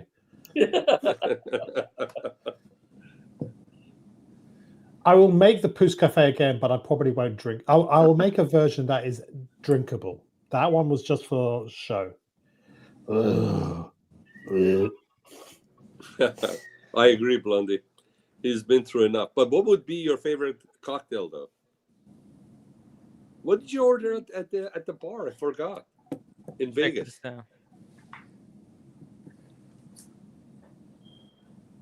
Check this out, guys. This is. Come on, we got dead air here. Come on. Yeah, here we go. Look at that. Boom. There you go. Yeah, you Man, I see? remember you and her. Okay. She was honestly, she was your best partner when you were doing the Gonzos. You We two, had when the you guys best did time. the Gonzos in New York, it was riot. Yeah. I mean, it was a riot. It was the best Gonzos ever. Yeah, I always had great time with Blondie. Blondie, jump on. Blondie, Let come us know back. what cocktail you Yeah, like. jump on. Blondie, come I'll back. gladly make the Blondie, cocktail for you. Maybe not today, but maybe if I don't have the ingredients, maybe the next time we do the cocktail session. Yeah, Anyway, definitely. this is a non-alcoholic drink that Jeffrey On came up with as a welcoming drink as well to guests. So let's just crack on, shall we? Because I could do with a bit Do of it. hydration. So it's Do it. 4 ounces of pineapple juice. That's okay, isn't it? That's By the way, easy, what isn't it? time is it? Or you're doing all of this at what time in London? It's 2:15 in the morning. Okay, all right.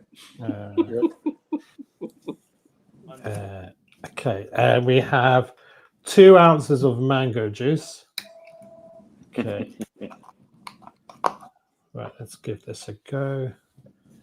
2 ounces of mango juice. God, I hate mango. Really? Mango Why do you hate mango hates Mango's hates awesome. you. Okay. Yeah, but mango hates Daniel as well. So Okay, Daniel, so I thought we your beef, Daniel, you don't like the was fruit? with pineapple. Why mango? Daniel, Actually, Daniel, go ahead. What are you gonna say? Daniel, you don't like the fruit? The mango fruit? I correct myself. I'm not crazy about the juice, but I've started to like mango a little bit better in small amounts, like in a fruit cocktail. Kind of. What's wrong with the Jews? They're your people. Get the Hey. champagne mango. Champagne mango is really good. all right, so we're now putting in half an ounce of grenadine. Whoa! Big shout out to Giorgio, the chef, for dropping 10 memberships. Look at this. Everybody's get a membership. Everybody. You Timmy, get a membership. You get a by membership. the way, it's not Giorgio, it's Giorgio. Ooh, George- chef. By the Giorgio. way, who's Giorgio the chef? Can you share the background with us a little bit? Thank you, Giorgio, the chef. I guess Giorgio is he joined the live streams a few times. Yeah, I missed that. Yeah, back I've in got the ice day. I've got ice melting, guys. Sorry, I need to. Yeah. crack on with this. Please. So that was half an ounce of lime juice, and we need some sugar syrup. Let's use some of this. I'm going to use a third of an ounce rather than a half, because By this is rich. the way, guys, my friends are here with the Thai food. I'm gonna leave you guys on. We're gonna listen to you, but I'm gonna have to block my video and I'm gonna put myself on mute if you don't mind. Okay. Come on in, guys. All right. Take care, Sean. See you, buddy. Okay, Cheers. and so we're just going to put in lots of ice there. Thank you very And much. Giorgio, the chef, $10 super chat. Timbo, where is the wine? Let's go. Next Well, week, buddy. It's coming today- next week. Today is the cocktails. Next week, Mike Lewis is going to show us how to make wine from scratch at home, Really? from beginning to the end. No, I'm joking. But maybe it's something he wants to consider doing. I'll be crushing crush grapes that. before Yeah. your eyes. Oh, you got your cheesecake, Sean. That's reduce 30 hours. It was not. I 30 guess they didn't years go to to- Thai. They went to Cheesecake Factory and they got some. Listen, guys, I'm But they drunk. got I will nice Thai fight chicken all of salad. you. But it's I a will Thai fight chicken- all of you. Hang on a second. So let me just. Giorgio, the chef, Dijon does, another $2 super chat. I'm drinking a very nice Dijon Gigondas. Dijon does. Yes. Gigondas. Burgundy. Nice. Wow, look at all the ice. Wow. Okay, so let's use that. It's very for- refreshing. It's nice and refreshing. And a couple of dashes of Angostura. You can omit this if you don't. Angostura. I mean, it does have it has some alcohol in it, but not enough to make a difference. Right. Just to give it some pizzazz. and I'm just going to reuse the what I had before. There we go. There you go. That's the. I can't remember Looks the name. amazing. Looks good. Looks really good. Wow. It looks refreshing, yeah. Boom. This is the non-alcoholic one, yeah? Right. Yeah, so he would make this for people that didn't want to drink alcohol. So you would either be offered this one or you'd be offered the Jungle Bird. Oh, you probably needed this one really bad. That's After all why. that, yeah. After drinking that garbage, the Yeah. rainbow nonsense. Oh god, fuck me, Dad. Okay. Yeah, but even for a guy who doesn't drink much, I like that. Nice. Okay. There we go, guys. This is for the first time ever that this strap has been used on my watch. Oh, wait a second. It doesn't have any holes. I thought you Hold were on. going to put it on another watch, but you Fuck. put it on the PD. Wait a second. It doesn't have any holes. You see that? Oh, Fuck. Wow. Okay. you got to have it crimped. Yeah, I have to take it to Jean Rousseau in the city. Oh, luckily tomorrow I'm going to the city. Yeah. To a dentist. I need to see a dentist. I've got some situation going on. So you're gonna go and get that done, and get the thing done, and then you're gonna get me a. Then while you're there, get me a. Timmy, please, do me a favor. Please take that pink strap off that poor Steve Master. That's insulting. It's like what the hell? This was on this landed on the moon. Mike, and it you're goes putting a with pink his strap. logo. Whoa, Giorgio, the chef says he's jumping on. Let's go. Let's do it. The link is in the chat. Come say hi. It's been a minute. Holy fuck. Another $10. The link is in the chat. Kojack's got his cocktail. Jump on. Give us an update. I think he's a Rolex obviously fan. A big Rolex fan, but it's been overdue. It's been long overdue. I want to hear the update. What Giorgio has been up to since we last spoke. Yeah, B says instead of just a thought, instead of forcing down all the drinks, pour the remaining into a spitting dump bucket, freeze the leftovers, and blend it on the last Sunday of the month. Oh, that's a terrible idea. It's a disaster, Blondie. What the hell? Well, it's an idea. She's throwing it in. Okay. Look, I would drink only like if you did that, I would drink your leftovers. But that's the only person I would drink leftovers of. Hey, Giorgio, the chef, let's go, Pepsi! Pepsi crew! Woo! Let me put on my Pepsi. I spent a lot of money, but I got exactly what I wanted. It was fully stickered still. And dude, I love it. It's the Grail, and I was like, I'm never getting offered. I got subs, I got other things, and I knew I was never getting this, so I just was like, fuck it, let's just buy it. Exactly, and you know life what? is short. Life is short, right? Like, come on. The prices have came down a little, but they're no longer as insane, as unreasonable as they were. It was a lot. It was at the 23K. I spent a lot. Yeah, it's a lot. It's a lot. It's okay though. I don't regret it. Honestly, I do not regret it. Dude, this Jubilee is just unbelievably comfortable. Jubilee's the best. It almost feels like, I'm not kidding, it feels like I'm not wearing a watch. Yeah, it is fantastic. They really nailed it. I mean, they really fucking nailed it. It wraps around your wrist. Yeah, it's phenomenal. I like it too. Yeah, it's tough. Like, someone asked me, I was like, I feel this way. It's a weird thing, but it's like, do I think the price is justified? Absolutely not. I don't think it's a $24,000 watch. Not even close. But do I regret it? Not in the slightest. Really. You know, the only way to justify it is that Rolex is keeping the production low and they're protecting the price and the value. They are. And the scarcity of this watch. They're spreading out the manufacturing across all the different colors, right? The Batman, the Bruce Wayne, now the left-hand drive. There's so many variants.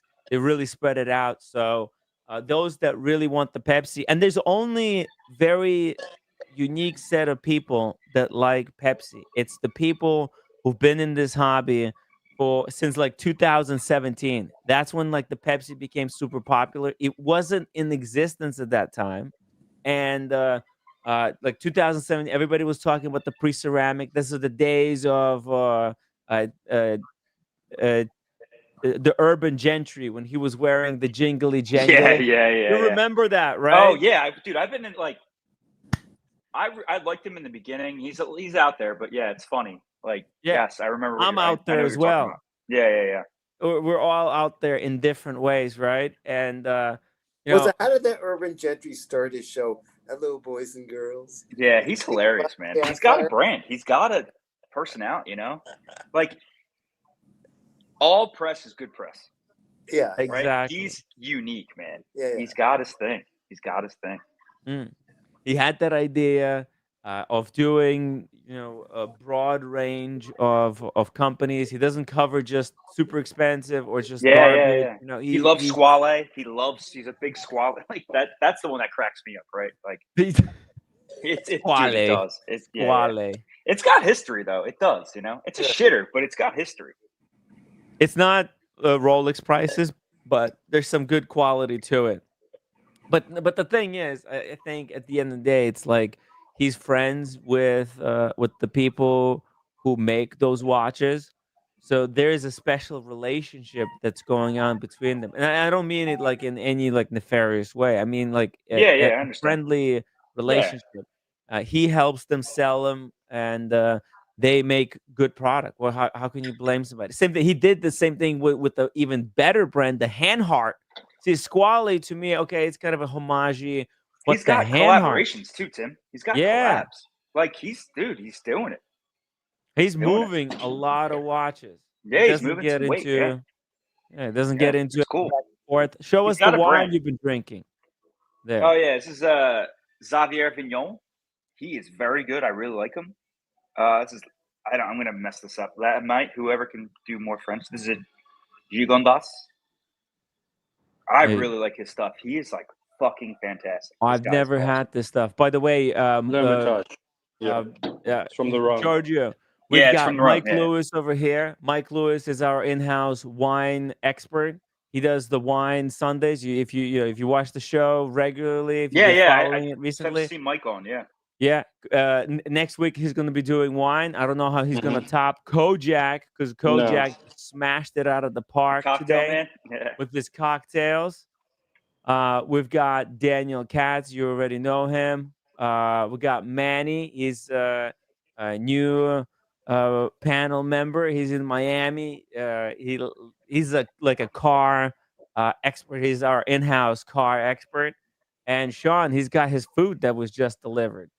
Giorgio, tell us a little bit about yourself so that everybody on the panel could kind of familiarize themselves with you. Like, what would you want the people to I don't know. know? I'm an average guy. I mean, I've been a fan of yours for probably 6-7 years now. I've been on the panel. I mean, I've been on, I came on like maybe a handful of times, but yeah. No, I'm an IT systems engineer in the greater Philadelphia area. Manny is like IT systems. Yeah. I work for a financial firm, so it's like very fast paced. Like it's big IT, very enterprise. It's very cool. Pretty stressful, but it's a good time. I really like what I do, but working a lot lately. But anyway, I've been in the watches since probably probably my first or second year in college. I wore a lot of Seikos, got into Seiko first, right? And then I finally realized, I'm like, shit, let me get into Swiss. And then just like everybody else, man, it was just like became a sickness.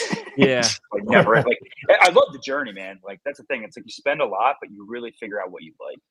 And you have to buy it, right? It's like these guys, like I look at Teddy and I look at all these guys that do channels, not just you, Tim, but it's like the guys that can get their hands on the watch for like weeks at a time. That's the move, because then you can really try it on, figure out if you like it, figure out if it resonates with you. But a lot of us, the average guys, got to buy them and then get out of them, So it's like you need to buy it, figure out it's part of the journey, figure out if you like it, and then figure out what sticks with you. But It's much yeah, more man, I love risk it. It's awesome. is involved if you try Yeah, to get in and then get out. Every time you want to try a watch, if you have to you're always buy going to it, lose money, actually, even that's with Rolex, right? Like you're always yeah, gonna lose because like if you want to move it, it's going to cost you, and that's part of the convenience of it, you know. But that's part of the journey, man. I think that's part of like the hobby, and I think I'm in this point now where I've had like 15 watches, like even Rolex is that. Now I'm really starting to figure out, like I'm starting to consolidate and be like, what are the 5 to 8 that I really figure out I'm going to wear? You know, yeah. mix in the rotation. You have your I'm still collection there by honeymooning any this. chance? What's that? You have your collection near you by any chance? Maybe we could go It's through in it. the other room. I don't like. Maybe next time. Would that It's be not okay? even that. Yeah. You know what, Tim? You still have the Mark 20 IWC. I do. Do you find yourself wearing it? I don't. Me neither. Yeah. I love it, dude. The break, like. No, I got the but I bracelet. have It's so alternative solid. reasons why I don't wear it. It's just like I just like I'd rather wear my 5-digit Rolex. You know what I mean? Like I'd rather Yeah. wear my like 114 Explorer. Other than that, like I don't know. It's a great watch. It's solid, but it's like I just don't. It doesn't do anything for him anymore. I liked it for the first 2 weeks. It's stuff like that. It's like IWC it's great, but like just going back to the point where it's like you got to figure out what you really like. You know? Yeah. For Sometimes example, you gotta go through that. You know. check this out. Kojack, he loves Monaco's. No, I He's don't. known Monaco's. I Yeah. don't. for his Monaco's. I don't. I mean, that's no, I don't.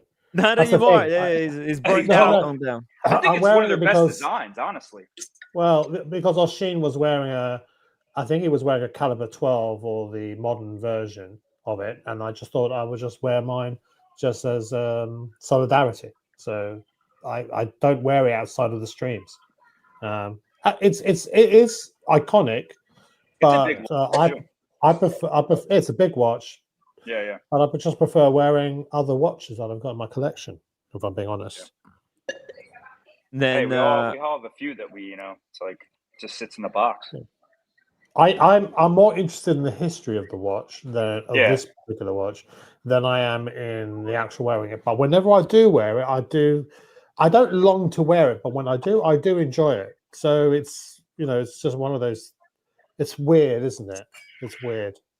Kojack has been thinking a little bit of consolidating as well. Maybe not. Is.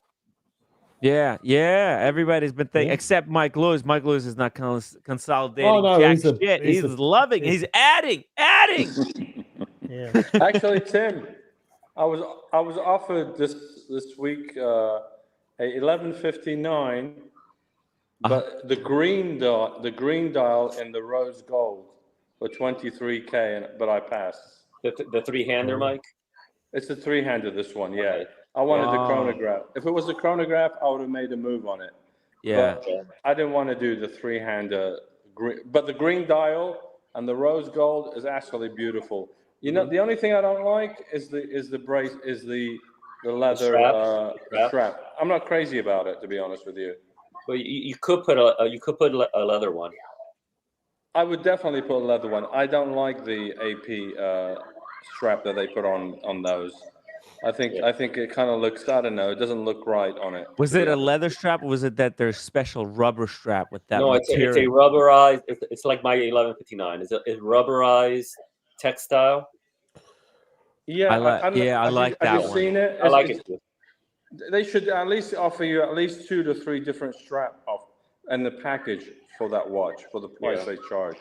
Yeah. I think it's kind of ridiculous that they put that kind of looks like material or on the outside and it's leather on the inside. I just don't like it. Hey, Mike, what are you wearing right now? I'm wearing my Datora. Oh, beautiful. Jesus. Breitling, Datora, salmon dial. Kojack's got salmon, smoked salmon. I really like Breitling. I really do. What do you think about smoked salmon? I think Breitling doesn't get a fair shake. I think a lot of people kind of get bad rap. Yeah, Mike, I think they're making too many watches too, honestly. I think they do. Their market shares, it's struggling. Their market's just I think the Premier line I think is very nice. I think they got a very good line. I think they know what they're doing with the chronograph. The B01 is beautiful. Absolutely. I think it's just going back to the roots and just produce like I think they did great with the newer modern salmons, and the pistachio is great. You know, I think I even like the newer too. I was a big Super Ocean guy. I had when I sold it. I really fucking liked it. It was just too heavy a watch. I had the previous gen Super Ocean with the 9 and the 12 Arabic markers. I don't know if you know. The new one's cool, but yeah, I think they do a few things really well, and I think they're just definitely overlooked. I think it's tough. I think they got played out of the market a little bit, I guess. But well, the Navitime is an iconic watch. It is iconic, absolutely. I mean, it's one of those watches you see that you say, "Wow!" You definitely know it's a Breitling, and it's definitely a brand I think doesn't get enough love lately. Yeah, in my opinion. I agree. Sorry. Yeah, can we, Go on. Kojack, do you want to finish whatever you're going to do? Or? No, I was just going to say maybe it's an opportune time to make another jungle bird. Whoa, yeah, let's do another jungle bird. Okay. Giorgio, you need to learn how to make these jungle birds. What the hell is a jungle bird?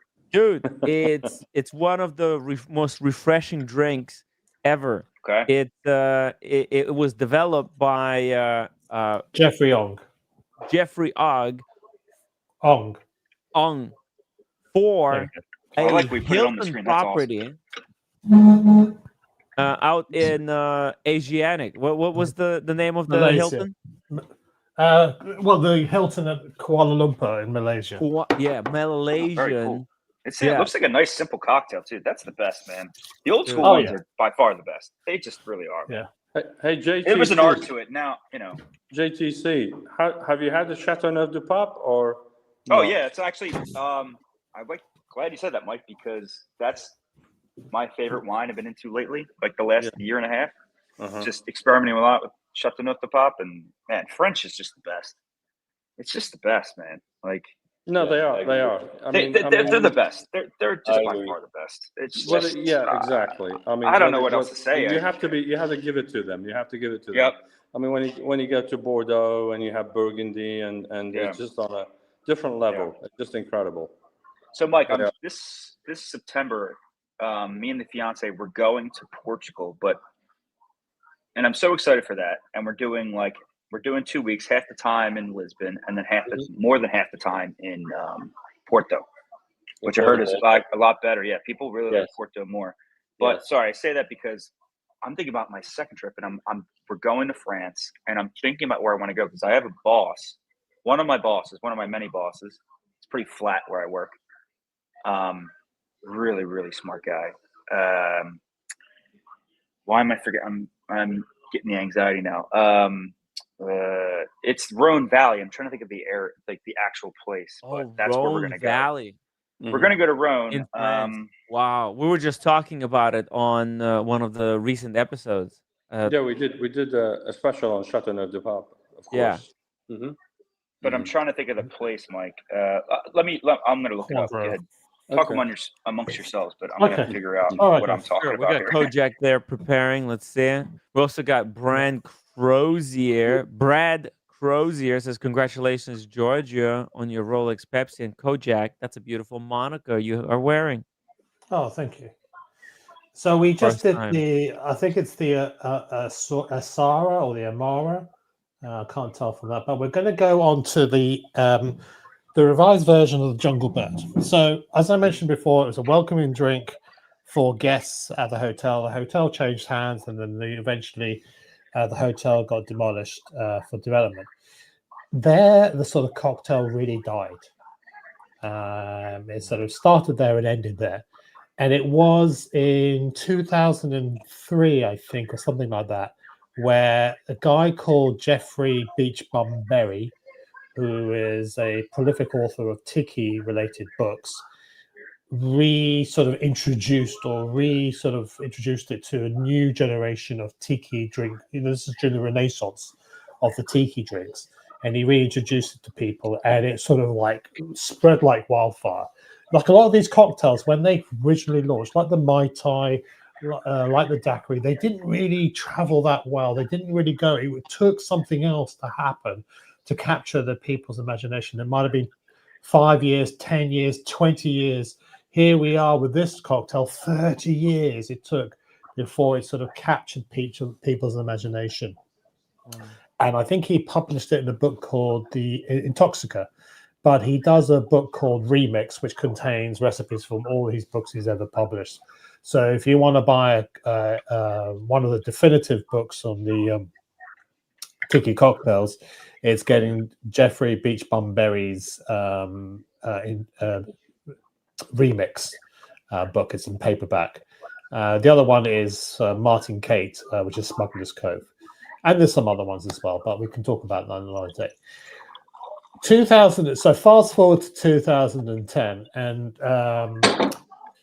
the common complaint about the drink is that, nice as though it is, it's not really elevated. It's not really sophisticated per se, because essentially it is a cocktail by the pool sort of drink, like the pina colada. It's not hardly sophisticated.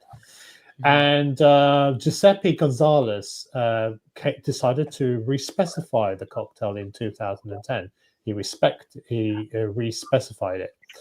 Now, Giuseppe Gonzalez was at Painkiller, a bar in New York City, but they were taken to court by Pusser's Rum because Pusser's are quite a litigious company. Because Painkiller is one of the 4 cocktails in the world which have got a trademark on it. So you can't call yourself the Painkiller without, in a sort of adjacent industry, without getting permission from the copyright holders or the trademark holders. The other 4, so there's 4 cocktails which are trademarked. Painkiller is one of them. That's Pusser's. The Dark and Stormy is another one. That is Gosling's. The other one is the Sazerac. That's Peychaud's, but that's mostly to do with the bitters that you use in it. And the 4th one is called the Grenade, which I think uses Maduri liqueur, that sort of melon flavored liqueur that I put in that fucking disgusting drink called the Poose Cafe. So I might have to make a bloody grenade or whatever it's called. But those are the only 4 drinks that have got a trademark against them. The 2 strongest trademarks are going to be the Painkiller and the Dark and Stormy. Anyway, I digress. After being successfully sued, they settled out of court and they changed the name to PKNY, and they created a lot of great cocktails there. And also the industry and a lot of cocktail goers hated Pusses for what they did and actually supported PKNY. Anyway, Giuseppe Gonzalez, he invented many cocktails, and this is one of his most defining cocktails, the revised version of the Jungle Bird. Now, it contains the same ingredients, but all it does is actually lower the amount of pineapple juice you put in it. So if we're ready to make the cocktail, guys, who's joining in the fun? I think I'm gonna make one more. Why not? I think you should. Yeah, because this is going to be a market. It's got to be different enough to merit making it. So you can do an A/B comparison. Tim, we should party all night because I took off work tomorrow. So. Oh, there you go. Okay. Lots of stress lately. Big things time. happening. It's very cool, but need some due time off. Okay. Comp days. Okay, fuck it. All right, let's do it. Man. Let's make this cocktail. Chill out. I'm Kojack. Here we go. Kojack, let me go get some ice, and then I'll make this one. Yeah. You do that. Let me. I'll get my stuff ready as well. Let me get my. We got Georgie Kojack, on. You have Kojack. You have your AirPods in, right? You can hear me. Yes, I can. Yeah. Okay, so let me ask you about the collection of liqueurs and liquor in general, right? How relatable is it to collecting anything else like watches, right? Like, let me ask you, like, it looks like you have a nice collection behind you. I'm sure you have more than that. But when you run out of something, do you feel like you need to restock it as soon as possible, depending on what it is, or like, how do you treat the collection of liquors that you have? Okay. It's a good question.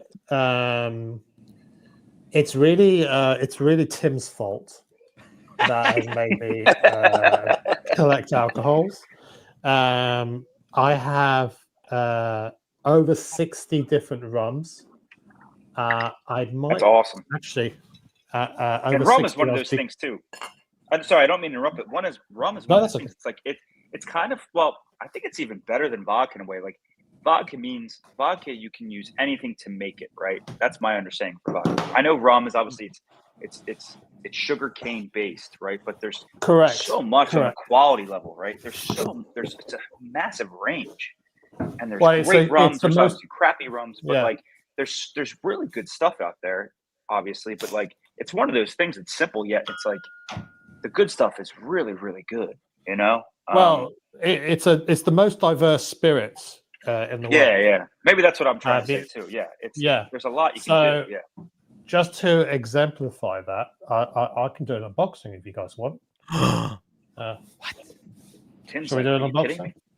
Yeah. No, it's a drink. It's a drink related unboxing. A drink? Oh, I unboxed pink sunglasses. So. Yeah. What the fuck? Sorry about that. Okay. All right. So this is to your point. Palate. This is your point, George. So this is the Hampton Pure Single Jamaican Rum Marks Collection. Jesus. The 8 marks. So any rum that you purchase, even though it might be a single rum, it's going to be made up of different marks, they call it, just sort of. And the way that they differ is some will have longer or shorter fermentation periods. Some might use sugarcane syrup or sugarcane honey or sugarcane juice or molasses or blackstrap molasses. And then also there's the addition of dunder and muck in creating this. So Hampden, which I think was bought by Velliers back in 2019 or something like that, they become known as the sort of Macallan of the rum world. Oh, wow. Jamaican distillery. And what they have done is they have come up with each of the 8 marks that they do in their whole catalogue. And so when you buy a rum from Hampden's, it will be a mixture of some of these in various quantities, some or all or one or whatever, or maybe even there's one they don't do anymore, which was relating to the original Ray and Nephew. No, that's Ray and Nephew. It's a different brand. So, but this is their catalogue of rums, and they all have sort of acronyms or abbreviations, and they refer to previous major employees or distillers or master distillers or owners of it. So HLCF, you can buy HLCF actually, 8-year-old HLCF. Well, no, 4-year-old HLCF. Lock is another famous one. And all of these, it comes with a fantastic little pamphlet as well, which tells you what each of these means and whether it's what's the content of molasses or cane juice, vinegar, of dunder, of water content, and muck addition. So HLCF is medium molasses, low in cane juice, low in dunder, medium in water, and low in muck addition. These are muck and dunder. These are all byproducts of the rum making process. So these are all permissible to be re-added back into the sort of process. Right. I see. Okay. So, I was going to ask you what that meant, but like it's just part of the process, right? It's a byproduct. So I can't remember which one it is, but one of them is after you drain the vats from the fermentation process, the residue can be used and could be fermented for longer. I think that's called dunder, and then the muck is what's left over in the still after they've done, because they use pot stills in Jamaica for the most part, and that's whatever's left over. And both of those things can be re-added back into either the cask or later on as an additive, because it's all sugarcane. As long as it's sugarcane byproduct, it's permissible as far as they're concerned. And so this one gives you a very good explanation as to what each of these rums that they make So that doesn't mean they have 8 stills. They might have, they'll do a run of one, a run of another, and so on and so forth, and so forth. So that is, and these are all unaged versions. These are all unaged. So I thought this would be interesting at some point for me to delve into, so that I can have a better understanding of why rums differ so much, even from the same distiller. So Right, sure. and it even tells you here the level of esters in each of them. Esters and contagens and volatile compounds essentially means flavor. And if you've ever had a Jamaican rum, a quintessential Jamaican rum, they normally describe it as having a ripe banana flavor or ripe tropical fruit flavor. But you can actually count it by grams per hectoliter. And some of the heaviest, the most ester level ones have got 15 to 1600 grams per hectoliter, whereas sort of lighter rums will have 40 or 50. And that's still quite high compared to, say, Barbados or other places which rum is made. So, yeah. So that's a recent purchase that I made for that. Holy shit. So I need you this think that's in case I want to murder a roommate, because she will lose her mind if I ever bring something like this into my house. Yeah, I mean, some people might say that is fucking crazy. Yeah. Yeah, that was cool, Kojack. That's awesome. The Franchise Club, $20 super chat. Giorgio the chef, thank you for the membership. Oh no, they can see it now for free. Fuck, my membership. Shout out to my favorite mixologist and great panel. Cheers. Thank you.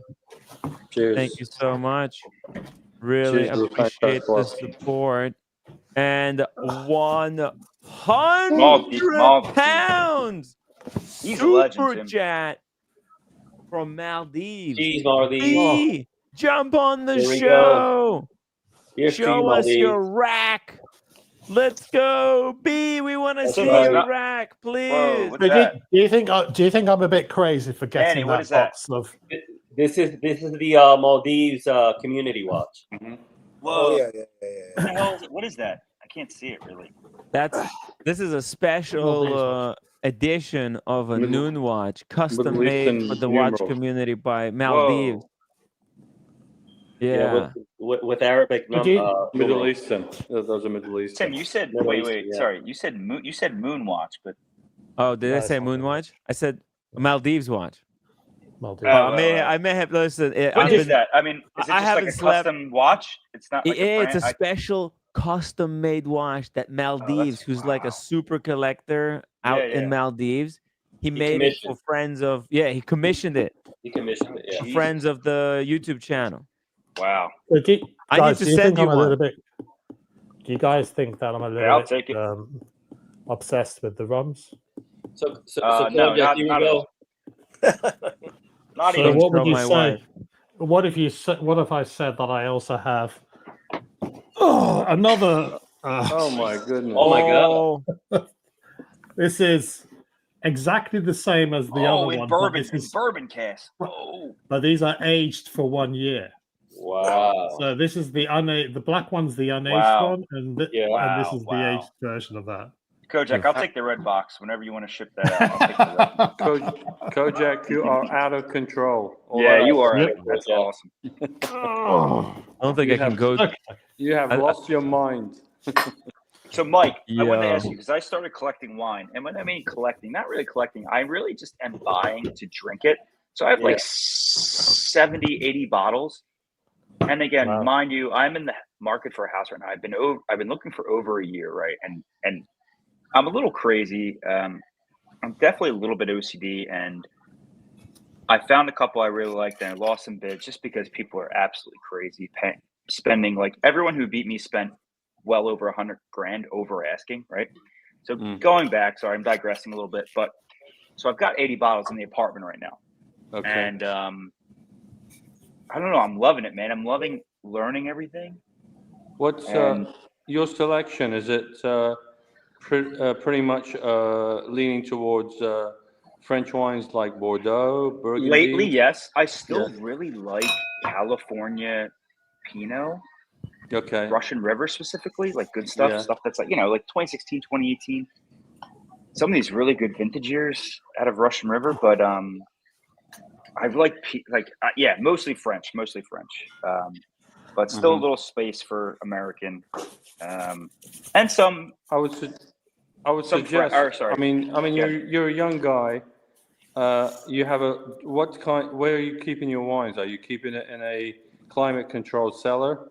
Yeah, so it's not a cellar. It's in the guest bedroom closet, which I have the door shut and I've got the vent open, so it's the AC is always blasting. We have always keep it well under 70. Okay. I'm not. Again, I have nothing too old where I'm worried about it keeping something at 55 degrees consistently. You know what I mean? I don't have anything that's any from the 90s or the 80s or the 70s or anything like that that's too what's the right word? Delicate, So it's mostly Mike. It's mostly I'm going to drink it. It's not collecting. I'm not at that point yet, but I think yes. I think when I get a house and I'll have the basement and something that's just always cold. Maybe I'll have something a little older. So you don't actually have a climate controlled. No, I do not. I'm not that serious yet. Yeah. Okay. The fiance's uncle, man. Oh my God, he's Kentucky, Mike, and he has a true cellar. We went there last year for his birthday. He turned 60. Oh my God. I was like, this is what money is. It's insane. It was beautiful. It's some 75s, a lot of Bordeaux, 70s and 80s, but it was beautiful. Yeah. May I suggest, as long as you don't have a climate control, like one of those mobile, like a Vinotemp as an example, to keep your wines at temperature, don't get seriously into it yet. Then yes, no, I agree. You have to keep those when you get into it seriously and start collecting. Then you can. I recommend you do either a Vinotemp, or if you might buy a house that has an actual wine cellar that's climate control. Right now, I was telling my good friend Kojack that the 2022 Bordeaux's are definitely something you should start buying and collect. Good year. It's a great vintage. The 2021 is also a very good vintage. Okay. Good to note. I would suggest that if you want to start collecting, then go with those wines, but you can't do it till you get an actual something that's like a Vinotemp or something climate controlled. Then, yeah. And on that note, sorry to interrupt, guys, but I've got the ice melting, and I know that Manny and Tim are waiting to make it. So let's just make this cocktail quickly. Yep. And then we can continue the conversation. Sorry, guys. Go ahead. We have 1.5 ounces of rum. Now, David Gonzalez specified a blackstrap rum that is made with blackstrap molasses. Mm-hmm.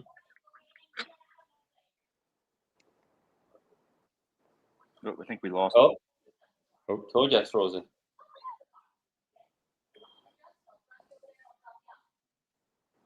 Did he fall asleep just now? Can you hear me? No, there you're back. You're back. All right. So blackstrap rum. When you make sugar out of molasses, you add a crystallizing agent and then you centrifuge out to spit out the sugar crystals. But the molasses that you left over can still contains a lot of sugar in it. I can't remember exactly 60 or something %. So they'll do it again, and they'll do it a third time. By the third time, it's uneconomical to continue to do it because there's so little sugar left in there. Right. But because it's gone through those 3 extra processes, it's like saying when you do caramel, you can do light caramel, you can do amber caramel, then you could do sort of burnt caramel. You're changing the nature of the caramel, the molasses as well. It gets blacker and blacker and bitter because there's less sugar to countenance that flavor. That also means that yields for making blackstrap molasses rum is very low because there's not a lot of sugar to turn into alcohol. Right. So what they tend to do is they'll make normal unaged rum, and they'll add some blackstrap molasses to it to do 2 things. First of all, to make it look like it's aged when it's not. And secondly, to give it that dark hue color. So Myers, Goslings, they all are essentially unaged rums that have had they're colored to hell out of it with the blackstrap molasses. And it does have that sort of not acrid, but this sort of burnt sugar flavor to it as well. So David Gonzalez, awesome. So Giuseppe Gonzalez, when he respec'd it, he sort of stipulated you should be using a blackstrap rum. Now, in my mind, I think there's only two brands that are probably decent. One is Cruzan blackstrap rum, which I can't get in the UK. And the other one, I think the closest to it would be something like a Worthy Park 109, which you can't even get into the UK anymore. So these are just US only. I was able to get the last bottle in the country, more or less. And you can't import it. It's too expensive. Anyway, it doesn't matter. You can use whatever rum you like, but it's giving you an insight into this guy's taste profile, because it's quite a bitter. If you've ever drunk Myers rum or Gosling's rum, it's quite a bitter flavor to it. Anyway, that's enough talking. Let's crack on. So 1.5 fluid ounces of the rum of choice. We're going to have 1/2 ounce. Let me just get this camera down a little bit so we can see. So 1/2 ounce of Campari. It's a little too heavy a pour, but let's get rid of some of that. Of Campari. Lime juice, we need 1/2 ounce. Oh shit, I've run out of lime juice. But bear with me. I'm doing a Daniel. I got some extra lime if you want it. Can you pass some over, please, Yeah, Daniel? Kojack. That's a typical demo, man. You know, what can go wrong will go wrong. That's a demo for you. I mean, yeah. When I've had as much booze as I've had tonight, it's a surprise I'm still standing. Right, so there's some more lime juice. So let's top it up to 1/2. Nice. There we go. And a little bit of simple syrup. Where is my simple syrup? So I'm 1/3 ounce rather than 1/2, because I'm using rich simple syrup rather than normal stuff. Is that from I'm going to say this wrong. Demerara sugar?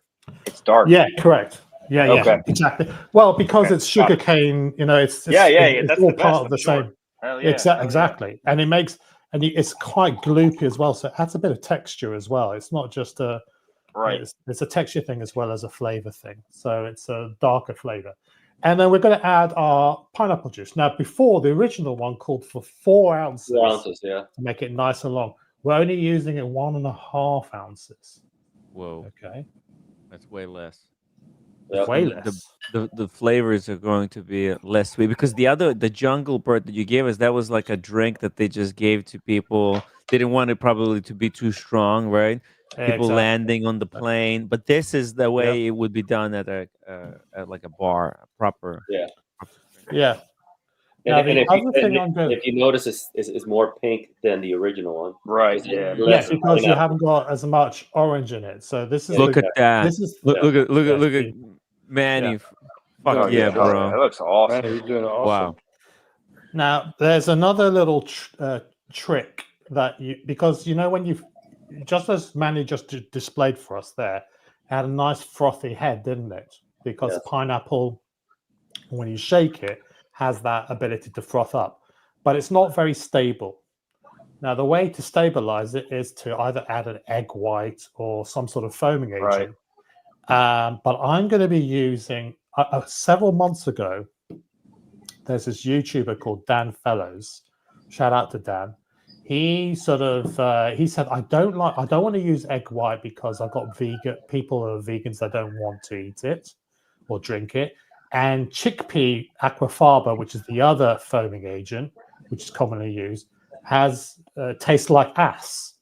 So he said, can there can there be something else out there? And he started researching all the other pulses and beans and stuff like that. And he came up with the aquafaba from the butter bean. So I've got some juice from my big beans over here. And all I'm going to do is add about 10 mil, or what's that, a third of an ounce of butterbean juice. So all you do is you can go to the supermarket, buy a can of butter beans, but make sure it's in water, not brine, because otherwise it will make your cocktail way too salty. So just a little bit of this stuff here. And what that will do is it will stabilize the foam and make it last for hours. Not that hopefully you're not going to have a cocktail that's sticking around for hours. Plenty of ice. Let's pour that in there and let's give it a good old shake. Nice, vigorous shake. Woo!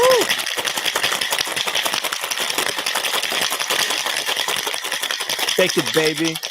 Shake it. Shake it. Hey, Kojack, an alternative, and this has been sitting here for a little while now, is to use my pineapple foam that I made. Yeah. So that's all I put on top. Okay, so let's just pour. I'm just going to strain it. That's got great froth already. Yeah. Yeah. Yeah. Damn, there's definitely an art, man. Jesus. It's beautiful.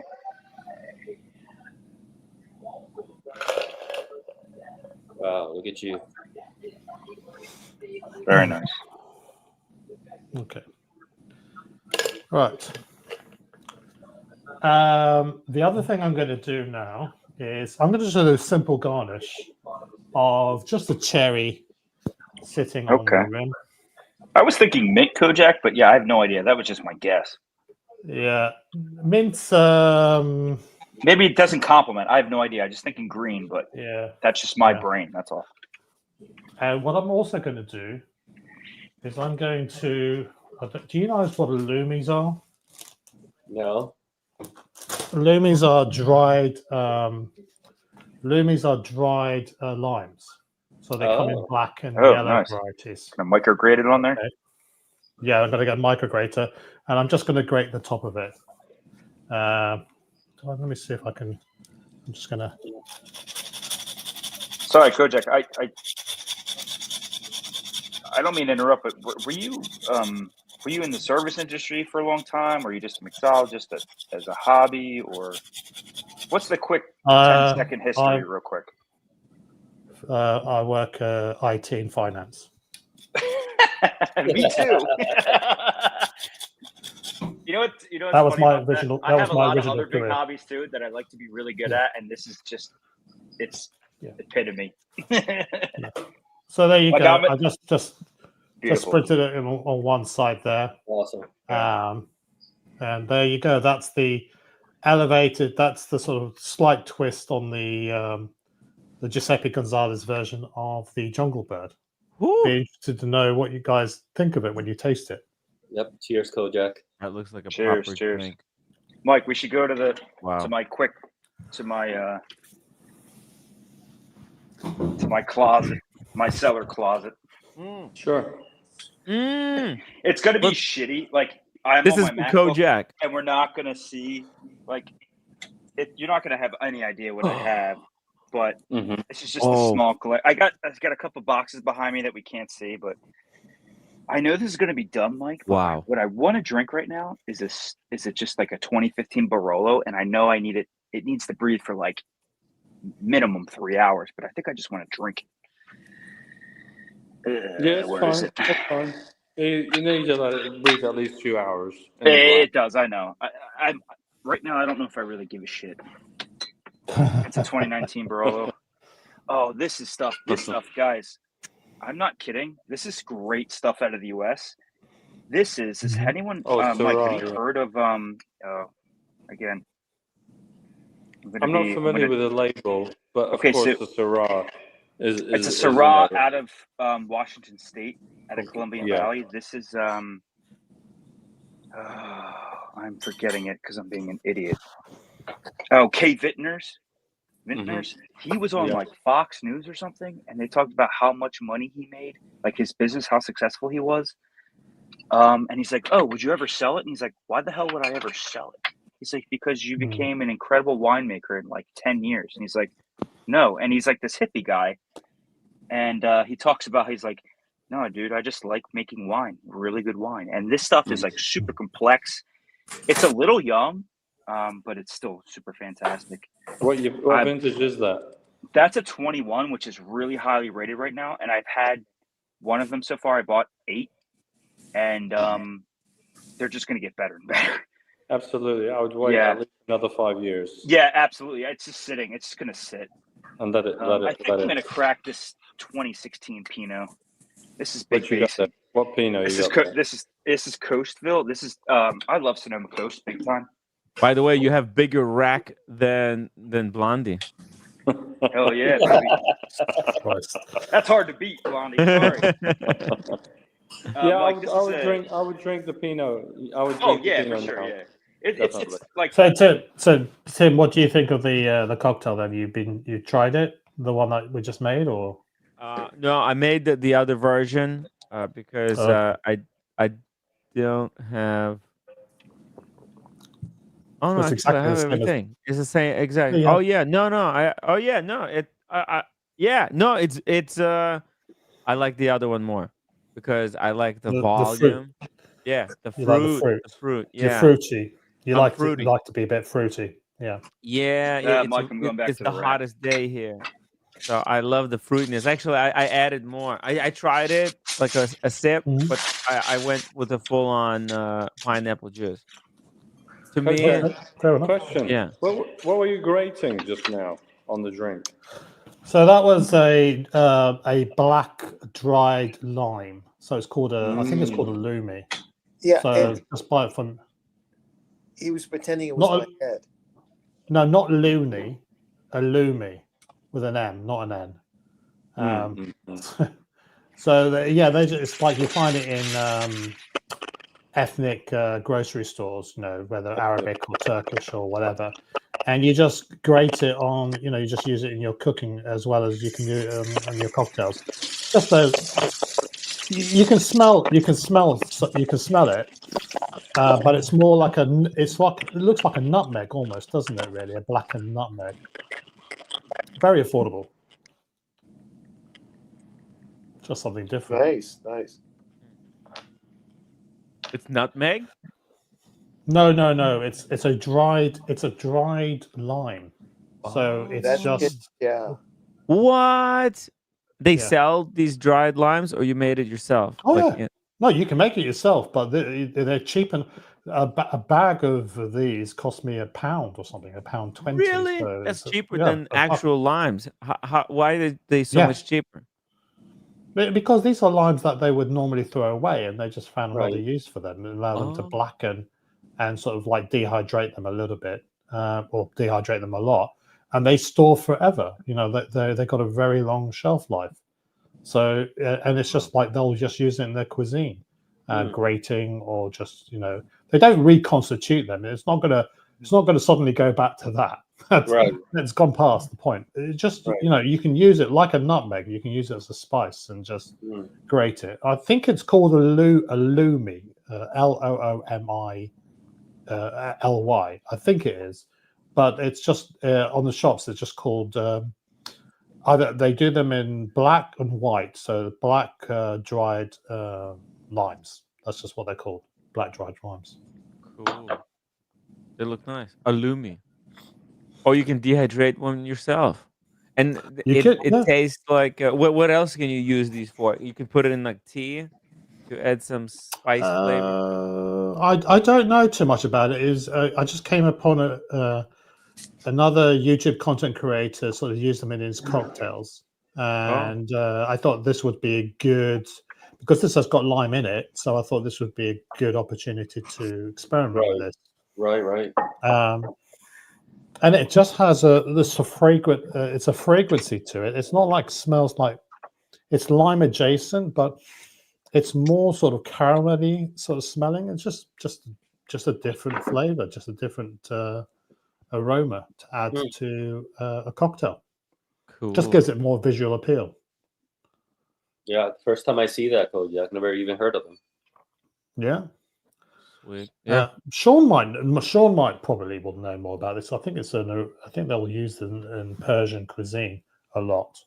These black dried out limes. So it's definitely a Middle Eastern sort of delicacy. Oh, I see. Anyway. Nice.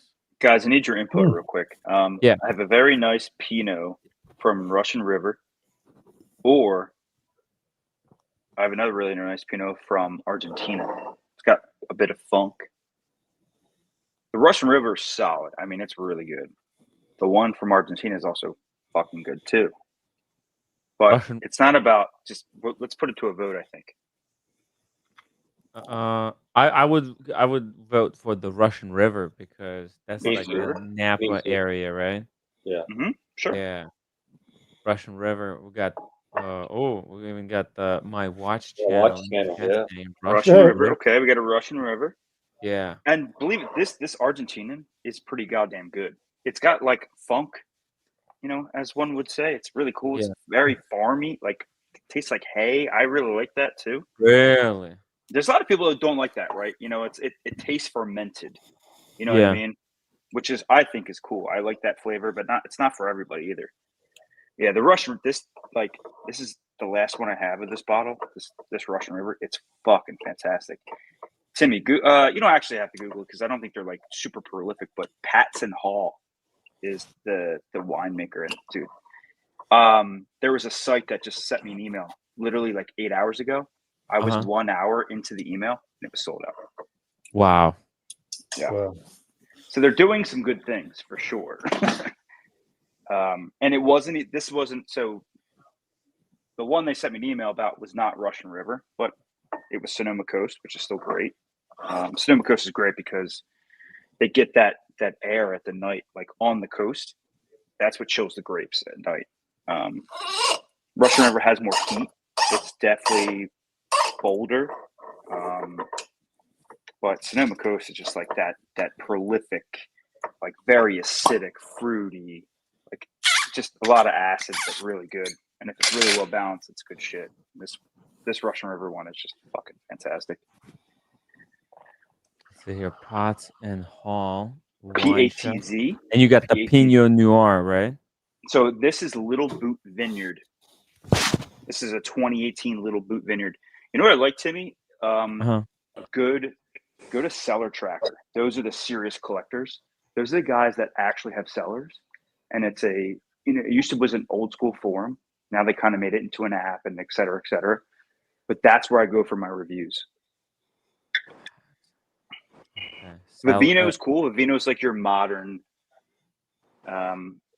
See if you can find the 2018 I've seen this Little Boot. website before. See, dude, the simpler looking, you're in the right spot.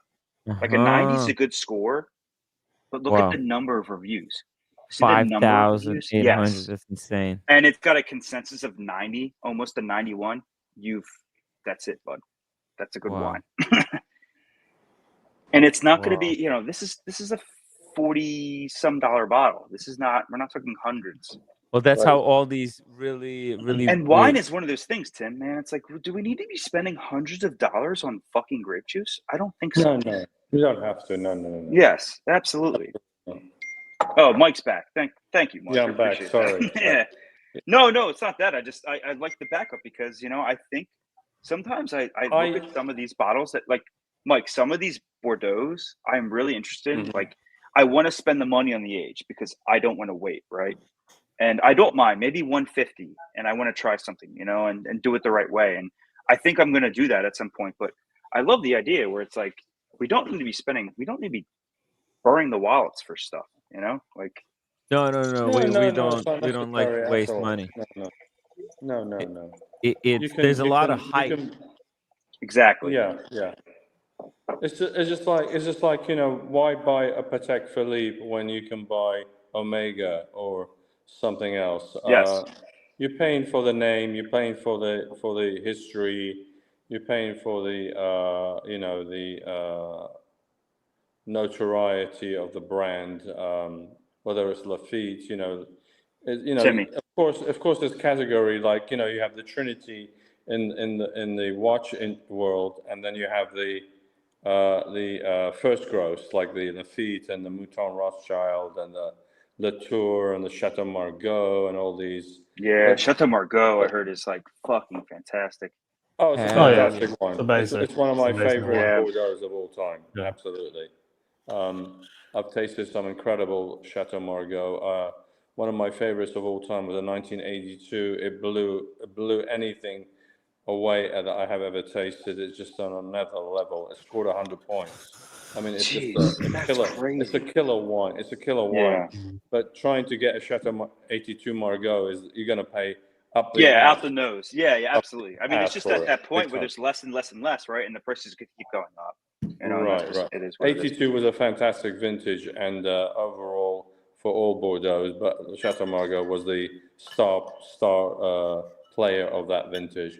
But as you said, you can buy second gross and you can buy third gross. You can buy some Saint Julien, Saint Emilion. I'm a big fan of Coast d'Estanel. It's a second growth, but it's a fantastic wine. As I had said before, it should be definitely, if it wasn't for all the politics and everything, it would definitely be a first growth in my opinion. It's a fantastic wine. I have even as I said, 2022 is a fantastic vintage. You've got some incredible ratings, 97, 98 for second, third growths, and I would recommend you to go pick up some of those right now. While they're cheap. Start holding. If you can find them. Okay. So, and as you said, you like the Bordeaux, and I would definitely say go buy some 2022s. 2021 is a very good vintage too. So either one is a good part of putting in your collection and putting it in your wine cellar for the future. Definitely. Mike, I like Pomerol too. Pomerol is a fantastic region. I know. I mean, it's just awesome. It's the left bank. It's left bank, right? Yes. Yes. Dude, it's fucking fantastic. Like, I like that in Saint Emilion. Like, it is. Like, I never thought I liked Merlot this much. It's fucking fantastic, man. They just know what they're doing. Let me grab a bottle and I'll recommend. Yeah, grab a bottle. Hold on. Mike, before whilst you're doing that, Mike, we're gonna just wrap things up on the Jungle Bird sort of side of things. Tim, I just sent you 3 pictures. Oh, if you could bring them pairings, and because I'm not going to make any more drinks after. I'm going to change my. Let me just change my headphones as well because they're about to die. Okay. Tim, I'm going to twist my head and change it too. Oh man, Daniel, you Whoa! We talked about this. You don't have. Daniel, we need your blue date just, man. I need you flexing the date just. That's all I got. There we go. Hell yeah, man. There we go. Daniel, I watched your video. I'm forgetting who did it, but yeah, your collection, that was awesome, man. It's what everyone's different, right? So, dude, I love it. I love it. I loved it. I like roommates collection. Tim's roommates collection. It's really roommates. It's not Tim so much. Yachtmaster. Tim, I love her 37. I love her 37 millimeter Yachtmaster, dude. That's awesome. Classic. It's a killer, dude, and no one has it, and I think it's so underrated. And the more that's the one that really fits. And the more banged up it is, Tim, the better quality. Yeah, it's used. It's hard. It's got her signature on it. It's beat to shit. Dude, I can't. I want Mike to come back. This is all like Tim. This Russian River. It's just cherries and cola. Like it's so fucking nice, man. Like this is like this thing is like. I wish you could smell it. So I know this is gonna blow me out of the water. I know, but like this is just cherries and cola, man. This is awesome. Cherries and cola. Oh my god, it's syrupy. It's beautiful. Anyway, go ahead, Mike. Go ahead. This is a fabulous bottle of wine. I just went and picked up a few bottles of this. It just scored 98 by the Wine Enthusiast. Costs $95 a bottle. It's a fantastic bottle of wine. Highly recommend it. It's St. Julian region. I would say don't mess around. If you can pick up some, go pick some up. Costco right now, I kid you not, is selling it for $95 a bottle. Wow. So it's Mike, a hell of a price. So Mike, when that's at its peak, that'll be like if I wanted to buy that at its peak, it's probably $200, right? At least.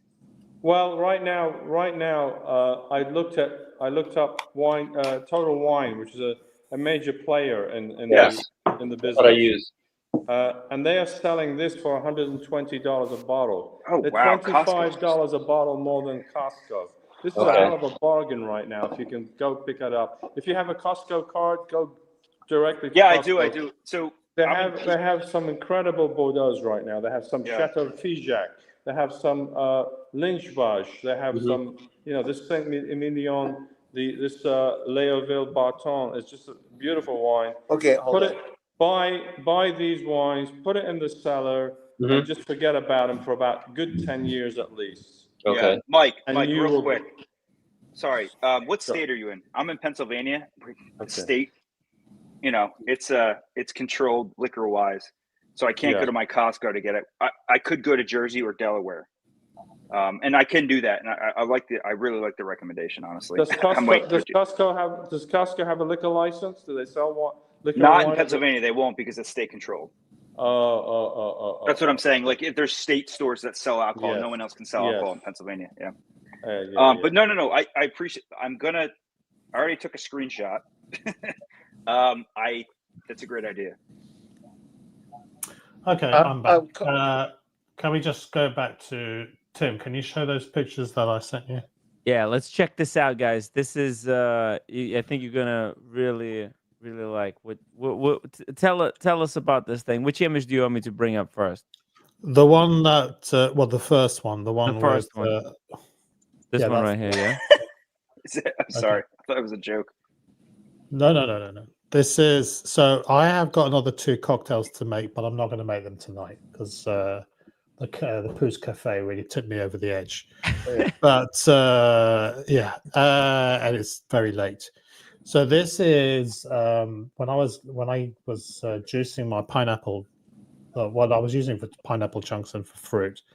What you can do is use the core and the skins. Yeah. To make a pineapple flavored syrup, and this is called oleosaccharum. So what you do, and I've done it before with the coffee beans. You use coffee grounds. So what you do is you have 2 parts of pineapple skin and core cut up, and you add 2 parts granulated sugar or demerara sugar or whatever sugar you want to use. It needs to be dry sugar, not. There's no point using agave or maple syrup. And what that does, it draws the moisture and the oils out of the fruit. It doesn't remove all the juices. It just removes some of the sort of more flavorsome components of it. So if we can move to the next picture, Tim. Oh, here we go. This is how you don't let your pineapple go to waste. Yeah. So this is after, I don't know, about 12 hours. Oh, wow. What a difference. So you can see there that it started to I mean, you stir it every few hours or whatever. You don't have to. But what it will do is it will start to liquefy the sugar as it's drawing all the moisture out that it can from the pineapple offcuts. Right. And it'll just liquefy. And then what you do is you add, so I said 2 parts sugar, 2 parts pineapple stuff. Then you add 1 part hot water or boiling water.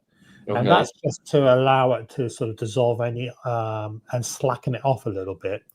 Because then what we're going to do is we're going to remove these pieces and then pass it through a coffee filter to produce your pineapple infused sugar syrup. Now you're not just limited to pineapple.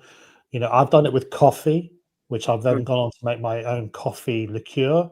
But you can do it with banana. You can do it with watermelon. You think of limes, lemons, grapefruit, oranges. You think of it, you can do it. So can we go to the third picture? Here we go. Check this out. This is how it's done, boys. So on the left is the pineapple infused sugar syrup. Okay.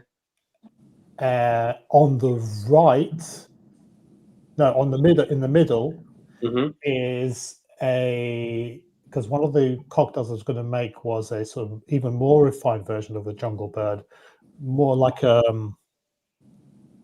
of like a coupe, like a martini style drink. Right. That is goji berries and cacao nibs. Oh wow! With hot water, right? Which you're allowed to steep for about 5 minutes. Actually, you're supposed to use cascara, which is like the flesh of the coffee bean. So when people pick the coffee beans, it's like a little cherry, and they obviously get to the kernel, the seed, which is the nut, which they use to then roast and make coffee. The rest of it is discarded, but what you can do is a lot of some Far Eastern, Middle Eastern communities like the Ethiopian, Yemeni, some Arab states, they will use that. It's called a coffee cherry tea, and it has sort of large amounts of antioxidants as well as sort of immune characteristics, and it has that sort of cherry coffee flavor to it. It's it's a coffee, but it's a tea. Now you can't get it in the UK at the moment because after Brexit, they haven't passed the legislation to allow it to come in. But we used to have it beforehand. But this is goji berry is sort of a little bit adjacent to it. It's a little bit more sour. But with that conjunction with the cocoa nibs, with some boiling water, and equal amounts of sugar, and then you pass it through a coffee filter, will give you this sort of chocolatey, sour, floral syrup to be used in cocktails. So that's another syrup that I'm using. Yeah, that looks awesome. I mean, goji berries are a superfood, and it's great for you. Yeah. So if you are going to make, if you want to do the one that I was trying to do, and I will get it, I just need to import it from Germany. There are two versions of cascara, cascara. There's the coffee cherry tea version, which is the one you want. What you don't want is the buckthorn version, because that's the laxative. Right. So probably stay away from that one. Okay. You shit your pants. Anyway, so and on the right, let me just go and fetch it. Okay. The one on the right looks like just coffee. It does look like just like you made coffee. Yeah. Looks like you made a pour over. Still there? Sorry, I don't mean to interrupt Kojack, but Mike, can you grab another bottle too? Sorry? No, I'm just. Could you get another bottle, whatever you like? Could I get another bottle of whatever I like? Of wine to show on the stream. Yes. Kojack, that would look like a very healthy drink with the koji berries. Yeah, it's those sugar syrup. It's just flavored sugar syrup. So that's what I'm trying to say is that you can make a lot of these flavored drinks or a lot of these flavored syrups yourself. You don't need to go out and buy it yourself. Right. So in that last picture, the one on the right, that is actually coffee infused Campari. Shit. Wow. So what you do is you take 1 part coffee, and I put it in a mason jar, like with like a sealed mason jar. 1 part coffee to 10 parts Campari. Okay. And you just give it a good old shake, just enough time for it to take on some of the color and some of the flavor, and then you pass it through a coffee filter, and then you end up with. You just want to move on to my screen there, Tim.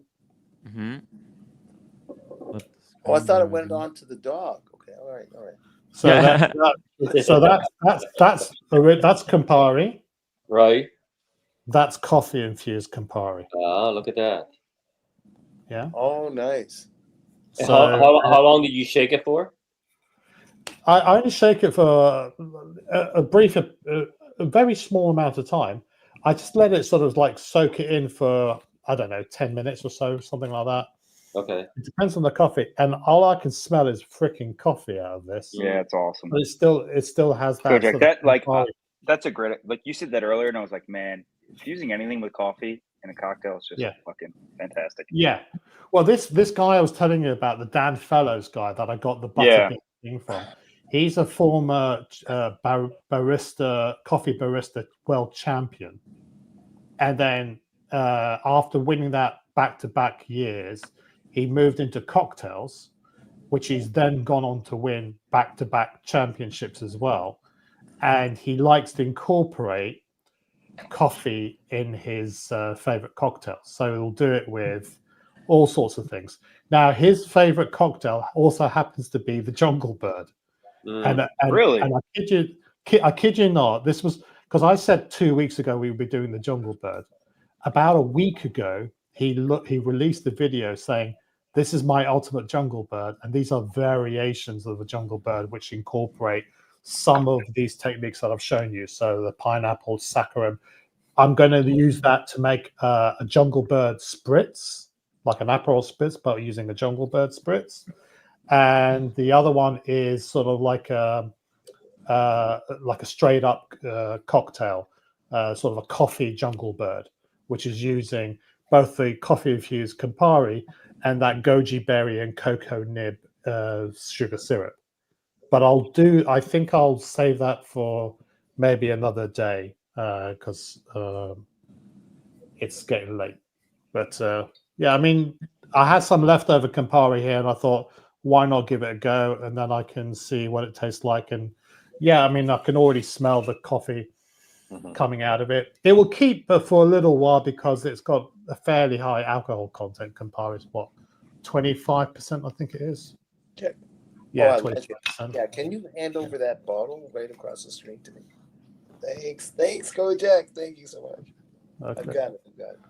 Okay, you got it. But can you hand it back to me? I need it back now. Okay. Here. Dan Katz, can you see the dog, Dan? Yes, I can see the dog. Thank you, Daniel. I appreciate that. Dan, are you big dog? Who's big dog people here?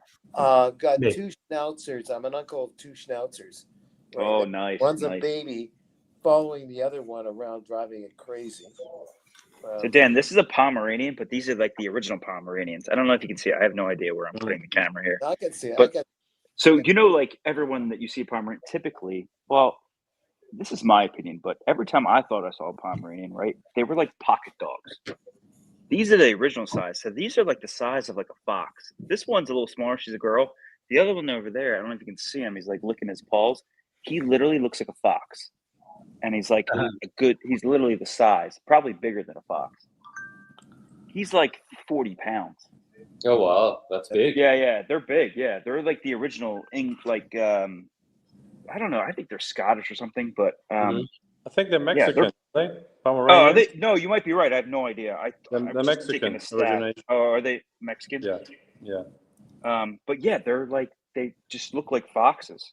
They're And cute. it's They're crazy. very cute dogs. Yeah. The full size ones are gorgeous. Yeah. They really are. Very hairy. Yeah, they are too. I've never, Mike, when I met my fiance back in 2020, right? I was like, man, I was such a prim and proper guy. Now I never leave the house without dog hair on me. It's inevitable. I can't get rid of it. You know, it's crazy. They just shed, like, it's terrible, man. Oh my god. Does it bark? Typically. Oh yeah, they all said they yap. Yappy dog. They're yappy. Yeah. And hey, I inherited them. I grew up with it. My family dog growing up was a chocolate lab. I was a big dog guy. You know. Yeah. You know, I'll fall in love with anything, but you know, I'm a big dog guy. JTC, I was gonna. You asked me about another wine that you wanted to know about. Here's Jordan. It's the Sonoma Valley. It's a very nice wine. It's not expensive, very expensive. It's reasonable. Tim, can you full screen him? Sorry. Yeah. Jordan Cabernet. Here we go. Jordan. Okay. This is a 2001, which Wow, is a 2001. fantastic vintage. Wow. Oh my God. Because I got some gems in my collection in my wine cellar. So Mike, I really like Sonoma County Cabernet too. Like, sorry, I hate to digress real quick. I like Napa, but you know what I realized, Mike? I like Howell Mountain a lot. A lot more Howell Mountain's graphite. very good. Yeah, good, a lot more rocky volcanic areas. Yes, Yeah. thank you. Sorry, we'll go back to that. Sorry, it just I'm sure I do like Sonoma better than Napa.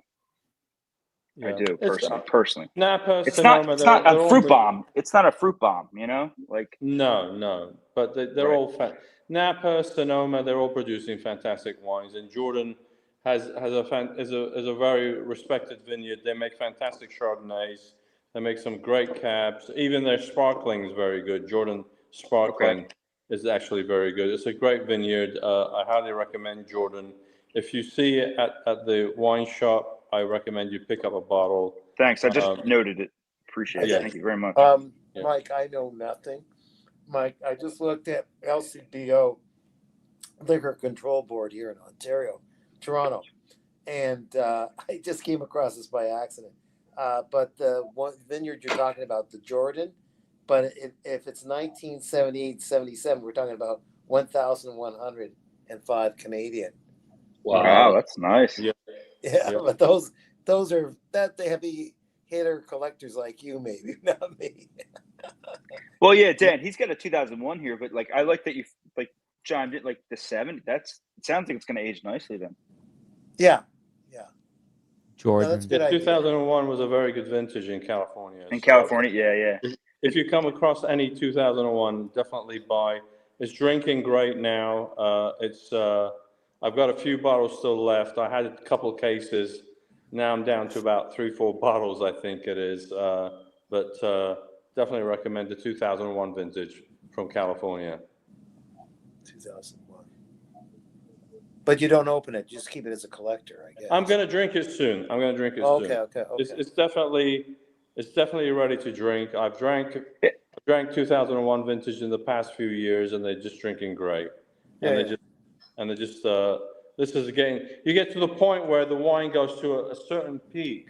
Yes. And then it slowly starts declining. Yes. So we're probably now starting to decline a little bit, but still very drinkable still at this time. Mike, I was going to ask, this is just from what I've read on stuff, on forums and like Cellar Tracker and this and that, and it's amazing. Like wine is such a, it's a rabbit hole. Just it's a living breathing thing. Exactly. It really is. Yes, exactly. Yes. It's not like liquor. When you buy a bottle of Macallan, a bottle of Macallan 12-year-old Scotch, it doesn't get any better because there's so much alcohol. Yeah, it's just they can't do anything. There's so much alcohol. Well, wine is a totally different game. It's a different. Yeah, it's really amazing, man. Changes over the years. It's really beautiful. does. It really is an art. It's just. It is an art. It's a beautiful thing. Okay. I was going to ask. Sorry, Dan, real quick. Sorry, just how do you, I think the thing is I think it's just experience, but I don't even know some of the wines you do know that can get to a point in the they can fall off a cliff. Not just fall off a cliff. They do slowly decline, but it's decline. How do you know when it's ready to drink? It's like these people just have to have a consensus because everyone has to crack it open at some point and say, okay, well, you have to look at people examples like the wine enthusiast and the wine advocate Parker. They're tasting these wines on a yearly event, so they can tell basically, and they're kind of the guide. They give you a knowledge of what you should do and what you should, regarding these wines. Yeah. Whether you should hold on to them or drink them now. So So you're right. Definitely they're a guide. The pros are saying they have a taste. Even James Suckling will have a taste, or Jeb Dunnick, and they'll say, hey, this is great. Drink between, they have a vintage window. Obviously, that is a given. Sure. Also, it's they taste some of these wines and they say, dude, it's either it's a type of wine that can literally age for like 50 years, or it's Mm-hmm. one that can age for 10. And you got to drink it at its peak at 10 or whatever, you know, and it's something, it's crazy. Well, Like, we did just recently. We did a feature on Rieslings, and if you can go on some of these Rieslings that they have different times of the year where they actually pick the grapes, and like an example, like the Trockenbaron Auslese, they can age for about 100 years, just like the Sauterne. I mean, they have incredible aging capability. And it's just a remarkable wine.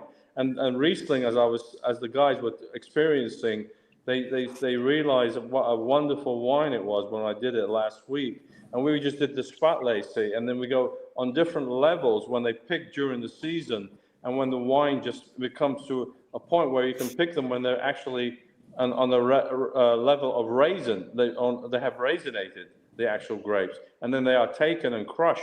And then you produce these incredibly sweet wines that, as I said, the Trockenbaron Auslese can age for at least 100 years, and that's incredible. Yeah. Just like different arts, different production, different techniques, you know, and that's part of the art, right? It's like, it's just, it's incredible. It's not just wine, obviously, but I feel like it's one of those things that started with wine because of how old wine is. It's like one of the first things they took, and they're like, we're going to ferment this. And we're going to make alcohol. And it's like, wow. Maybe, I don't know I think wine, doesn't it precede mead? I think it was before mead.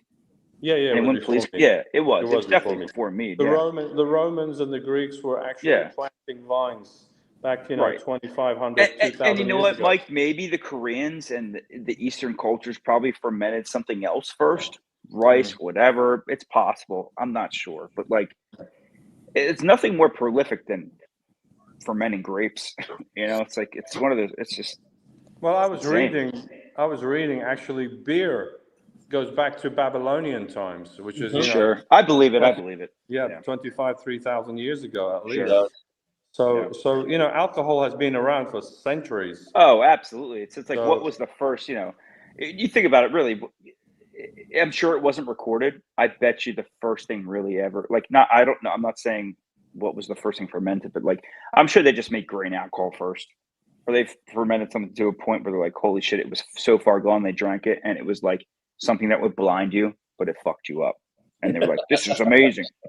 It probably killed the first 3 people, what I mean? Right. And then they're like, oh, but if we drink this amount instead of the amount that the last 3 guys drank, we'll be good, basically. That's my 2 cents, but that's the caveman type of idea. Like, well, mead goes back to medieval times, so it's sure, not older. I'm talking even like caveman when you times, look at beer or wine. Maybe one of the next things after they figured out that you can cook something, they're like, we could probably make alcohol. So I'm checking some Wikipedia here regarding this stuff, and it's like kind of like what you said, Georgia. They say jiahu, some kind of a Chinese fermented beverage. Yeah, I figured it was the Asians. But I mean that in a good way. That there's a lot of this history there, and although like it's a crazy developed society over there, and the beer goes to 4,000 BC, wine goes to Georgia. There you go. It's got your name in it. Whoa. To 6,000 BC. You're drinking 6,000 BC wine that was developed in Georgia, where your name comes from, bro. Wait a minute. Is that before I was born? It is. That's the only thing that's before. The next year, Daniel Katz was born, by the way. Yeah. And you know who mentioned that, Timmy? Jeremy Clarkson did a show on Top Gear. Mm-hmm. He went to Georgia, and they filled up a bathtub of wine, and he got in it. Oh, that's weird. Wow. So, yes, you're absolutely right. It does go. There were the original creators of wine. Okay, here's a question that all of you guys can answer. I'm not sure if I have the perfect answer for it. It's just class 101 question. I've asked it before. You open up the bottle. When you open up the bottle of wine, then the clock starts ticking. So you got what, a week in the, because I don't drink a whole bottle. I think it depends, Mike. Get you guys. I want everyone's opinion. I think it depends, but that's my 2 cents. Okay. It's Yeah, like you have to I'll finish let that Mike. day. I'll let Mike chime in, but from what Mike has told me, it depends on the wine. Red wine you could refrigerate for a little while, right? No. Or Not is it the other way refrigerate around? it. You should keep it at climate control. To be honest with you, white wines you refrigerate. The thing is there are some products on the market. There's argon gas, which they do spray in the bottle to try to extract the oxygen so it won't deteriorate the wine. Or as I showed you before, hold on, let me bring it to you. Oh, you may have. I forgot. Yeah, Dan. So Dan, what Mike's talking about too is like, now there's some mechanisms, Dan, that you can actually like pump the oxygen out, just like a hand pump, and it's effective for a bit. Don't get me wrong, and it gives you a couple days. But the thing Mike's talking about, these are like $200 just to buy the kit, and it comes with a cartridge, like Mike's saying, that sucks as it sucks the oxygen out of the bottle. He showed it once. And restaurants, they do use these. Restaurants, like nice restaurants, use these. Oh, really? Just because it's an investment for them. It really is. It does save them money because they buy good wine. Oh yeah. But no, for me, Mike, Dan, just like any regular bottle of red, like you get at least a week. Yeah. In general. I showed this guy to you guys before. It's a simple device. That's the one I was just talking about, Dan. It's a pump contraption. What the whole purpose of it is, what you need to do is the whole thing is when you open a bottle of wine and you don't finish it, is to put this in the bottle itself. You put it in the bottle, and then you extract the oxygen out of the bottle. It's the oxygen what destroys the wine or deteriorates the wine. Right. So that's what you have to do. But I recommend you to try, to be honest with you, try and drink the wine within 2-3 days. I agree. Yeah. I mean, it's not that hard to drink, the wine in 2-3 days, to be honest with you. Well, since you especially when you have a partner with you, when you have a wife or girlfriend drinking with you, you should probably finish that bottle that same night, to be honest. Are you referring to stilettos again, Mike? No stilettos over here, buddy. I know, Mike, or you join the Tim Wright show on Sunday and you drink the whole bottle by yourself. I usually drink it by myself. Yeah. Okay. Tim, I need you to start drinking with me, buddy. Oh, hey. I know. I'm sure the roommate's my probably up cocktail there. right here. Look at that. Right. So I need you to crack a bottle of wine after this, though. I'm gonna open a third bottle. I'm out of my mind here. Next week. Day off tomorrow. Well, I'm gonna knock off because it's starting to crackle again. I don't know what's going on with my damn system. Yeah. But I think when it gets, what happens is I think my phone starts to get too hot or warm. Oh. Because I switched from 5G to Wi-Fi. Yeah. The Wi-Fi usually is good for a certain period of time. See, now it's stopped again, right? There's no crackling. Okay. I'll stay on then. I'll stay on. Just Mike, we need 3 more bottles out of you, buddy. I need more tips here, Mike. I need to see that. Come on every Sunday, and I will give you. I was going to say, Mike, I'm sure you probably did. Have you done a cellar tour? I would assume you have. Have I what? Done a cellar tour? A cellar tour? I've been to Napa. I've been to Bordeaux. So no, I mean yours. Oh, my cellar tour. No, I won't show my cellar tour that easily. Oh, okay, that's fair. That's kind of a private. It's a personal thing. That's fair. And you know what? I agree. I hear you. I understand. Yeah. So, guys, we'll build up to it. Although it's Mike's turn next weekend and mine the following, I'm not going to be around that weekend on the 30th, 31st. Okay. So the option is either Mike does 2 wine weekends back, or I'll do cocktail week next week, and then Mike can do the 2 following ones. So I'm happy whatever you guys want to do. Well, I've already got the wine ready for next Sunday. So do I. I was prepared as well for that. So I'm happy to do whatever you guys want. Okay. Up to you guys. I'm flexible. It's up to you. I don't think I ever want to drink another cocktail ever again. Kojack, you know what it is? It's got to be the sugar, man. Cocktails are great, but they're No, so sugar. it's No, it was that a 12-layer cocktail. Okay. Oh, it's that. Dude, did you see it, Georgia? Oh man, No, hold on. I've been out of there. I've been watching, but not really. Like, Yeah, if you didn't see that, you know. Bro, look at this. Holy Look at shit! this You know thing. what that? Wait, Kojack. I'm gonna give you my stupid college. I don't know what that is, but I'll tell you what it reminds me of: a mind eraser. Does everyone know what a mind eraser is? Sounds like something that Kojack drank. It's another layered drink, but you would drink it. Kojack, explain that to everybody. Like, it's a college. Well, I don't know if it's a college. I don't drink. know. They're I don't awesome. know what it is. Oh, So okay. Yeah, go on. Explain that. No, explain that, I guess.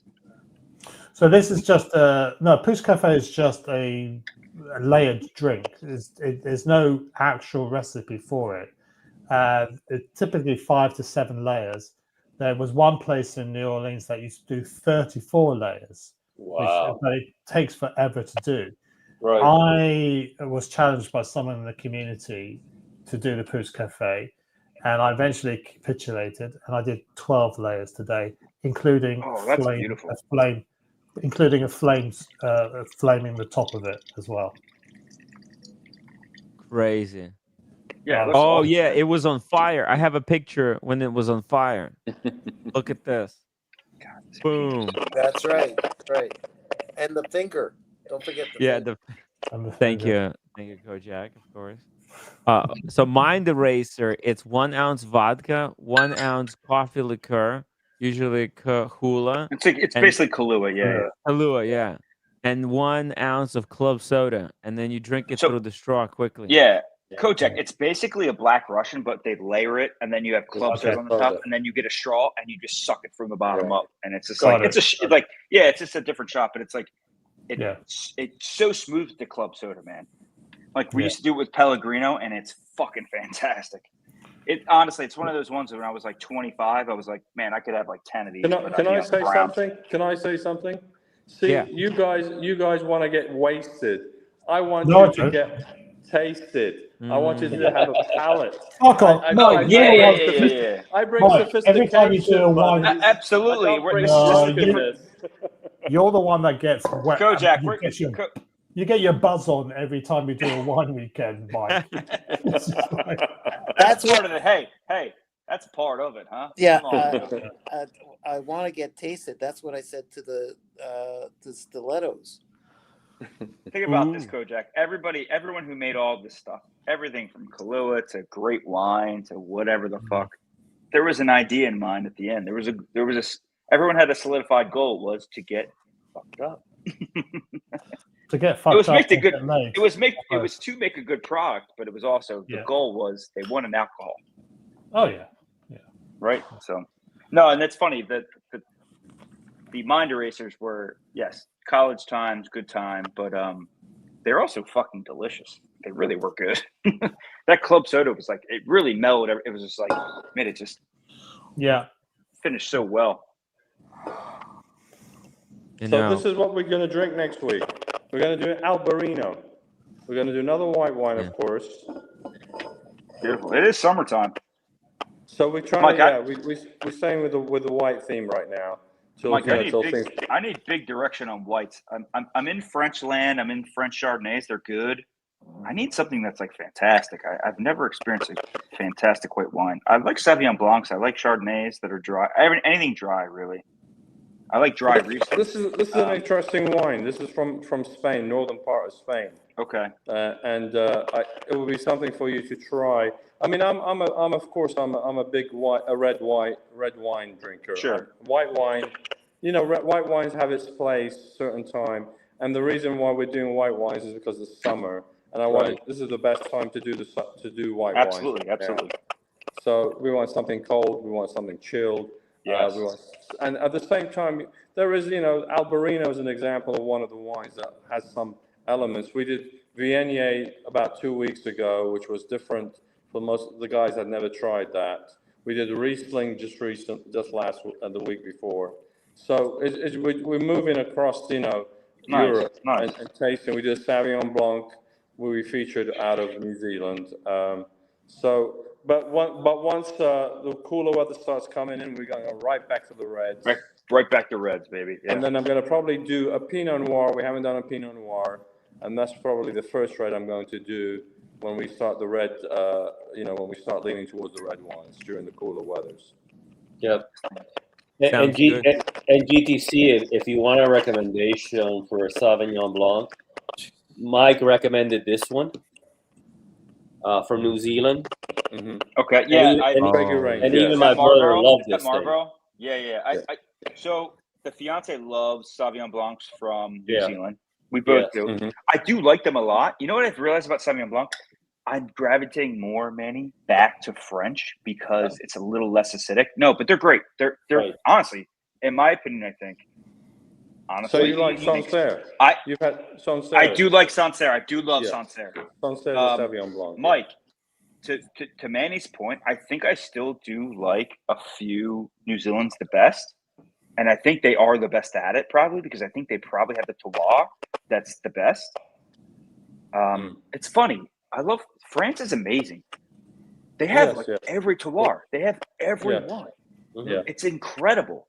That you got to remember, most of the grapes come from France, and they are. Yes, they do. They all come from France. It's amazing. They have it is dude. I'm not a religious guy, but the only France, Mike, is blessed. They're blessed. Like it's wine. It is literally wine country. Everything comes from France. And then other countries, they just try to find similar environment to where these grow in France and try to cultivate them in that area. California is doing. California has they have great Pinot, they have great Cabernet. But sorry, just wait more second. Sorry. Zinfandel is actually a California wine. Yes, it is. And so we're going to do a Zinfandel because I want you guys to try Zinfandel. Mike, I'm a not the big white, Zinfandel the red guy. Zinfandel, the original Zinfandel. Mike, you're speaking I need to come on next Sunday. I'll come on. I've just been very, very busy. But Mike, I love what you're talking about because I love Zinfandel. It's very underrated. I do too. I think it's the fucking next grape again.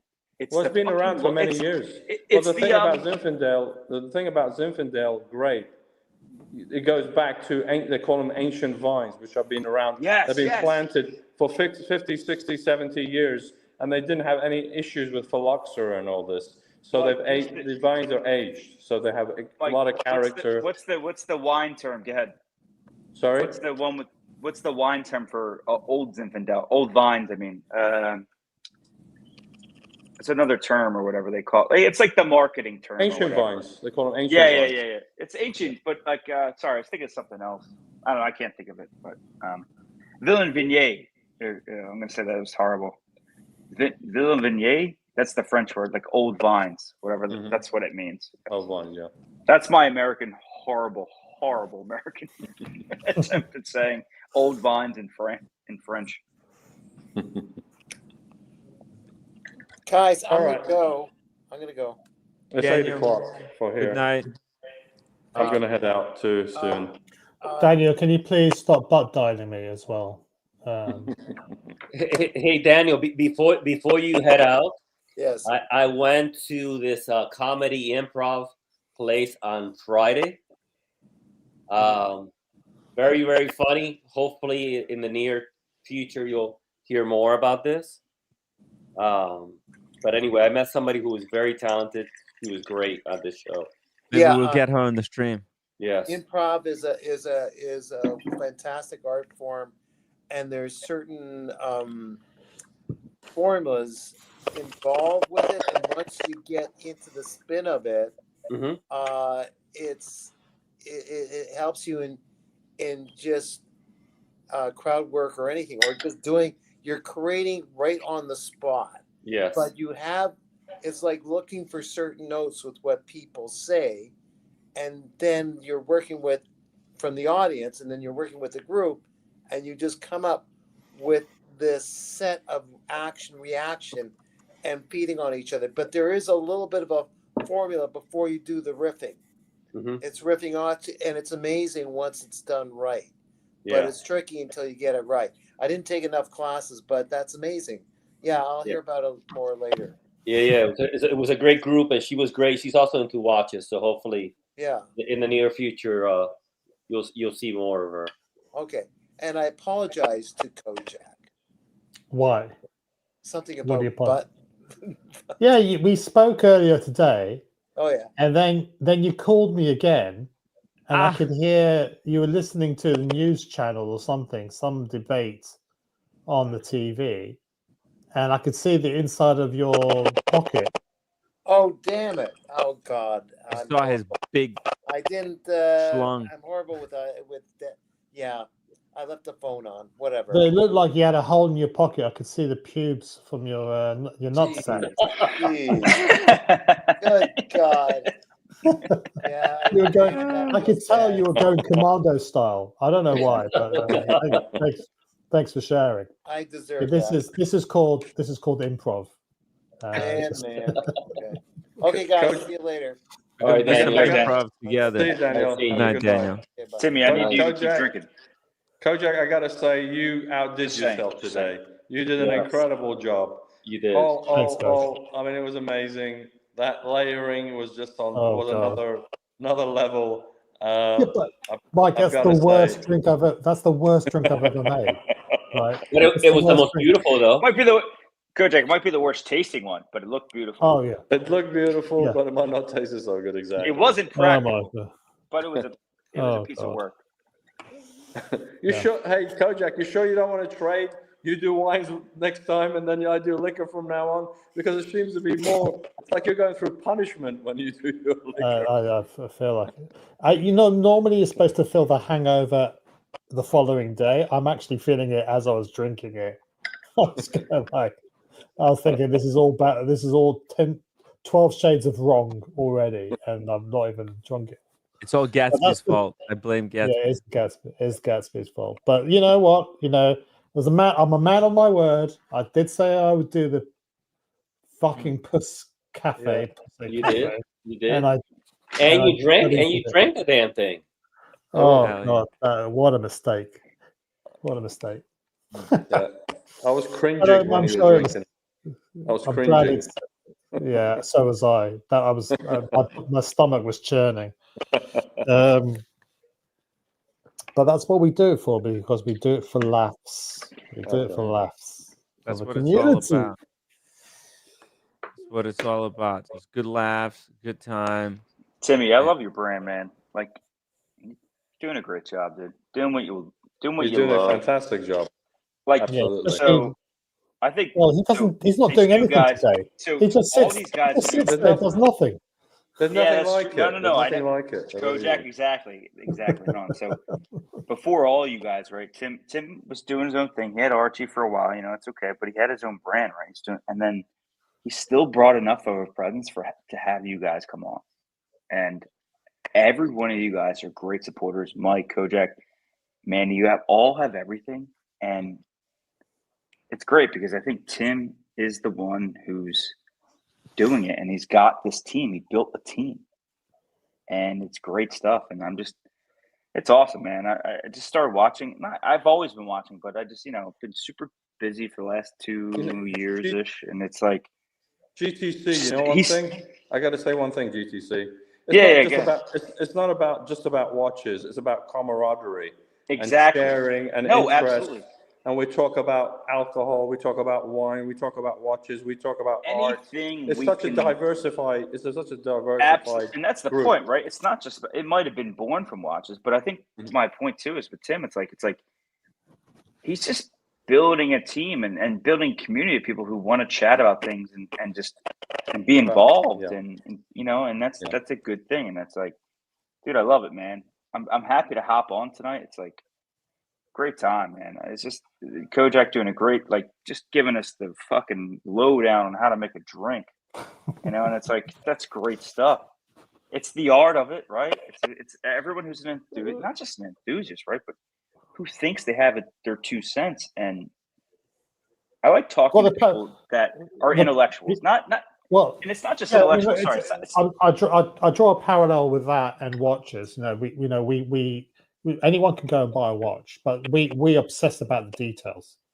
Yeah. So that's the same thing with wines, and same things also with cocktails. It's not, it's understanding the hows and the whys and what and the whatevers, and why the Right. fuck did you ever make a Pousse Cafe ever again? Yeah. I've never even heard of that So- goddamn drink until you made it.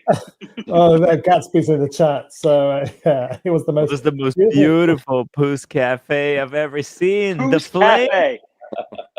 was a Kojack, master. when I go to the bar, man, I'm getting either a Tito's and Club or I'm getting a Jameson and ginger ale. To be honest, I mean, listen, if you ever go into a bar and you ask for a bartender to make you a Pousse Cafe, if they throw you out, you'll know why. 'Cause it's Yeah, just- yeah.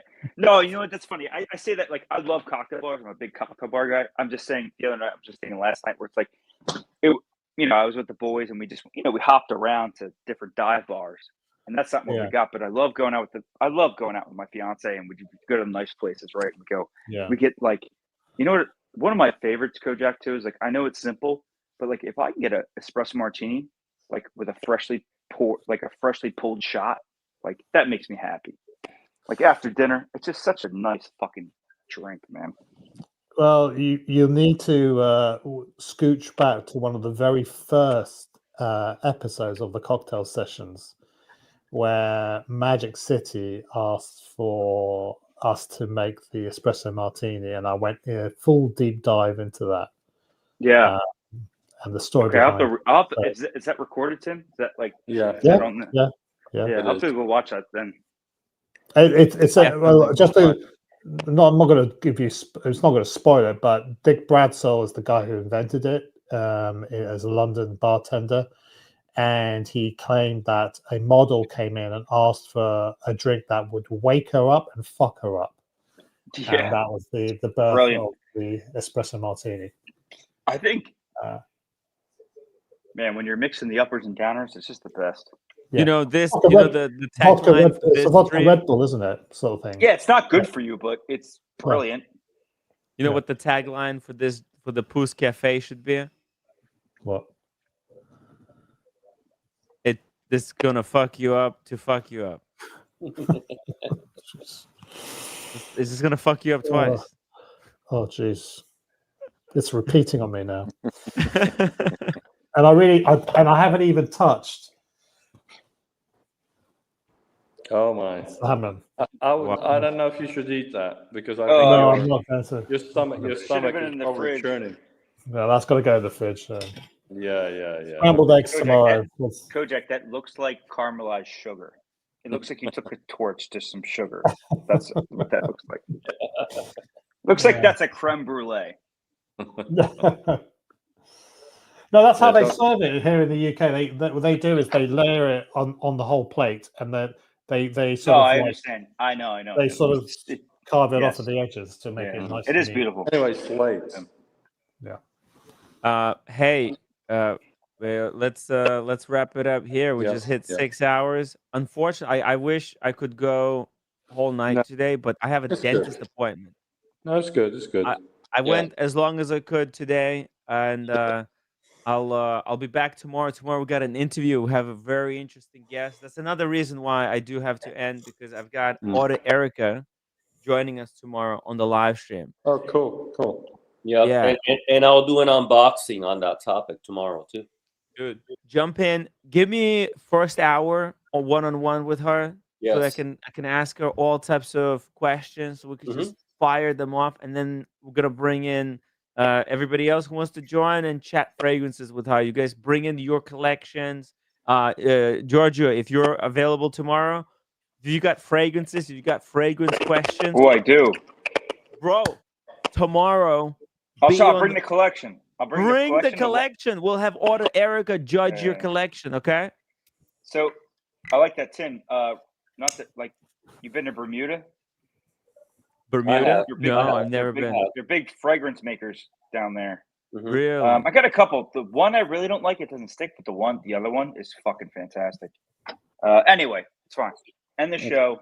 I'll talk about it tomorrow. I like it. I like the one I really got. It's really nice. It was only like $30. Okay. Manny. Guys. Otherwise, yeah. Manny, I'll see you, buddy. See you, buddy. Kojack, I'll see you, buddy. Timmy, thank you as always. GTC, good to see you for the first time. And of course, Yes, our buddy pleasure, Sean, who's I don't know, still listening. He's eating Chinese food. Good night, everybody. Great Take care, show, guys. everybody. Good night. Good night, Mike. Cheers, guys. Good night, Kojack. Take care, Manny. Take care. All right, everybody. That's gonna wrap for tonight's Talking Watches and Cocktails live stream. First off, I would like to hope that everybody enjoyed my new pink sunglasses, because nothing says serious watch journalism looking like Elton John who got lost in the watch aisle. Huge thanks to Sid for joining us today. Ghost free this time. Tim, you just look like a dumber Stevie. You look like a more retarded Stevie Wonder. We're having fun here. That's Thank you, literally Sid. Guys, huge shout out to Daniel Katz for showing us his beautiful Habring and giving us the comedy relief while attempting to make cocktails. Daniel, I'd say stick with watches, but honestly, let's keep trying. It's great content. Big cheers to Dingo Dave for unboxing his brand new Rolex Day-Date with diamond dial. Yeah. Absolutely stunning piece. And then casually flexing with his fish collection. Where's my apology, Tim? Where's my apology? Only on this show. Your apology is coming out. Give me your address. I have your apology coming in the mail. Props to Sean for rocking those Tag Heuer sunglasses while sipping Connoisseur XO Royale. Smooth, classy, and just the right amount of flex. Massive thanks to Kojack, our ghost turned bartender, for not only whipping up a Jungle Bird live, but also schooling us on cocktail history. And then, because apparently easy isn't in his vocabulary, he went ahead and made the nearly impossible Poose Cafe live on the stream. It was supposed to be easy to be Kojack, but he proves it's not. I amaze myself sometimes. Congrats to Miami Manny for taking home the cocktail creations of the night. Dude, I love Manny because he was making the same cocktails as Kojack, but like just 10 times faster. Hell yeah. And it was just as amazing. No, not like I love Kojack's going through it. It's amazing. It's dumb. But you know what? I learned from the best. Yes, exactly. Yeah. Exactly. Exactly. Shout out to Humble Pine and Mr. G joining us live from King of Prussia. Always a pleasure to have those guys on board. Timmy, that's me. That's my parts, my close. Shout out to Giorgio the chef joining us with his wine and Pepsi. And and big shout out for having bigger wreck than Blondie. Also, Blondie in the chat, she needs to get a new hobby. I'm sorry, she needs to get a new hobby. Timmy, you are a class actor. Sorry. I'm just trying to move forward. Some people just want to relive the past. Unfortunately, I'm not a time traveler. I can't go back and change things. Yep. A heartfelt shout out to the haters who dropped the super chats. You may not like me, but you sure help me pay the bills. Yeah. Every insult comes wrapped in dollar signs, and honestly, that's the sweetest kind of support. Yep. Keep the shade coming. The grift doesn't care. Timmy, if it's love or hate, Timmy, as long as it's monetized. Any publicity, baby. Guys, thank you all for another incredible night. This was episode 1614, Talking Watches, Jungle Bird, and the Wildest Poose Cafe on YouTube. I'll see you tomorrow, same time, same place. Good night, everybody. And remember, support the grift, support the dream.